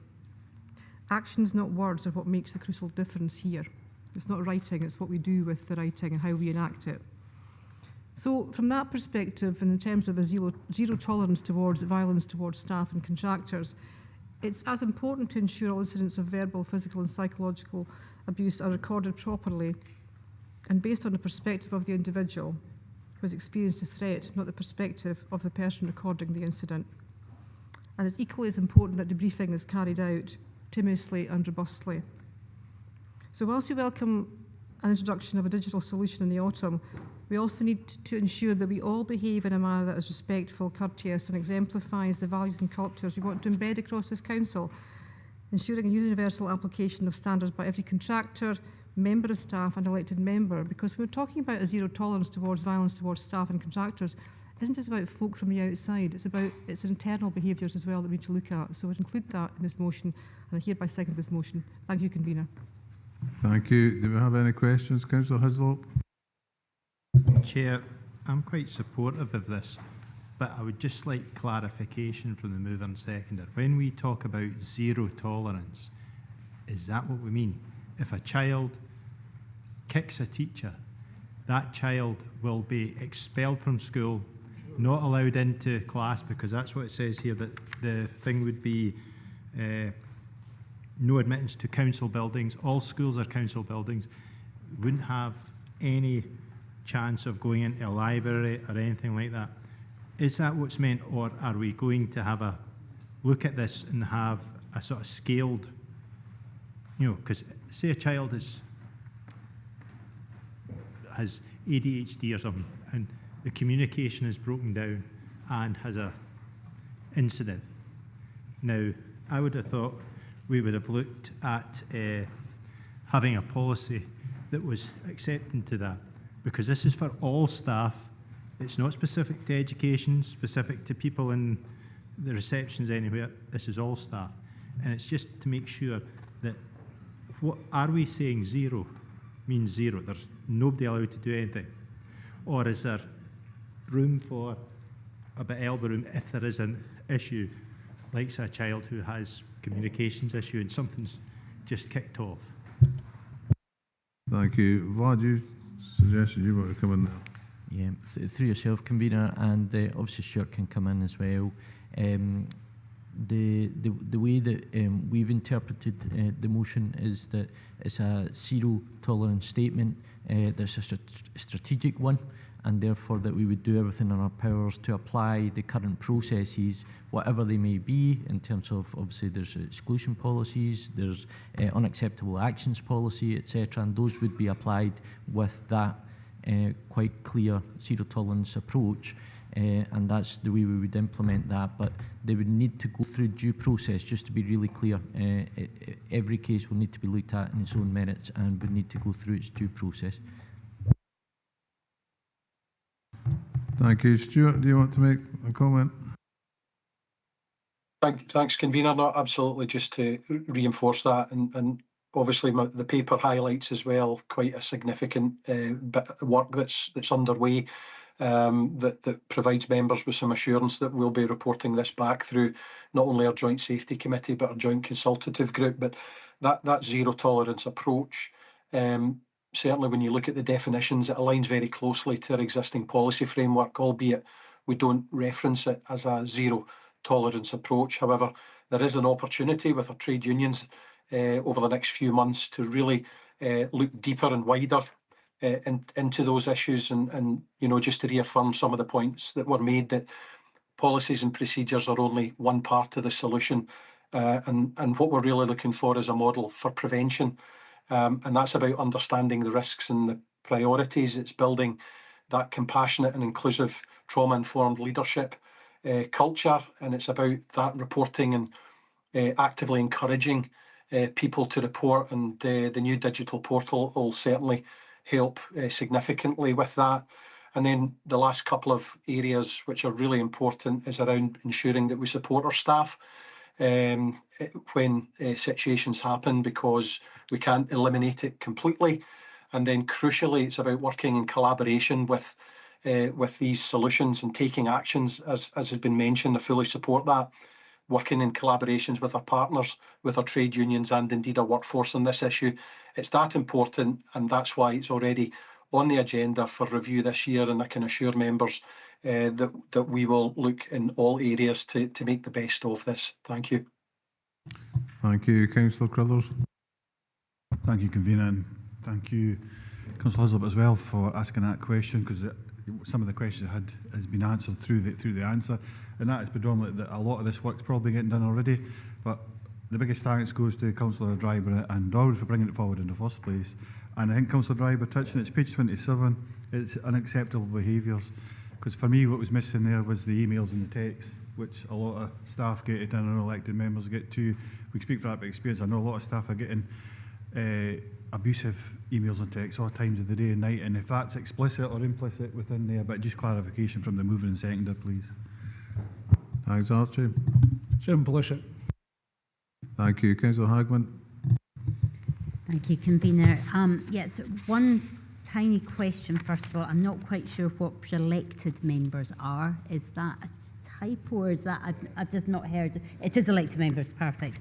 So no, I welcome the notice of motion. I perhaps should have declared a statement of connection in regards to this item as well. So I will on record now, just in terms of my role working in the SJC and the SNCT, where I hear directly from staff on a national level, but not locally. So it is really important to raise this, and I'm really pleased to see that elected members are included in this. I think I would just like to draw attention to the SLARC recommendations that have been published. Now, these have not yet been agreed or gone forward, but looking at the national work from a local councillor's point of view, and certainly in the recommendations from the SLARC national report, it made clear that I'll quote, there is clear evidence from our councillor survey and from our engagement session that personal safety is an issue for some elected members.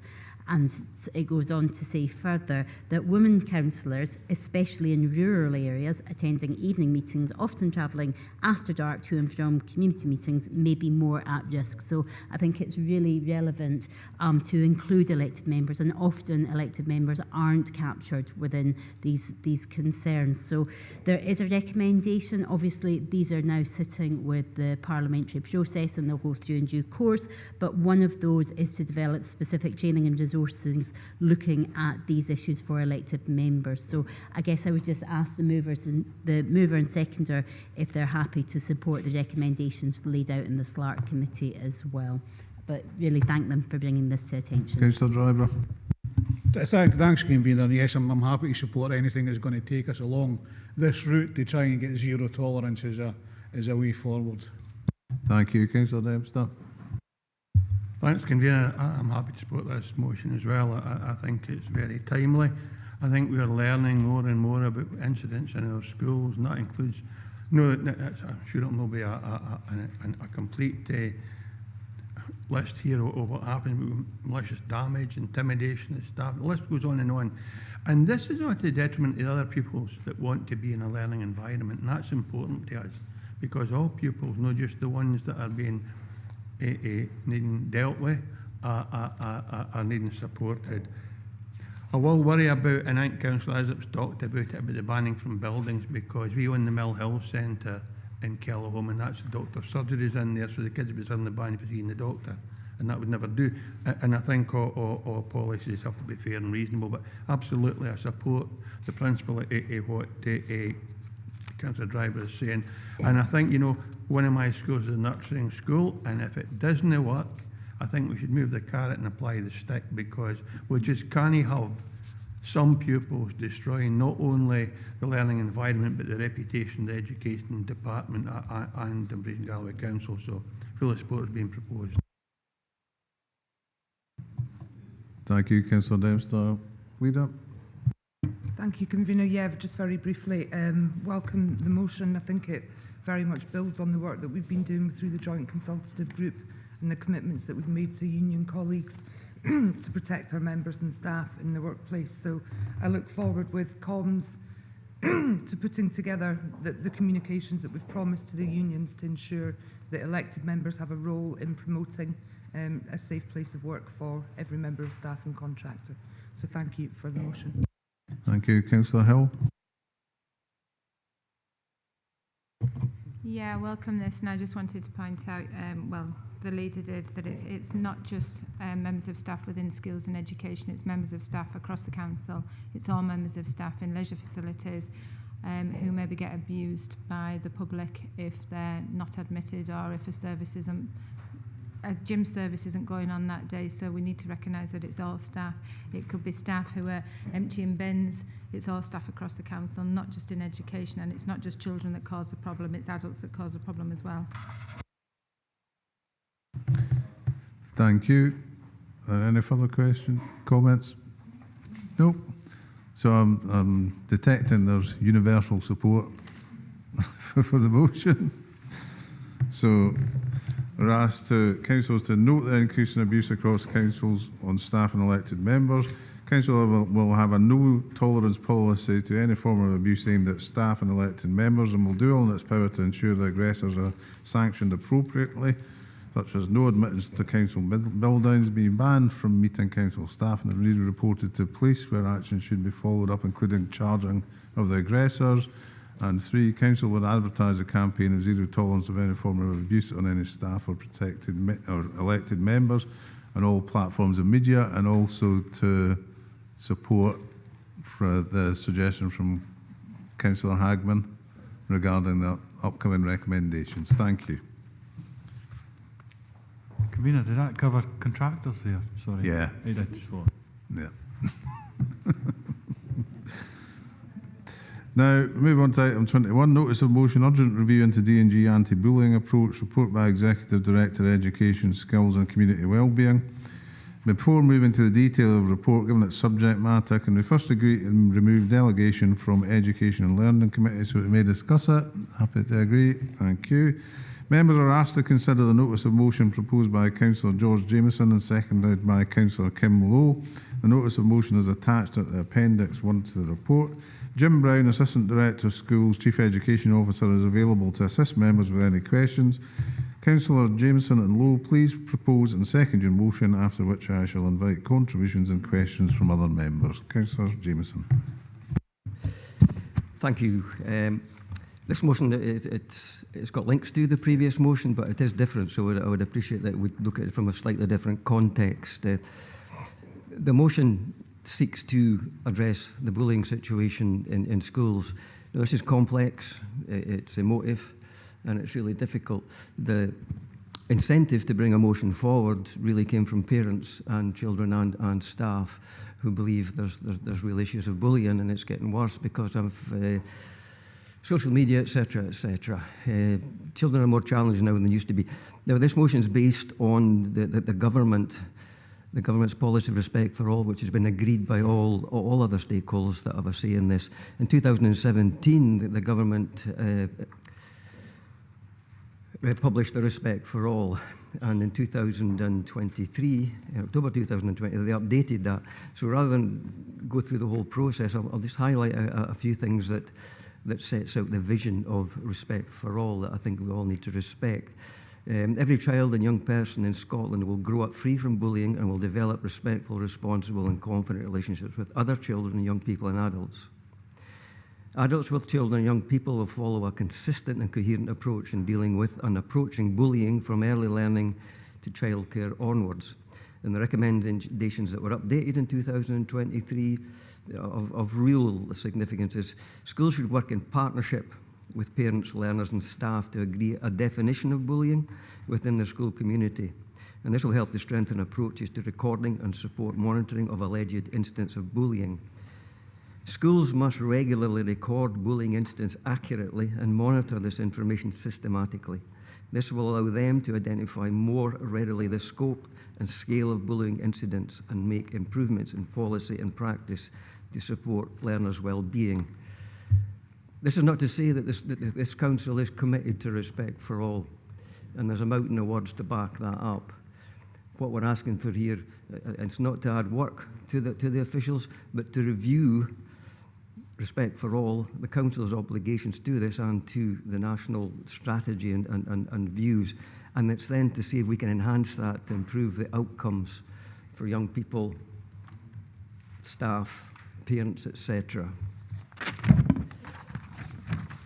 So the recommendations that we would ask you to support is that in light of the agreed national policies that D&G Council calls for the Education, Skills and Community Wellbeing Directory to carry out an urgent review to ensure that compliance of both D&G Council responses to the Respect for All vision and ensure the compliance for the recommendations from the National Review into reporting and monitoring as detailed above.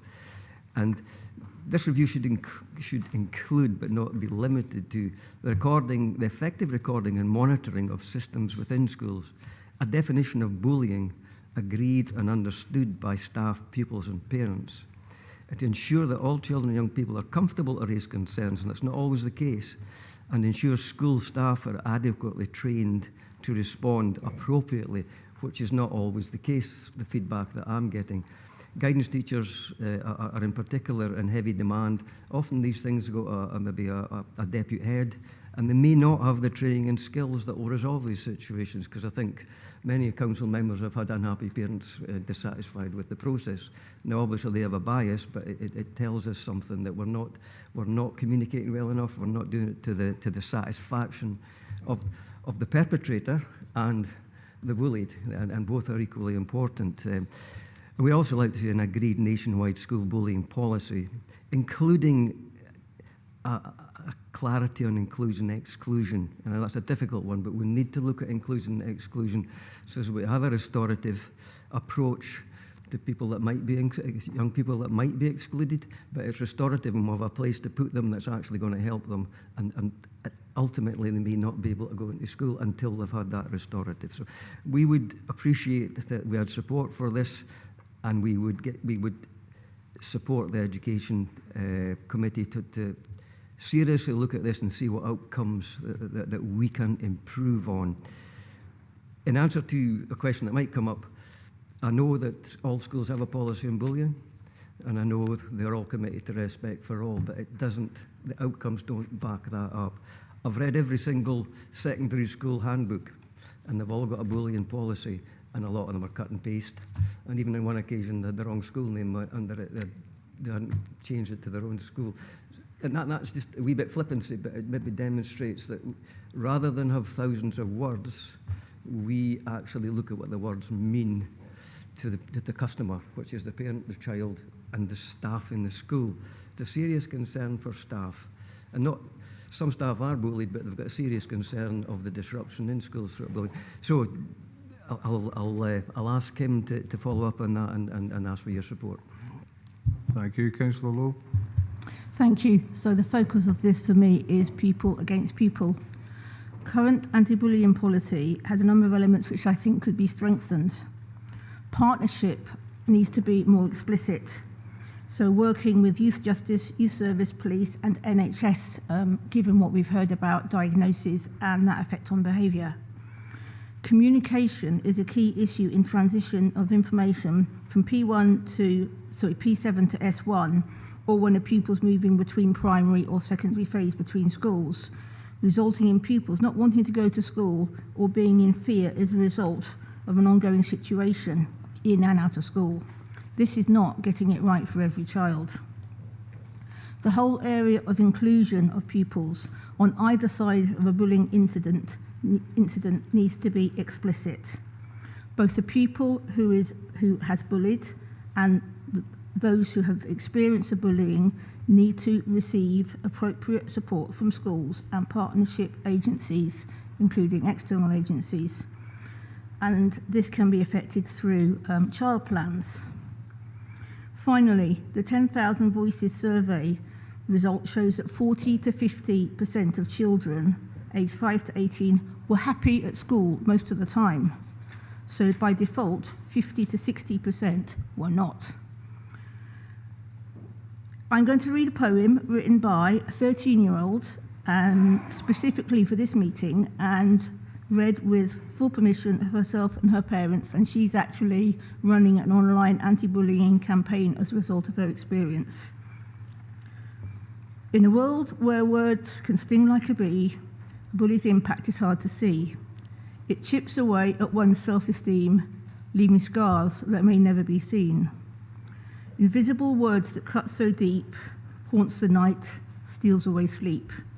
Loneliness becomes a constant friend, as the dawn seems to have no end.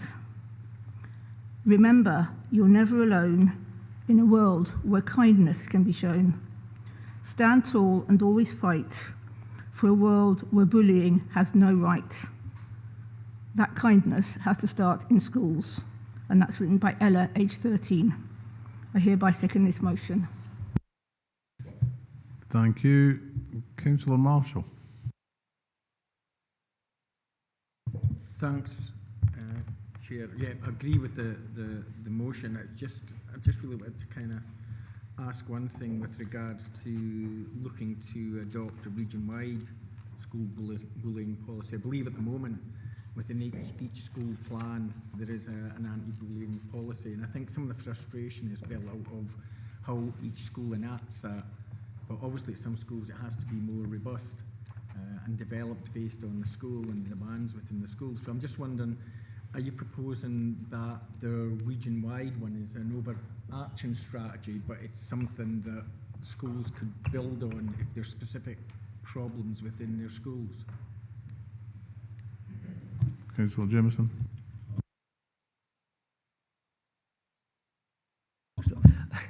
That may be implicit, but one of the complications just now when parents come back with us is they get different solutions to the same problem. So I think the key would be for me is that someone in the school is a specialist in that type of mediation so that we can try and resolve problems consistently across the region, but absolutely acknowledge there could be specific issues in different schools. So I have no issue with that as long as we have some kind of clarity on what bullying is and we have very, very good, well-trained people that understand both sides of the argument, and parents and children can be assured. The other thing I would like to highlight is the ability and comfort that young people can be assured of in coming forward, because that's not always the case. Thank you. Councillor Marsh. Thank you, Convener. I've no disagreement with the motion being brought forward today. However, if you look at Appendix 4 on page 67, the appendix that accompanies the motion, it says this is for inclusion with the Council Plan 2024-25. Now, I may have misinterpreted this, but in reading page 67, it suggested to me that the vast majority of the recommendations that are being put forward here are currently underway in a body of work being developed by the Council. And to quote page 67, to conduct a review of the bullying guidance with inputs from Police Scotland, young people, teaching and school staff. From this, a new approach of bullying will be developed, looking both at the bullying victim and the support available to them, as well as the bully themselves. The new approach aims to be restorative and reformative, addressing issues directly through group work programmes, one-to-one support and education in schools, as opposed to exclusion or expulsion. And in the milestone section at Q1, which is due to be reported on the 30th of June, which we haven't got to yet, is the first section. The anti-bullying guidance review will be shared with schools. So am I correct in thinking that this body of work is currently underway, which kind of undermines the need for the motion? Thank you. Thank you. Jim, can you help us with what's happening at the moment? Certainly, Convener, and thank you for the comments to all elected members. I think if I draw your attention to 3.3, that was my contention within the supporting papers, that I propose that the work that we're already planning within the existing council plan subsumes this notice. I share absolutely all the comments made by elected members about the seriousness, and I'm very grateful, Councillor Lowe, for the poem that you read out, which very clearly describes how this feels. But as I say, I think the specifics, the detail in this that is written in the notice is actually addressed not just as Councillor Marsh suggests within the council plan action, but if we look at the milestone detail of that, it actually gives the specifics on exactly what we're doing. We'll obviously be here in September to answer to you exactly how we've got on with that. Thank you. Thank you. Councillor Jameson, you want to come back? It certainly didn't miss me because I've read every word that's been written. So thank you, Councillor Marsh, but I was well aware of that. We're asking for outcomes. We have children just now that can't go into school, that have parents that are extremely upset, and this has been going on for a long time. Respect for All came in 1917. It came in 2017, thank you. Came out in 2017, and we have still really emotional children, really emotional parents, and I know that the Education Department are working hard, but it's not happening. It is not happening. That's why we've had to bring this to Council. there are words in there that are fantastic. There's words in there that came from Respect for All, that was written by government officials, agreed by all the other bodies, but it's not happening. So respectfully, Councillor Marsh, it's all there, but it's not happening. I can write an essay and nothing happens. So we've got to see action. We've got to see things happening. And I fully appreciate all the work that's gone into this, but I've read it all before it came into this document, and I'm still not happy, and neither are parents. So we need to be seen to be doing something. Thank you. Jim, do you want to come back on that? Yeah, of course, and I absolutely accept the points you're making and your comment there in terms of the outcomes. I think specifically, just in terms of what's being asked in the paper, I suppose I'm not making any further contention about what is always not taking place. I'm simply saying actually the point about the council plan action is that there will be a review, and I'm not going to, as you say, quote to you what you've already read several times. That what we have already written down in the actions in the council subsume what is in the notice of motion. So absolutely, we are going to carry out a review with partners, police, and so on and so forth, and we are going to make sure that staff do have the Respect Me units and all the other milestone items in there. And of course, the half-yearly, the 6 monthly update will be in September. And so I take your point, absolutely, it's about actions, but those actions are already taking place, and then you will scrutinise where we are with them in September. Thank you. Thank you. Councillor Slater. Thank you, Convener. Bullying is a very difficult subject, I must admit. There are a few different ways of bullying: physical bullying, spoken word bullying, and online bullying. It is quite often the people getting bullied are are frightened because of intimidation and don't always speak about it. With mobile phone bullying, phone numbers can be blocked. Social media sites are more difficult to control, and with AI, artificial intelligence, will probably increase. It is, as I say, it's a very difficult subject to deal with and control. Thank you. Councillor Hill. Hi, thank you. I think more likely the outcomes and impacts will come from the review and from what can be put in place. And for me, rather than promoted posts for teachers to pupil support jobs, we need to have dedicated staff within those hubs so that there's somebody there around the clock in every secondary school in a pupil support hub. Within a pupil support hub, and also that pupil support hub then supports the cluster of the primary schools, and then we have better working partnerships, and that would mean that there was staff in that position there to deal with the bullying, somebody on hand all of the time. And it doesn't necessarily need to be a teacher on a promoted post because they're already employed to teach a subject and a job. Thank you. Councillor Dougie Campbell. Thanks, Convener. A couple of questions, one for George initially and the other for Jim, please. First question for George. George, just listening to what you said about the sort of disparate implementation of bullying policy across the school estate, would your sort of intention or ambition be for some form of regular high-level scrutiny of implementation across the region by the Education and Learning Committee? And the question for Jim is, and I don't know whether this is an anomaly or an ambiguity, but the question is around when does the school's responsibility to manage bullying start and when does it end? Because previous complaints that I've received about bullying is taking place in the school bus. And I think there's a degree of uncertainty about where the responsibility lies, whether it's with the school, whether it's with the contractor that the council employs to transport children, or if it's parental, or it may be a combination of all three. But I think it's an important point in terms that bullying doesn't always take place within the school confines. It can take place externally. Thank you. Thank you. George, do you want to respond to your question?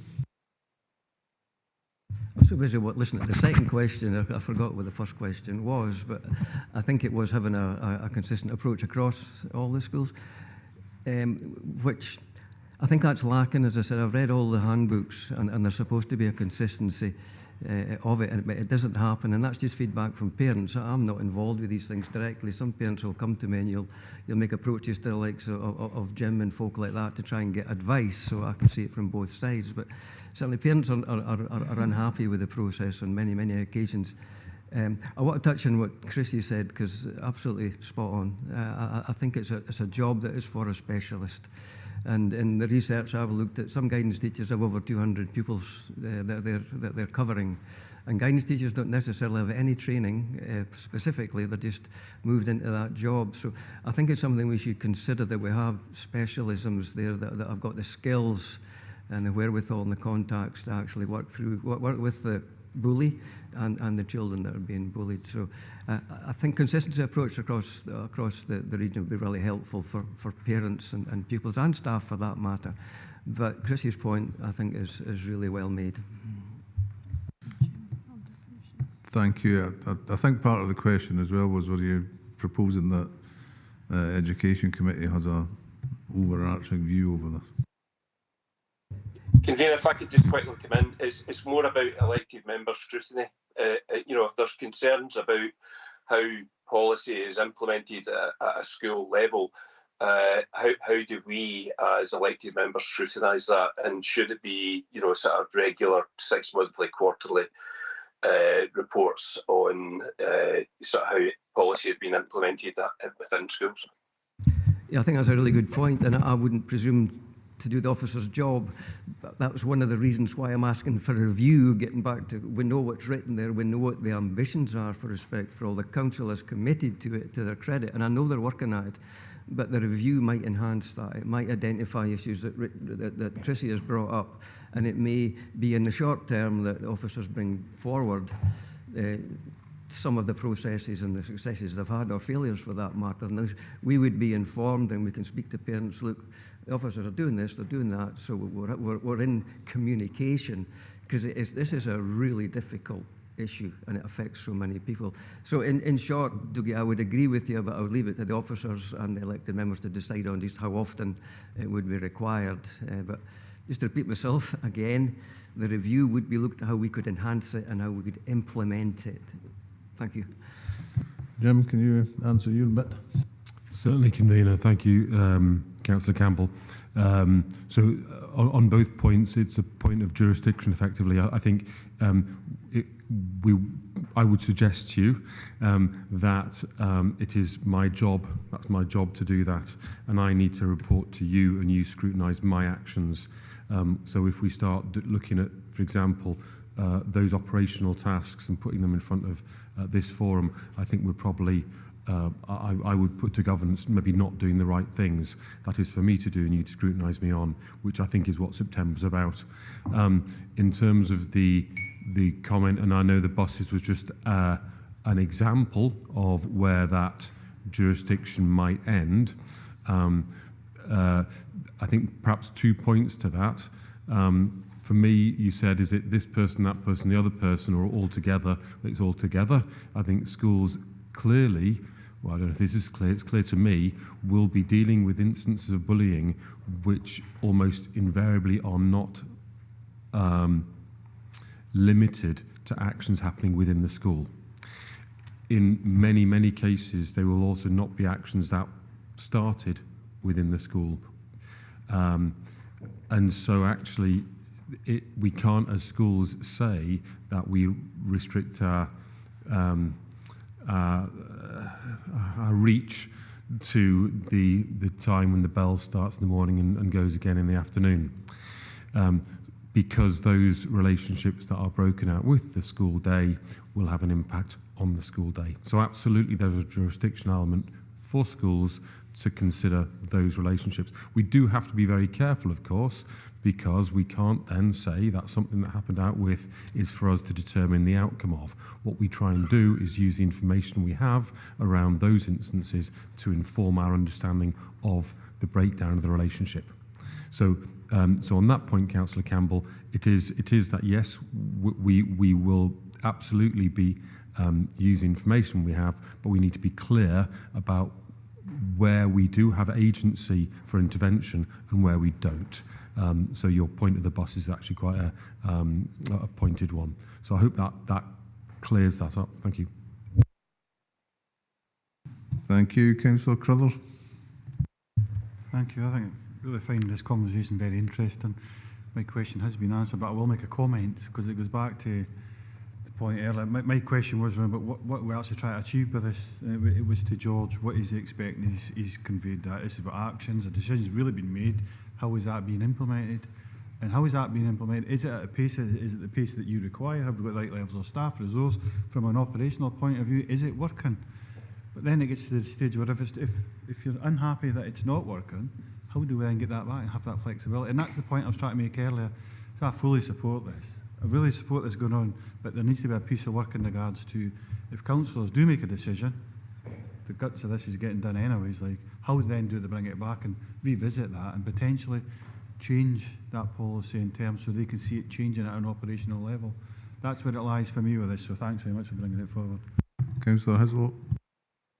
Chair, I think the idea of review is welcome and we look forward to seeing the outcomes of this. We as elected members hear the bad news stories usually, where a parent's not had the result that they wanted. But I'm sure there must be examples of good news stories out there that we don't hear, where resolutions are found. And I think we need to look at how that's happened, so that we can add it to the review, so that we can take it out further and maybe in a different school apply the same thing there. It might work. You've also got the fact that you're dealing with individuals here and how one person accepts something, one person might not respond to the same way of working. So if you have a policy, the policy might be implemented, however, the application might not come to the same result because of the bully might not respond to what you're asking, or the bullied person might not respond. So it'll be a difficult thing to actually get a policy and a practice of how to implement it, because you'll need different resolutions for different situations. So I think it's a very difficult thing you've got in front of you. But I think by having a look to see where we work well, where we have issues, that's a good starting point, and let's move from there in a positive direction. Thank you, Councillor Thompson. Thanks, Convener. I suppose my point maybe relates to the recording and monitoring of the system. So I appreciate there's a piece of work that will be carried out. I think on another issue around absences from schools, I think we discovered quite surprisingly that there was no Education Authority figures on absences. It was held school by school, and this was a piece of data that was held in CMIS, I think the system is, and it records it on a school by school basis only. So it's an actual separate piece of work to gather all that information and bring it to a kind of corporate report where it says, here's the overall local authority's performance. And I know we've been liaising with officers to try and get a better report that maybe outlines that, because as councillors for a regional authority, we probably would like to be able to say, well, we know what the level of bullying is across our region, and also how we're tackling it and how successful we're being with that. Because we will have returns back to the Scottish Government in terms of amount of bullying for P5 to S3, is that it? There's certain returns we would have in our Children's Services Plan, for example, that would feed back to government. I don't know if we get reported that as elected members. That would be a region-wide figure, but we'll also have localised figures in terms of how each school's performing with bullying situations. So it's not clear to me that at the moment we get that type of reporting that we can scrutinise. So I would welcome anything that would provide that. So could I ask that for the piece of work that's outlined in Appendix 4, that there is some kind of local authority level reporting that would detail that, rather than having a schools-only CMIS type system where only the school knows, if that's okay through yourself, Convener. Thank you. Gillian, did you want to come in on that, or is it Jim? Well, I mean, possibly both. I don't know, Gillian, are you happy that I jumped in there I was first? simply going to reassure the members that me, that there are certain modules within CMIS that do allow school by school only. I think there have been recent examples where we were looking at collating information on class cover. Now that was a school by school piece of information, because that information as to what an individual school did within an individual timetable within its individual staffing complement, that was something that we could only do at a school by school level. But the vast majority of CMIS, I can reassure members, does aggregate the data up to a local authority picture, and if it does not, that's certainly something that the performance team can do. So thank you. Sorry for jumping in, Jim. I just wanted to reassure members on that one. Thank you. Councillor Stevenson. Thank you, Convener. Just 2 points. Is this a bullying policy for primary and secondary schools? Because the way you would deal with bullying in primary might be quite significantly different to how you deal with it in secondary. But if we make a region policy, that'll apply to all schools. And then if we agree the review when we've already got a review, how long will it delay the current review by? Thank you.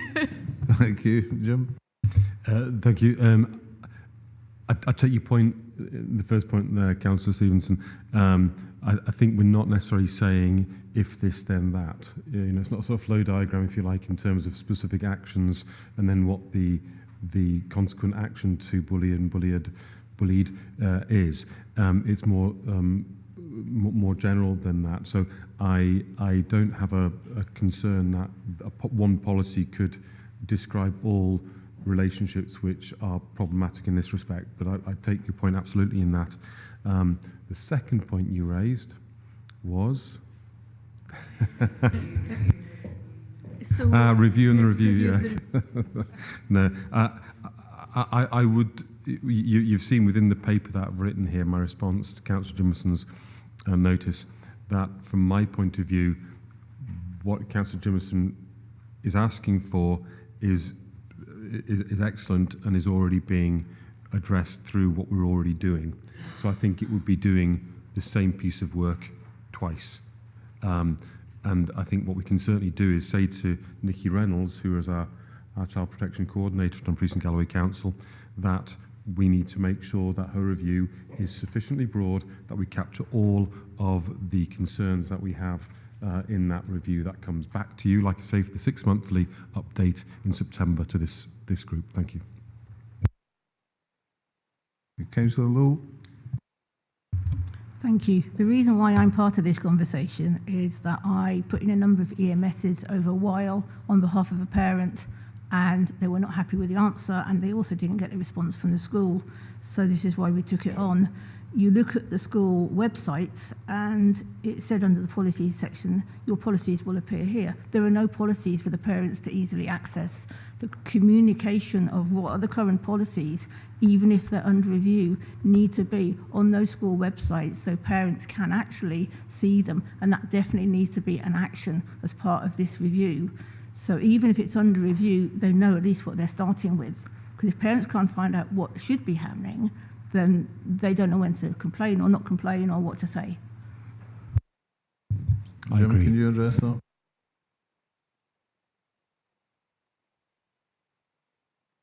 Councillor Slater. Yes, thank you, Convener. As regards bullying, it's not just always the children. Teachers get bullied at school now as well. And most of the bullying doesn't happen within school. It normally happens out with school. So it's out with the teacher's domain. So it's a very difficult subject to deal with. Very difficult. Councillor Hill. Yeah, I think within the review, it's not just education that needs to be part of the review. I think it's multi-services, because multi-services deal with bullying, deal with the families and deal with the children. So I think when the review's done, it needs to bring in youth work, it needs to bring in social work, it needs to bring in the police, all of the services that can potentially help and deal with all of this. And I think that's what the missing link potentially is between families and between education. There's a missing link there. And for me, looking at a hub or something for the clusters would try and alleviate that, and could also have those specialised services ready on task to infiltrate anything that needs to be done. Thanks. Thank you. Councillor Jimerson. Yeah, I'm very content that we've had a really good discussion on this, and that's one of the main reasons that we brought it up, because, as I say, parents bring it up with us quite consistently, and they're really distraught. At the very beginning of this discussion, the first word I said, it's complex, it's emotive, and it's really difficult. So, with Kim's permission, what I would suggest is that the review that's ongoing is enhanced and it takes cognizance of the concerns of this council. It's a high priority for anybody that's interested in young people and teaching staff. So I'm happy to drop the motion with the assurance that the current review acknowledges the paper that we've written on this motion and sees what we can quickly deliver back to parents and children and staff and ourselves as members, because it's not a simple issue. And in response to David's Councillor Slather there, yeah, a lot of it does happen outside schools, but there's an awful lot happens inside schools, and it often leads to kids not getting into school, and actually the people who are being bullied actually having to go into a room on their own. So it's incredibly complex. So I'm pleased that we've had this open discussion, and I'm pleased with Jim's response, as long as we get some really good hard evidence back from the reporting, that we can go back to parents and say, yeah, we've addressed this, we're addressing it, it's difficult, but we're working together to try and resolve it. Thank you, George. Jim, can you give that reassurance, and obviously take all the comments on board with the breadth and depth of the review? Thank you, convener. Thank you, colleagues, for your comments. Thank you. Appreciate the position you've put in there, Councillor Jimison. It is a 12-month review, of course. The 6-month position in September is not the final position, because clearly September is barely after we've finished the recess, the summer holiday, what you want to call it. So we won't have a lot of time between now and September to necessarily do the additional things that you speak to. Equally, I think what I would want to do, and this is not placing a caveat on the decision, because I of course will I'm compelled to do what you're asking, but is that I will speak to Nikki Reynolds about the specifics in your paper and say which ones of them are already incorporated and what else can be reasonably done within that time frame with the existing resource. But I absolutely will do that. Thank you. Councillor Jamieson, are you reassured with that? I am reassured. The other thing I would ask is that the school handbooks, have a look at them, because they are some. I would get one a top prize, they would get an A, but a lot of them would get a C-, because they're cut and paste. They're not really as good as I would like as a parent. And also promote your handbooks more, because very few parents actually read them. So it's really important, I think, that handbook is actually sold, marketed to the parents, but it's got to be good stuff. It can't be out of date, and it can't just be cut and paste. So if I can have assurance on that, that's fine. I've taken enough of your time. And thank you. Also, Jim, could you, following up from what Councillor Lowe said as well, could we please have a bit of an audit on the websites to make sure that policies and information for each school is up to date? Absolutely, convener. Thank you. Thank you. Councillor Jamieson, can you just confirm that you're happy with the reassurance and you're withdrawing your motion? I'm ecstatic. Oh dear, that isn't it? That is, sorry, Councillor Ferguson. Yeah, I'm happy with that as well, but will that be shown in the minute rather than in the dialogue that's taking place today? Because we've fallen foul of that in the past. It needs to be recorded in the minute that review is going to be enhanced, or whatever words you want to use, Vlad, when you take it forward. Thank you. We now move on to notice of motion, former Interfloor Factory and Dumfries report by Director Communities. Before moving to the detail of the report, given its subject matter, can we first agree to remove delegation from Economy and Resources Committee so that we may discuss it? Agreed, thank you.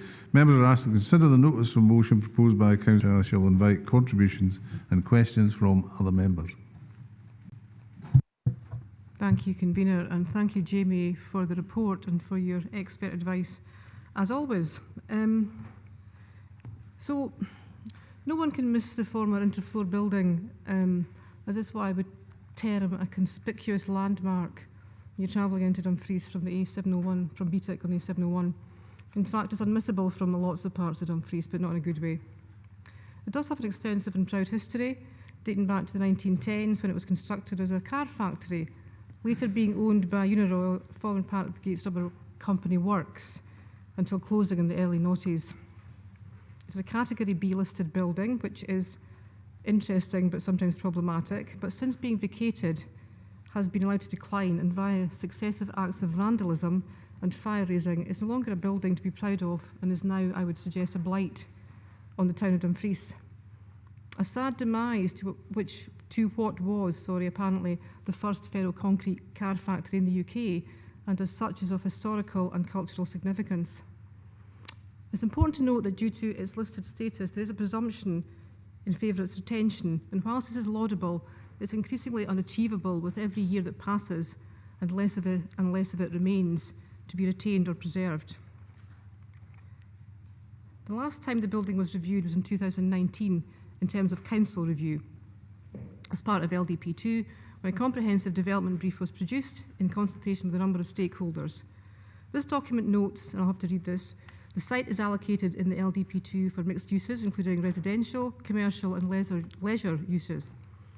Now, given the welcome and expanding provision of affordable and social housing in the environs surrounding the building, it would make perfect sense to utilise this space for the aforementioned purposes, particularly as I know facilities and amenities would be very much welcomed by the new householders and likely the residents in Locher Briggs and Heath Hall too.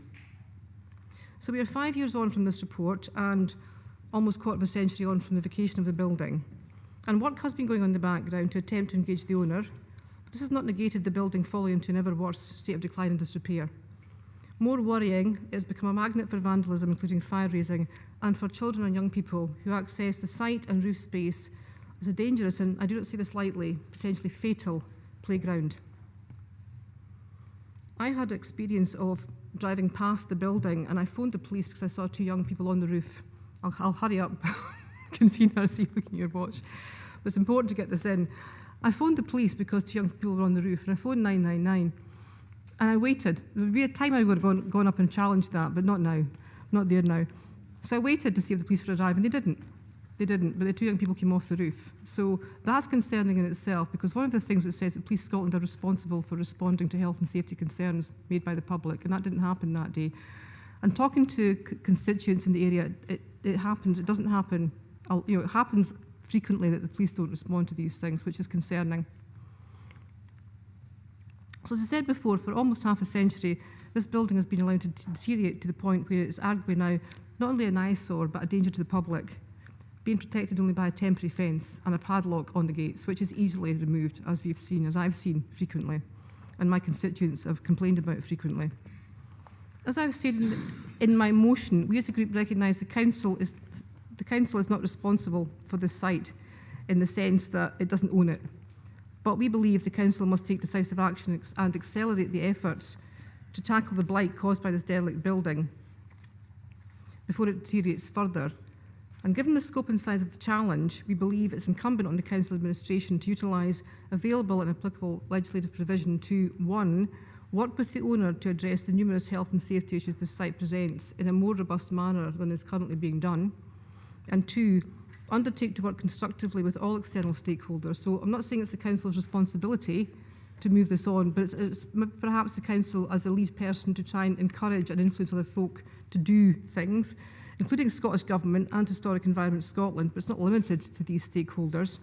I could mention other stakeholders as well, to seek to find a permanent solution and allow this site to be fully utilised as a positive area for regeneration and economic growth for the town of Dumfries. I hereby move this motion and ask elected members for the support to address this long overdue challenge that is seen by some stakeholders to unfortunately exemplify this town. Thank you. Thank you. Councillor Stevenson. Thank you, Convener. As someone who has various issues in the ward regarding vandalism and dangerous buildings, I'm happy to second. Thanks. Thank you. Do you have any questions, Councillor? Oh dear, this is very popular, this one. Councillor Hagman, I think was first. Thank you, Convener. Thank you for the motion that's before us. I think it is a really important topic that we need to keep on top of. Obviously, we did agree a derelict and vacant land strategy, of which I was, I think my name's on the forward of that.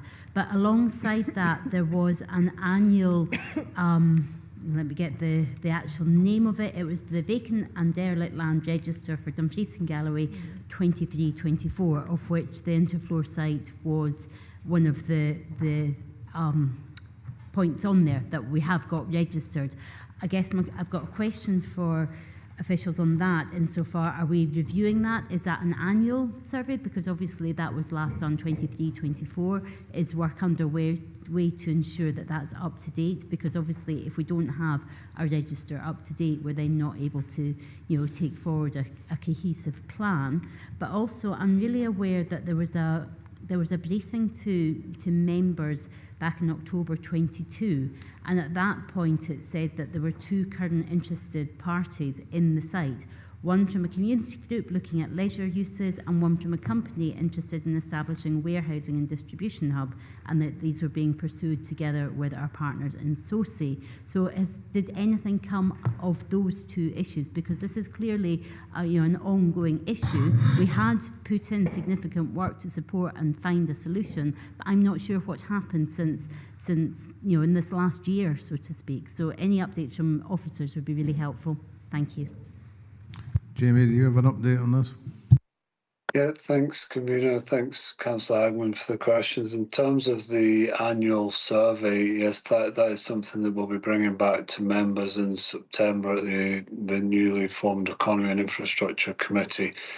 Brought a review of the vacant and derelict land strategy to the committee in September 2023.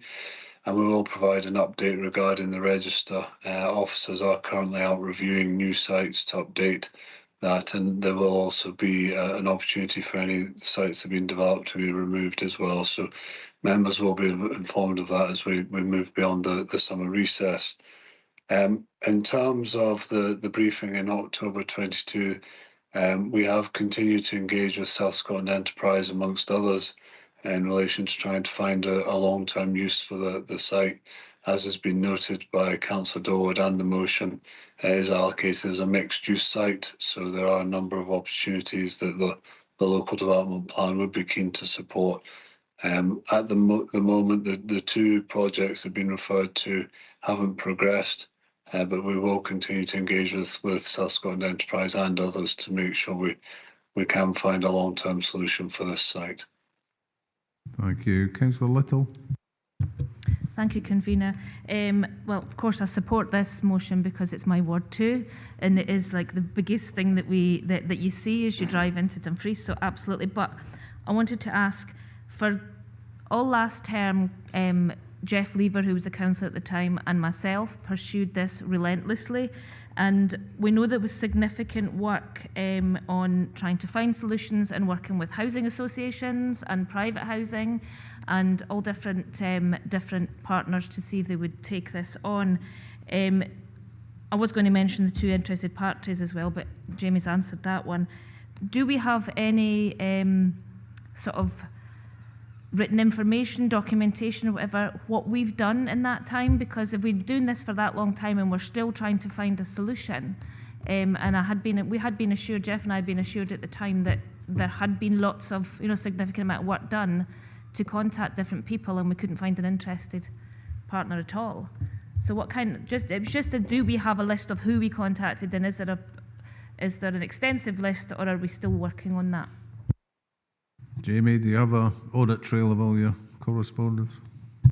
Yeah, we do keep records of all the work that we're doing around the sites. We do have a database that we use as officers, including any contact we have with potential developers on the site, and be more than happy to try and pull together some more information going back to even previous to the vacant and derelict land and property strategy being developed.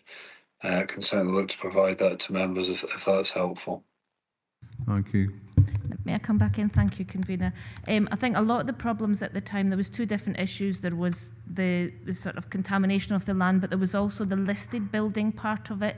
And that, as the council, is the part that we were trying to get past, to have something delisted or find a way around it. Was there anything came of that? Because I haven't known for a wee while about that.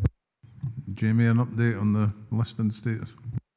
Yeah, in terms of listing, we have engaged with Historic Environment Scotland around what the requirements to have a building delisted are.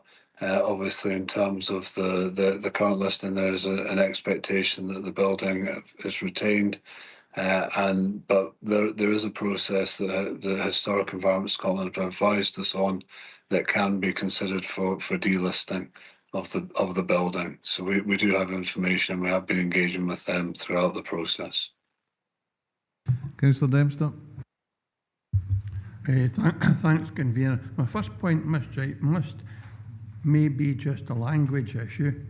I remember many years ago, Alistair Geddes and I were advocates and were encouraging the council to develop a derelict buildings strategy, because that was the real issue in Dumfries and Galloway. It was the countless number of buildings that were abandoned. Now, if it's Jamie is the first to refer to it, because it just says vacant and derelict land strategy in the document here, but Jamie did refer to land and buildings. So if it's been subsumed into that classification, that's fine. But if no, I would want to know where the derelict building strategy has gone, because it seems to have simply vanished into the ether.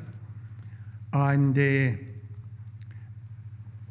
may be that this is another one for the poverty, inequalities and housing sub, because that would be a good home for them to progress, especially as Jamie's extremely experienced, and I've been getting support from Jamie for a project in my ward that's been absolutely is outstanding, the support I've received. And the one thing I wanted to raise, though, convener, was that no mention in here, as far as I can see, of compulsory purchase. And when I took up an issue with the previous head of economy and resources, he told me that the Scottish Government had written to every council saying that we were not using compulsory powers as much as we should, because it's part of the tool in our armoury and we're not using it. I understand that will be a complex business and maybe an expensive business, but we can't leave it. That's the thinking, convener. We just can't leave this, because it's simply no right. If it was my ward, I'd be unhappy. And I'll support whatever the members of the Interfloor Factory Board want to do, because we have to do something, convener. Thank you. I fully agree we've got to do something with it. I go by it on a daily basis, and as much as it's a wreck of a building that's been vandalised, it's my wife actually worked with Gates Rubber for a while, and the other thing for me is I view it with great sadness when I consider back in the day how many people worked in there and how it contributed to the local economy, and now all we see is this derelict mess that is just a total eyesore for anyone coming into Dumfries. It does seriously need addressing, so I'm perfectly happy to support this motion, no doubt about it. Councillor Crothers. Thanks so much, Chair. No, just like yourself and I think others, it's a motion that's welcomed and should be supported. Just one comment, really. So in 2018, the lead architect on that site at the time was one of my constituents, and he got in touch with me and asked for assistance. The biggest blocker for them to attract private money, private investment, was the listed status, and Councillor Little's just touched on that. That was the biggest blocker. So there might be contaminated land. I would say the funding could follow that. That would come on the back of a contaminated land report, which would be submitted as part of a plan application. But to get beyond that listed status, if that was removed, the site would move. It would move on. But very happy to support this. Thank you, Councillor Slater. Yes, thank you, Chair.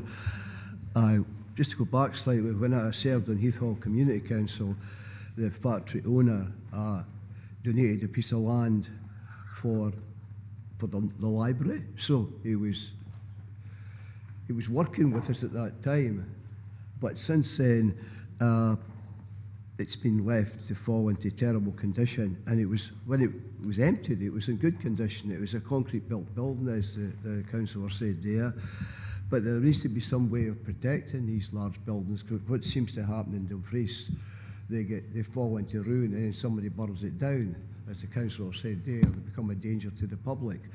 So if it had been looked after earlier, and I think also why nobody's built in it, as the other councillor said there, the land's probably contaminated, and builders are not keen to try and clean up contaminated. They want nice green fields to build on, and I think that's one of the problems. But the one other factor then was Mr. Gates, and he donated the library land, and he also built that large chimney to protect the workers as well, which we managed to get them to do. So they did their work when they were here, but unfortunately gone now. Thank you.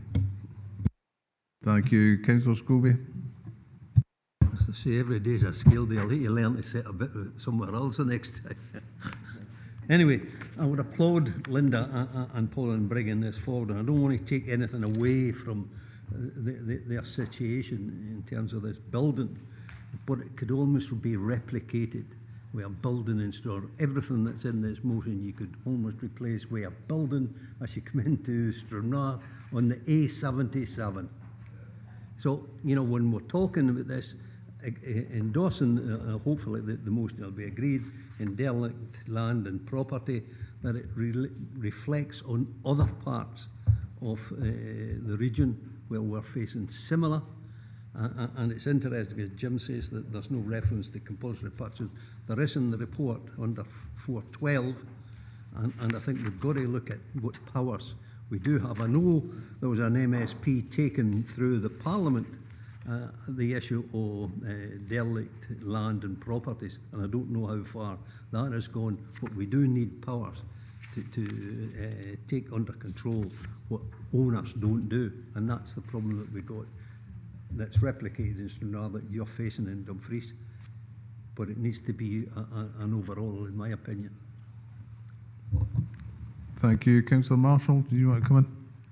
Yeah, just a couple of points. I think the first point as well, I mean, I think when we have as many community asset transfers, when we're transferring buildings out of the council, and then I think Jimmy wants to compulsory purchase derelict buildings, it doesn't fit right with us and costs a lot of money. But when you listen to the history behind it, there has been a lot involved by the council, but the council only have limited powers. And you know, through the derelict building strategy, etc., we've identified that. And if you look through the local development plan, I think, you know, what more can we do to try and make it as attractive as possible so that we can get someone to buy that building. But the main thing as well, and when we get reports from a council perspective, but really the lead player in this is South of Scotland Enterprise. You know, so really they should be engaging with the owners and trying to look at ways where they can develop sites like this. And they're not only in, you know, in Dumfries and Stranraer, they're in Annan too. They're in every ward member has got a derelict building in their ward. So I think, and that's maybe when Tracy mentioned about we got so far, but maybe that was waiting for South Scotland Enterprise to come in and start looking at this building, because it is a key prominent building. It's an ideal building. We've got the housing that's springing up round about that, so there's a workforce there as well. So when we do get these reports, it's maybe important to try and get an up-to-date position of where South of Scotland Enterprise are with this building. And even if it's not, it's maybe just as an additional action, just to get an update from them. Thank you. Councillor Hislop.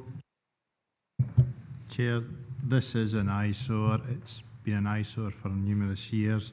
I actually met with the owner on site, I think it'd be early in the last administration, and his ideas for the site were the fascia plus the first, it's in like 3 bits. Fascia in the first bit was going to have a restaurant courtyard on the bottom with various restaurants round the bottom. Then the next one would be, it was either leisure or a hotel, and the last one would be housing. Now, that gentleman somehow went off and didn't come back. My understanding, the administrators were then called in. We're then working with administrators whose only issue is to maximise the money they can get out of this plot.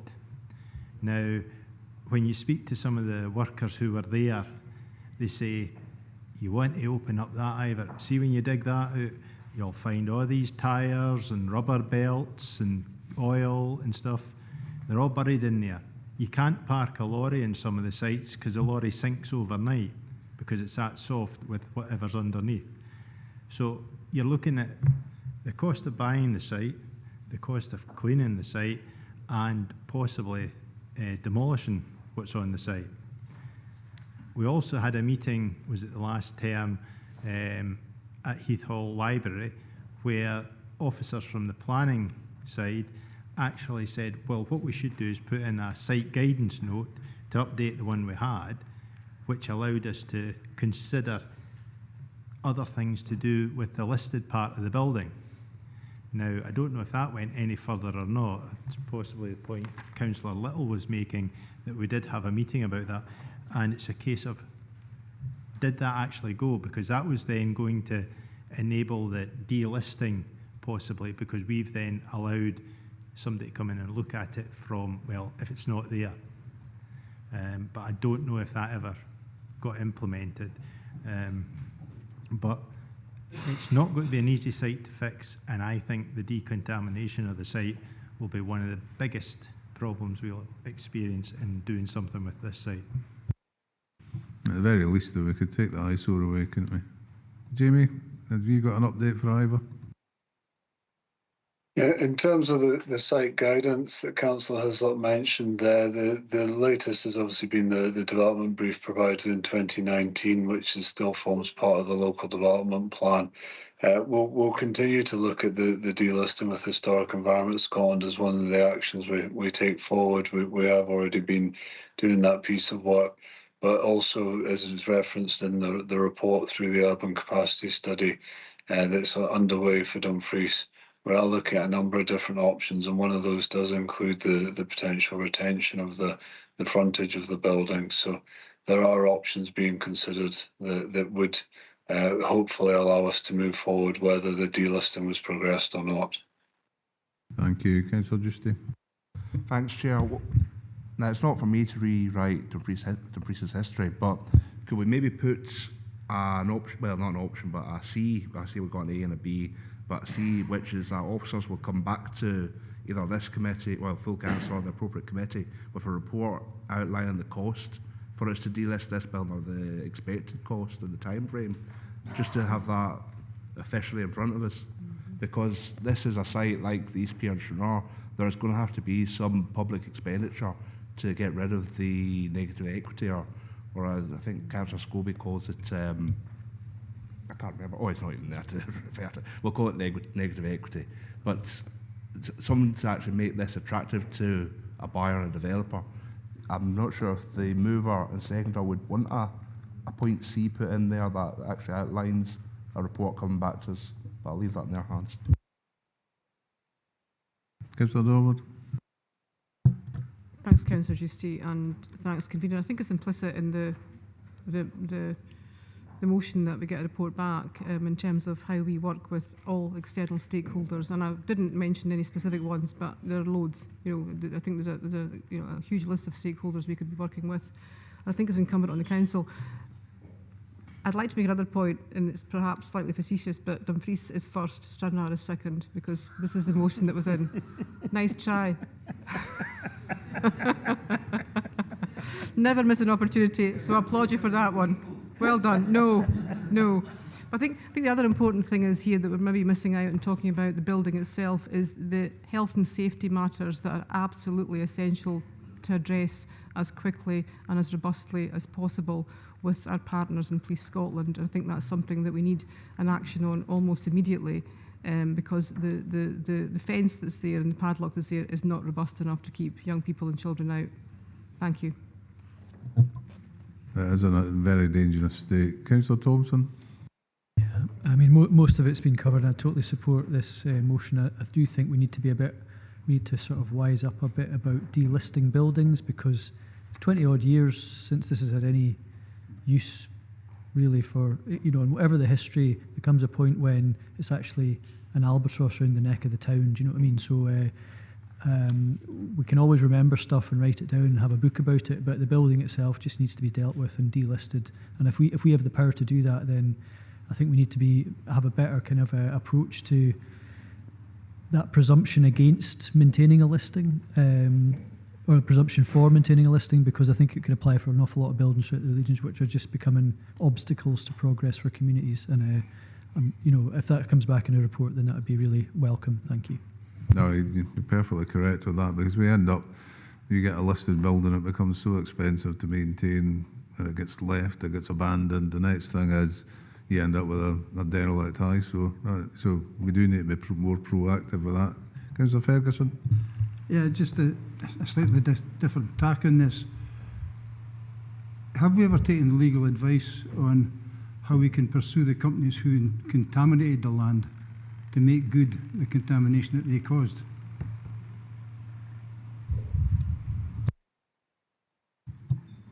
That's a tricky one, Jamie. Have we pursued anybody for contamination of land? Probably going back to the Errol Johnson era.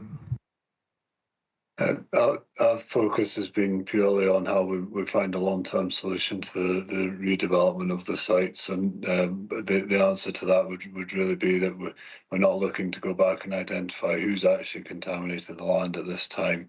Really, we're looking at what's the solutions to the problems that are arising. I think Councillor Ferguson is probably looking to see if there's any form of recompense we can get. Well, I mean, the way I'm looking at it, if you look back at the history, the recent history, they inherited it, so it became their land, whether they've actually contaminated or they've added to the contamination.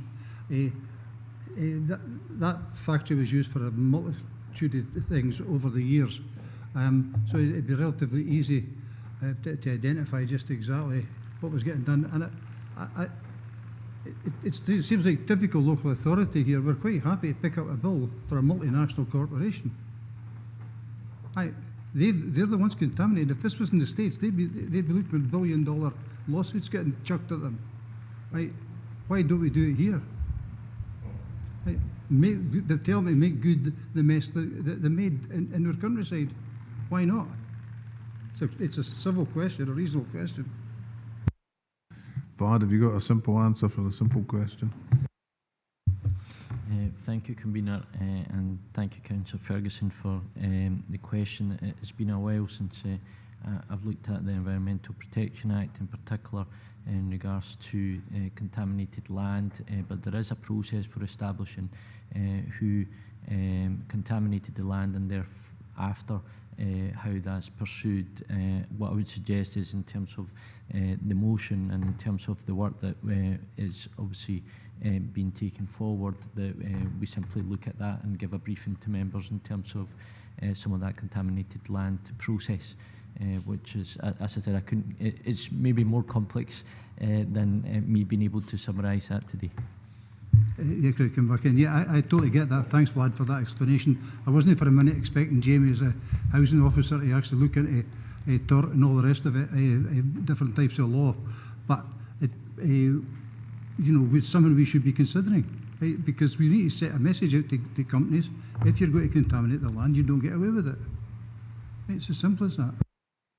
Thank you. Councillor Little, I think you wanted back. Just very quickly, I'm like, it's on the point of the delisting. I'm actually really disappointed because the meeting that Ivor's talking about, we were told, and this is not for Jamie because it was not him, it was not that time, it was about 5 or 6 years ago, we were told that the delisting was being progressed and it was being in process at the time. That's about 5-6 years ago, and we're now talking about it's an option. We were assured back then that it was actually being progressed.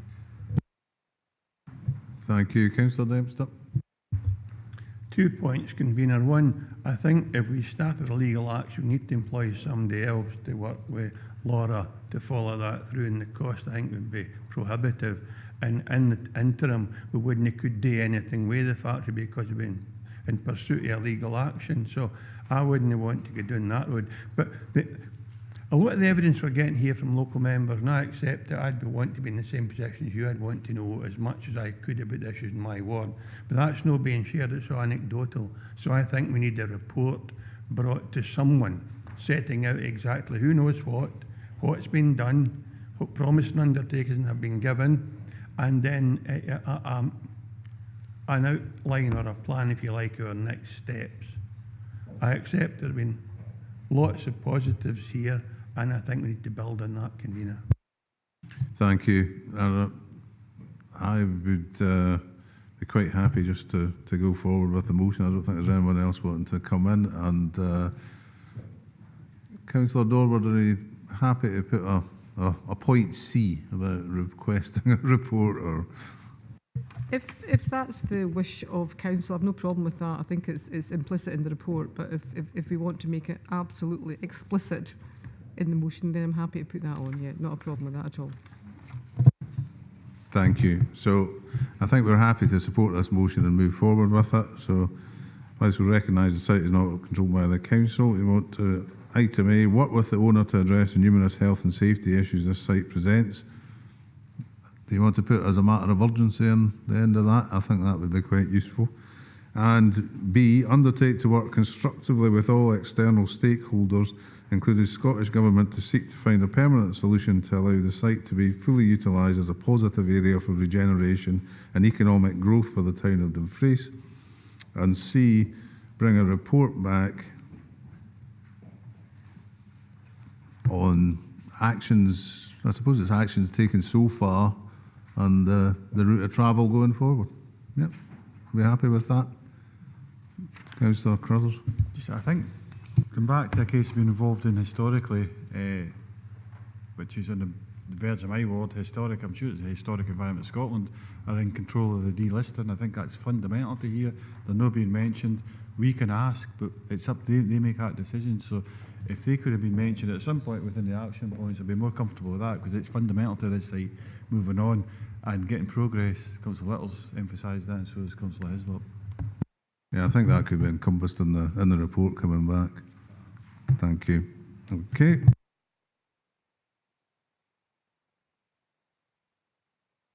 So now move on to notice of item 24, notice of motion emergency housing, report by Director of Communities. Before moving to the detail of the report, given its subject matter, can we first agree to remove delegation from Economy Resources Committee and Communities Committee so that we can discuss it? Agreed. Thank you. Members are asked to consider the notice of motion proposed by Councillor Paulin Stevenson and seconded by Councillor Lyndon Dorward. The notice of motion is attached at the Appendix 1 to the report. Jamie Little, Strategic Housing and Regeneration Team Leader, is available to assist members with any questions. Councillors Stevenson and Dorward, please propose and second your motion, after which I shall invite contributions and questions from members. Thank you, Convener. Just one small adjustment I'd like to make on the motion at number 3. I've put down not accessible. That's supposed to be accessible. I noticed that after I put it in. It would make more sense, accessible in family housing. So over the past year, we've noticed an increase in councils across Scotland declaring housing emergencies. This year, the Scottish Housing Regulator declared Dumfries and Galloway to be at heightened risk of systemic failure, one of 8 local authorities out of Scotland's 32. The Scottish Government declared a housing emergency on the 15th of May this year, pushed by MSPs, charities, councils and the private sector, who'd been saying for some time that we needed to declare an emergency as opposed to just a crisis. We can see from the figures on page 78 the impact of the lack of housing has on housing and homelessness service within the council. 109% increase in open homelessness applications, alongside an increase of 27% in homelessness applications for this year. 318 unsuitable accommodation order breaches. On page 80 of the officer's report, we can see the numbers for each category of existing need. 845 households are needing specialist housing. Overcrowding has 546 households listed, and 1,069 households are living in below tolerable standard. These are household figures. The number of individuals will be significantly higher, but behind these figures are individual people living in below standard accommodation, family accommodation that's far too small for them, people who need adaptations to live a life of quality again. There are many people who fear homelessness or fear their homelessness will never come to an end. To add to the misery of every single person living in these conditions, the Affordable Home Supply Programme was cut by 22% in this area. The RSLs in this area are under pressure to deliver quality housing, and it is important to acknowledge what they have achieved given the pressures. We are limited by what we can do at council level given the constraints of the budgets, but we need to make a start, and I ask you to support this motion. Thank you, Councillor Dorward. Thank you, Convener. Thank you to my colleague, Councillor Stevenson, for moving the motion.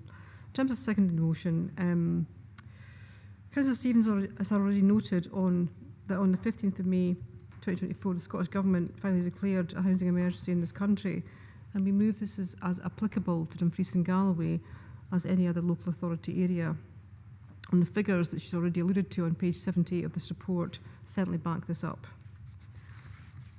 The decline in social landlords and a lack of investment in good quality social housing and affordable housing is evidenced on page 80 at 4.11, households in existing need. And the bigger picture is that homelessness is soaring.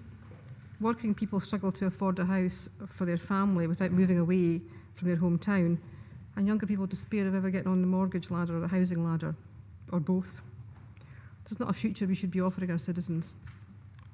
Again, as Councillor Stephen has stated, it is not just the council's issue, it's an issue for other stakeholders in Dumfries and Galloway, but we are councillors and we are talking to the council about this because the council does have a place in this.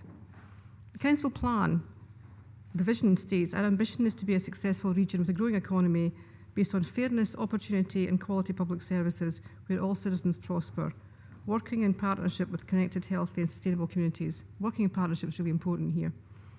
The region will be the natural place to live, work and invest, and we fully buy into this ambition as a group. No issues with that whatsoever. But to make Dumfries and Galloway a place where people want to live, work and contribute to this wonderful region, we need to recognise the extent of the housing problem, which is no longer a crisis but an emergency, and hopefully lobby for more funding to help us resolve it as quickly as possible. Thank you. Thank you. Do we have any questions? Councillor Scobie. Yeah, Chair, I welcome this motion, very comprehensive motion, and what is being referred to as a crisis moving into an emergency situation. And it was interesting to note that the Scottish Government has now declared this policy as an emergency situation. Paula has outlined the many issues. It's not only homelessness, where we've got people in Stranraer being offered bed and breakfast in Dumfries, Annan and further afield, and vice versa. There are people in Dumfries who are being offered places in Stranraer, and that's totally unacceptable, as it was many years ago by Shelter, that they frowned on bed and breakfast being used because there's no facilities in them for homeless people. And at that time they were putting them out at 10 o'clock in the morning and only inviting them back in at 6. So that's an issue. But there's another issue that's not contained in this one, and that's the number of people who are waiting on aids and adaptations in the RSLs. Sorry, Paul is saying it is in it. And I know that the RSLs were waiting for their allocation, but there's no guarantee that people who are desperate in need of a chairlift or a wet room or whatever are going to get that. So we are in an emergency and housing crisis, and we've got to be doing something about it. And the motion is asking for that. So I would hope that we can, as the motion is asking, to write to the Scottish Government, because we need to point out just the problems. Paula referred to the overcrowding. We've got so many families who are living in overcrowded conditions that can't get a 3, 4, 5 bedroom property because they're just no there. And we should be looking for this. So, as I say, I welcome the motion and applaud both Paula and Linda for bringing it forward. Thank you. Councillor Dempster. That's convenient. I think if Paula had ever gone fishing, she just opened a can of worms a day. I think this goes far, far beyond homelessness. And we'll all be able to offer examples. I've got Thornhill, there's a waiting list of 500 for a social house, and there's none. In my ward where I live, the majority of houses are 3 bedroom. That's what Willie needs. But young people couples, can he be allocated a 3-bedroom house because the current allocation policy applied by Homes for D&G doesn't provide for that? And what young people are doing, a principal maybe no very good, but they're putting this on the homeless list because it's the only way they can get an allocated house. There is no general letting that applies for these people that will allow them to enter the social housing sector. So it's a major job for Jamie Little. It's a piece of work that's absolutely essential. And I'm sure I'll only touch the surface of what we really need to do with a housing in Dumfries and Galloway. We've got local development plan 3 coming along. We'll need to involve the planning, we need to involve local plans. So it's a significant piece of work. I don't envy Jamie his work, but I do applaud Paula for bringing it to us because it's certainly something that has to be addressed. And at least, again, if we know what the issue is, we then know how to try and address it. And I'm well done, Paula. Thanks, folks. Councillor Giusti. Thanks, Chair. I completely support the motion. I'll probably talk to the other side of it, which is not been touched on as much, which is the private sector and how the private sector comes into this. And as Councillor Dempster mentioned there, for LDP free, we need to maybe look at how we can support the private sector to make our town centres inhabitable and bring more people living in the towns, and maybe perhaps look at our conservation areas, which make it more difficult for low-income people to live in the town centre, where they've got tall ceilings, they've got big windows with single glazing, they can't afford the heating of those kind of buildings.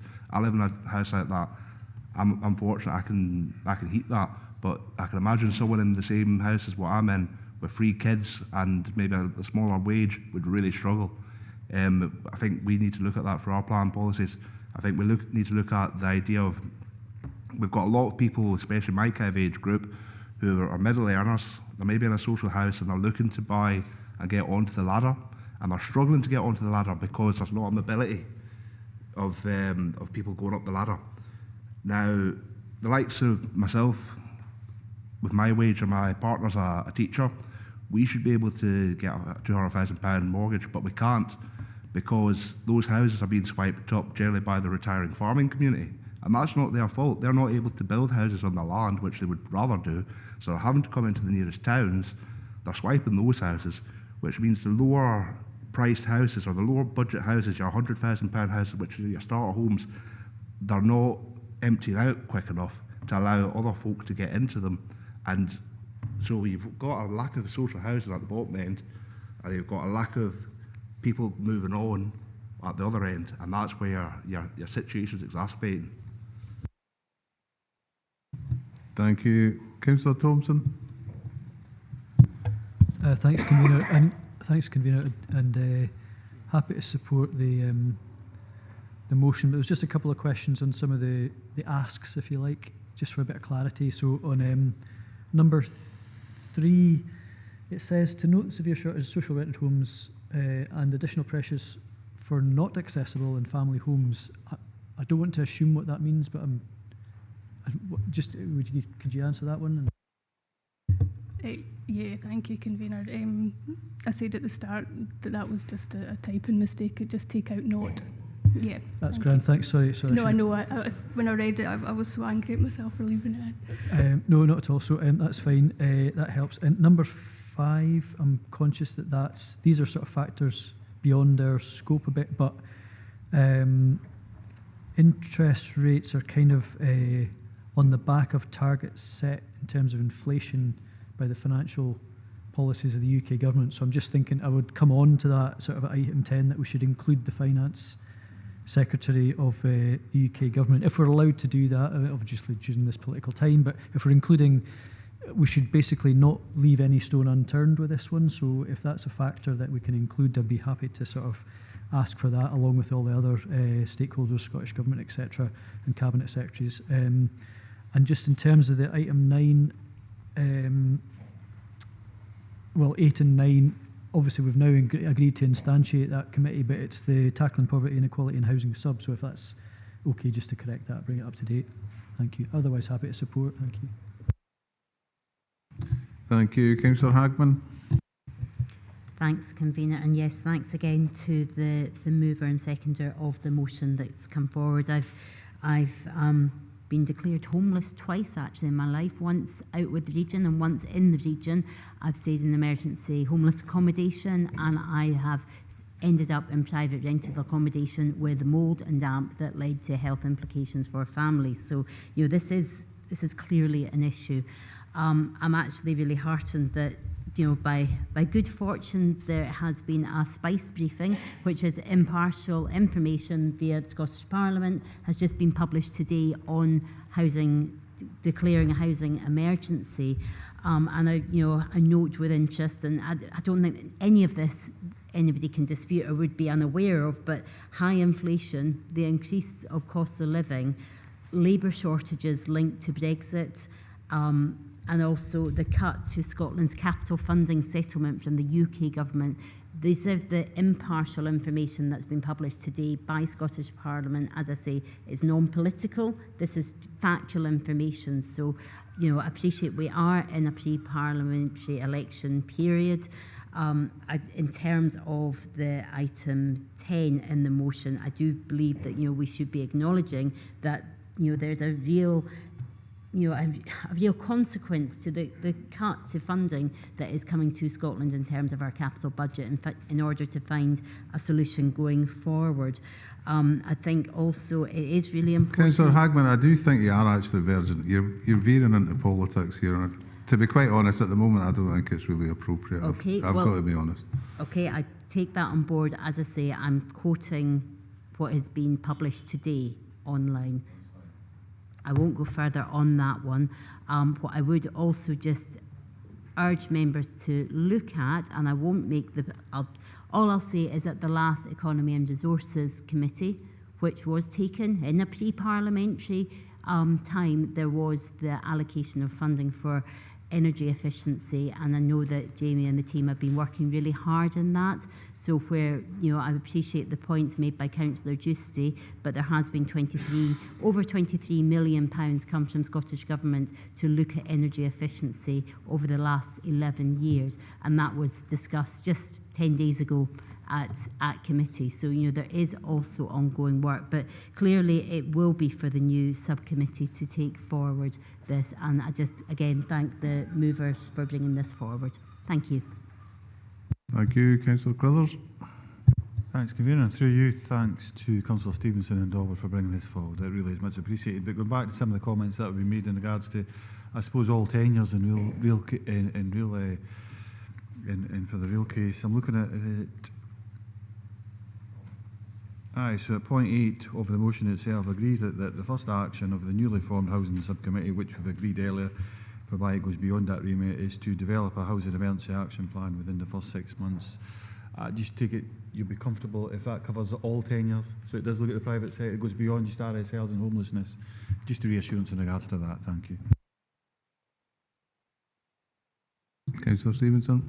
Yeah, I'm happy with that. What was important was to get the motion here today. I could have written something the size of War and Peace on the housing sector and the issues that we're facing.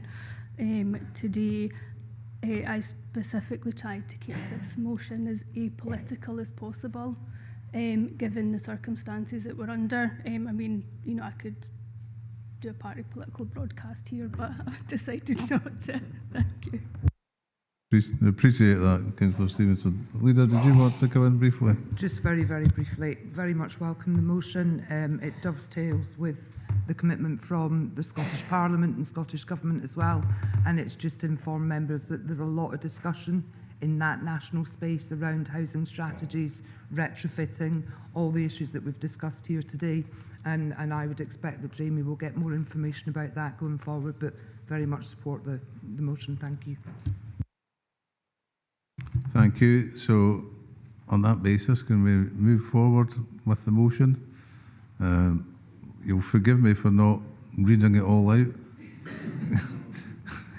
Can I take it as read that everyone's got the copies of it? Councillor Thompson, did you want to come back? It was just if the I wasn't sure, but if you're prepared to accept that we write to all ministers of both Scottish and UK governments, because they could be part of the solution. Thank you.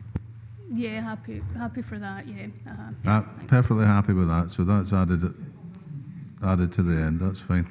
So that's added in item 10. Have you got that, Vlad? Right, thank you very much. So now we move on to minutes for approval. So, first one is Annandale and Eskdale Area Committee, 22nd of May 24. Happy to move. Happy to second. Civic Government Licensing Panel, 12th of April 24. Aye, happy to move, convener.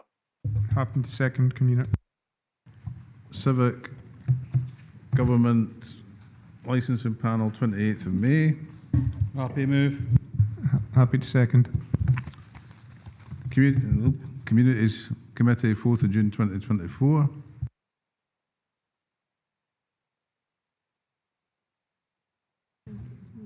Chrissy?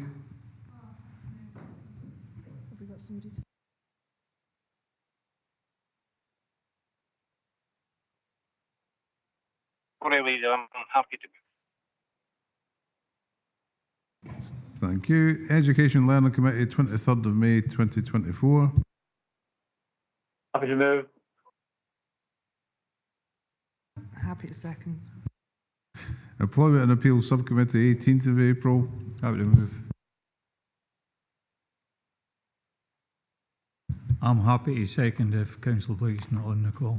Thank you, Councillor Campbell. Sorry,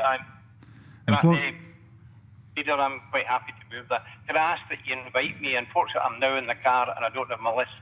So if you wouldn't mind inviting me, but I'm due. Right, okay, thank you, Councillor Blake. Employment and Subcommittee, 25th of April 2024. Move. Happy to second. Employment and Appeals Subcommittee, 2nd of May 2024. Move. Second. Employment and Appeals Subcommittee, 21st of May 2024. Move. Ian Blake, Councillor Blake. Yep, happy to second. Employment and Appeals Subcommittee, 30th of May 2024. Move. Councillor Blake. Happy to second. Employment and Appeals Subcommittee, 5th of June 2024. Move. Councillor Blake. Happy to second. Harbour Subcommittee, 10th of June 2024. Move. Second. Kirkcudbright Common Good Fund Subcommittee, 15th of May 2024. Move. Councillor Dougie Campbell, can you second that? Yep, second it. Local Review Body, 11th of April 2024. Move. Second. Nithsdale Area Committee, 8th of May 2024. Approve. Happy to second. Pensions Subcommittee, 7th of March 2024. Move. Happy to second. Pensions Subcommittee, 23rd of April 24. I'm happy to move that. Happy to second. Surety Area Committee, 15th of May 2024. Councillor Blake. Happy to move. Dougie Campbell. Happy to second. Social Work Services Committee, 16th of May. Councillor Hill. Happy to move. I'll second. Wigtown Area Committee, 1st of May 2024. Councillor Justy. I'll move, Chair. Councillor Hagman. Oh, Ben Dashmer, thank you very much. Minutes for noting, that's item 26. We're happy to note those. Any other business deemed urgent by the Chair due to need for decision? Not got any. Local Government Scotland Act 1973. We do. That's what you're going to do. Local Government Scotland Act 1973. Consider adoption of resolution to exclude the public from the meeting in terms of section 50A4 in paragraph 9 and 10, item 29 in paragraph 6, 8 and 9, item 29A of part 1 of schedule 7A of the Local Government Scotland Act. Are we happy to do it? Correct. Right. Vlad? Yes, thank you. Members, we're moving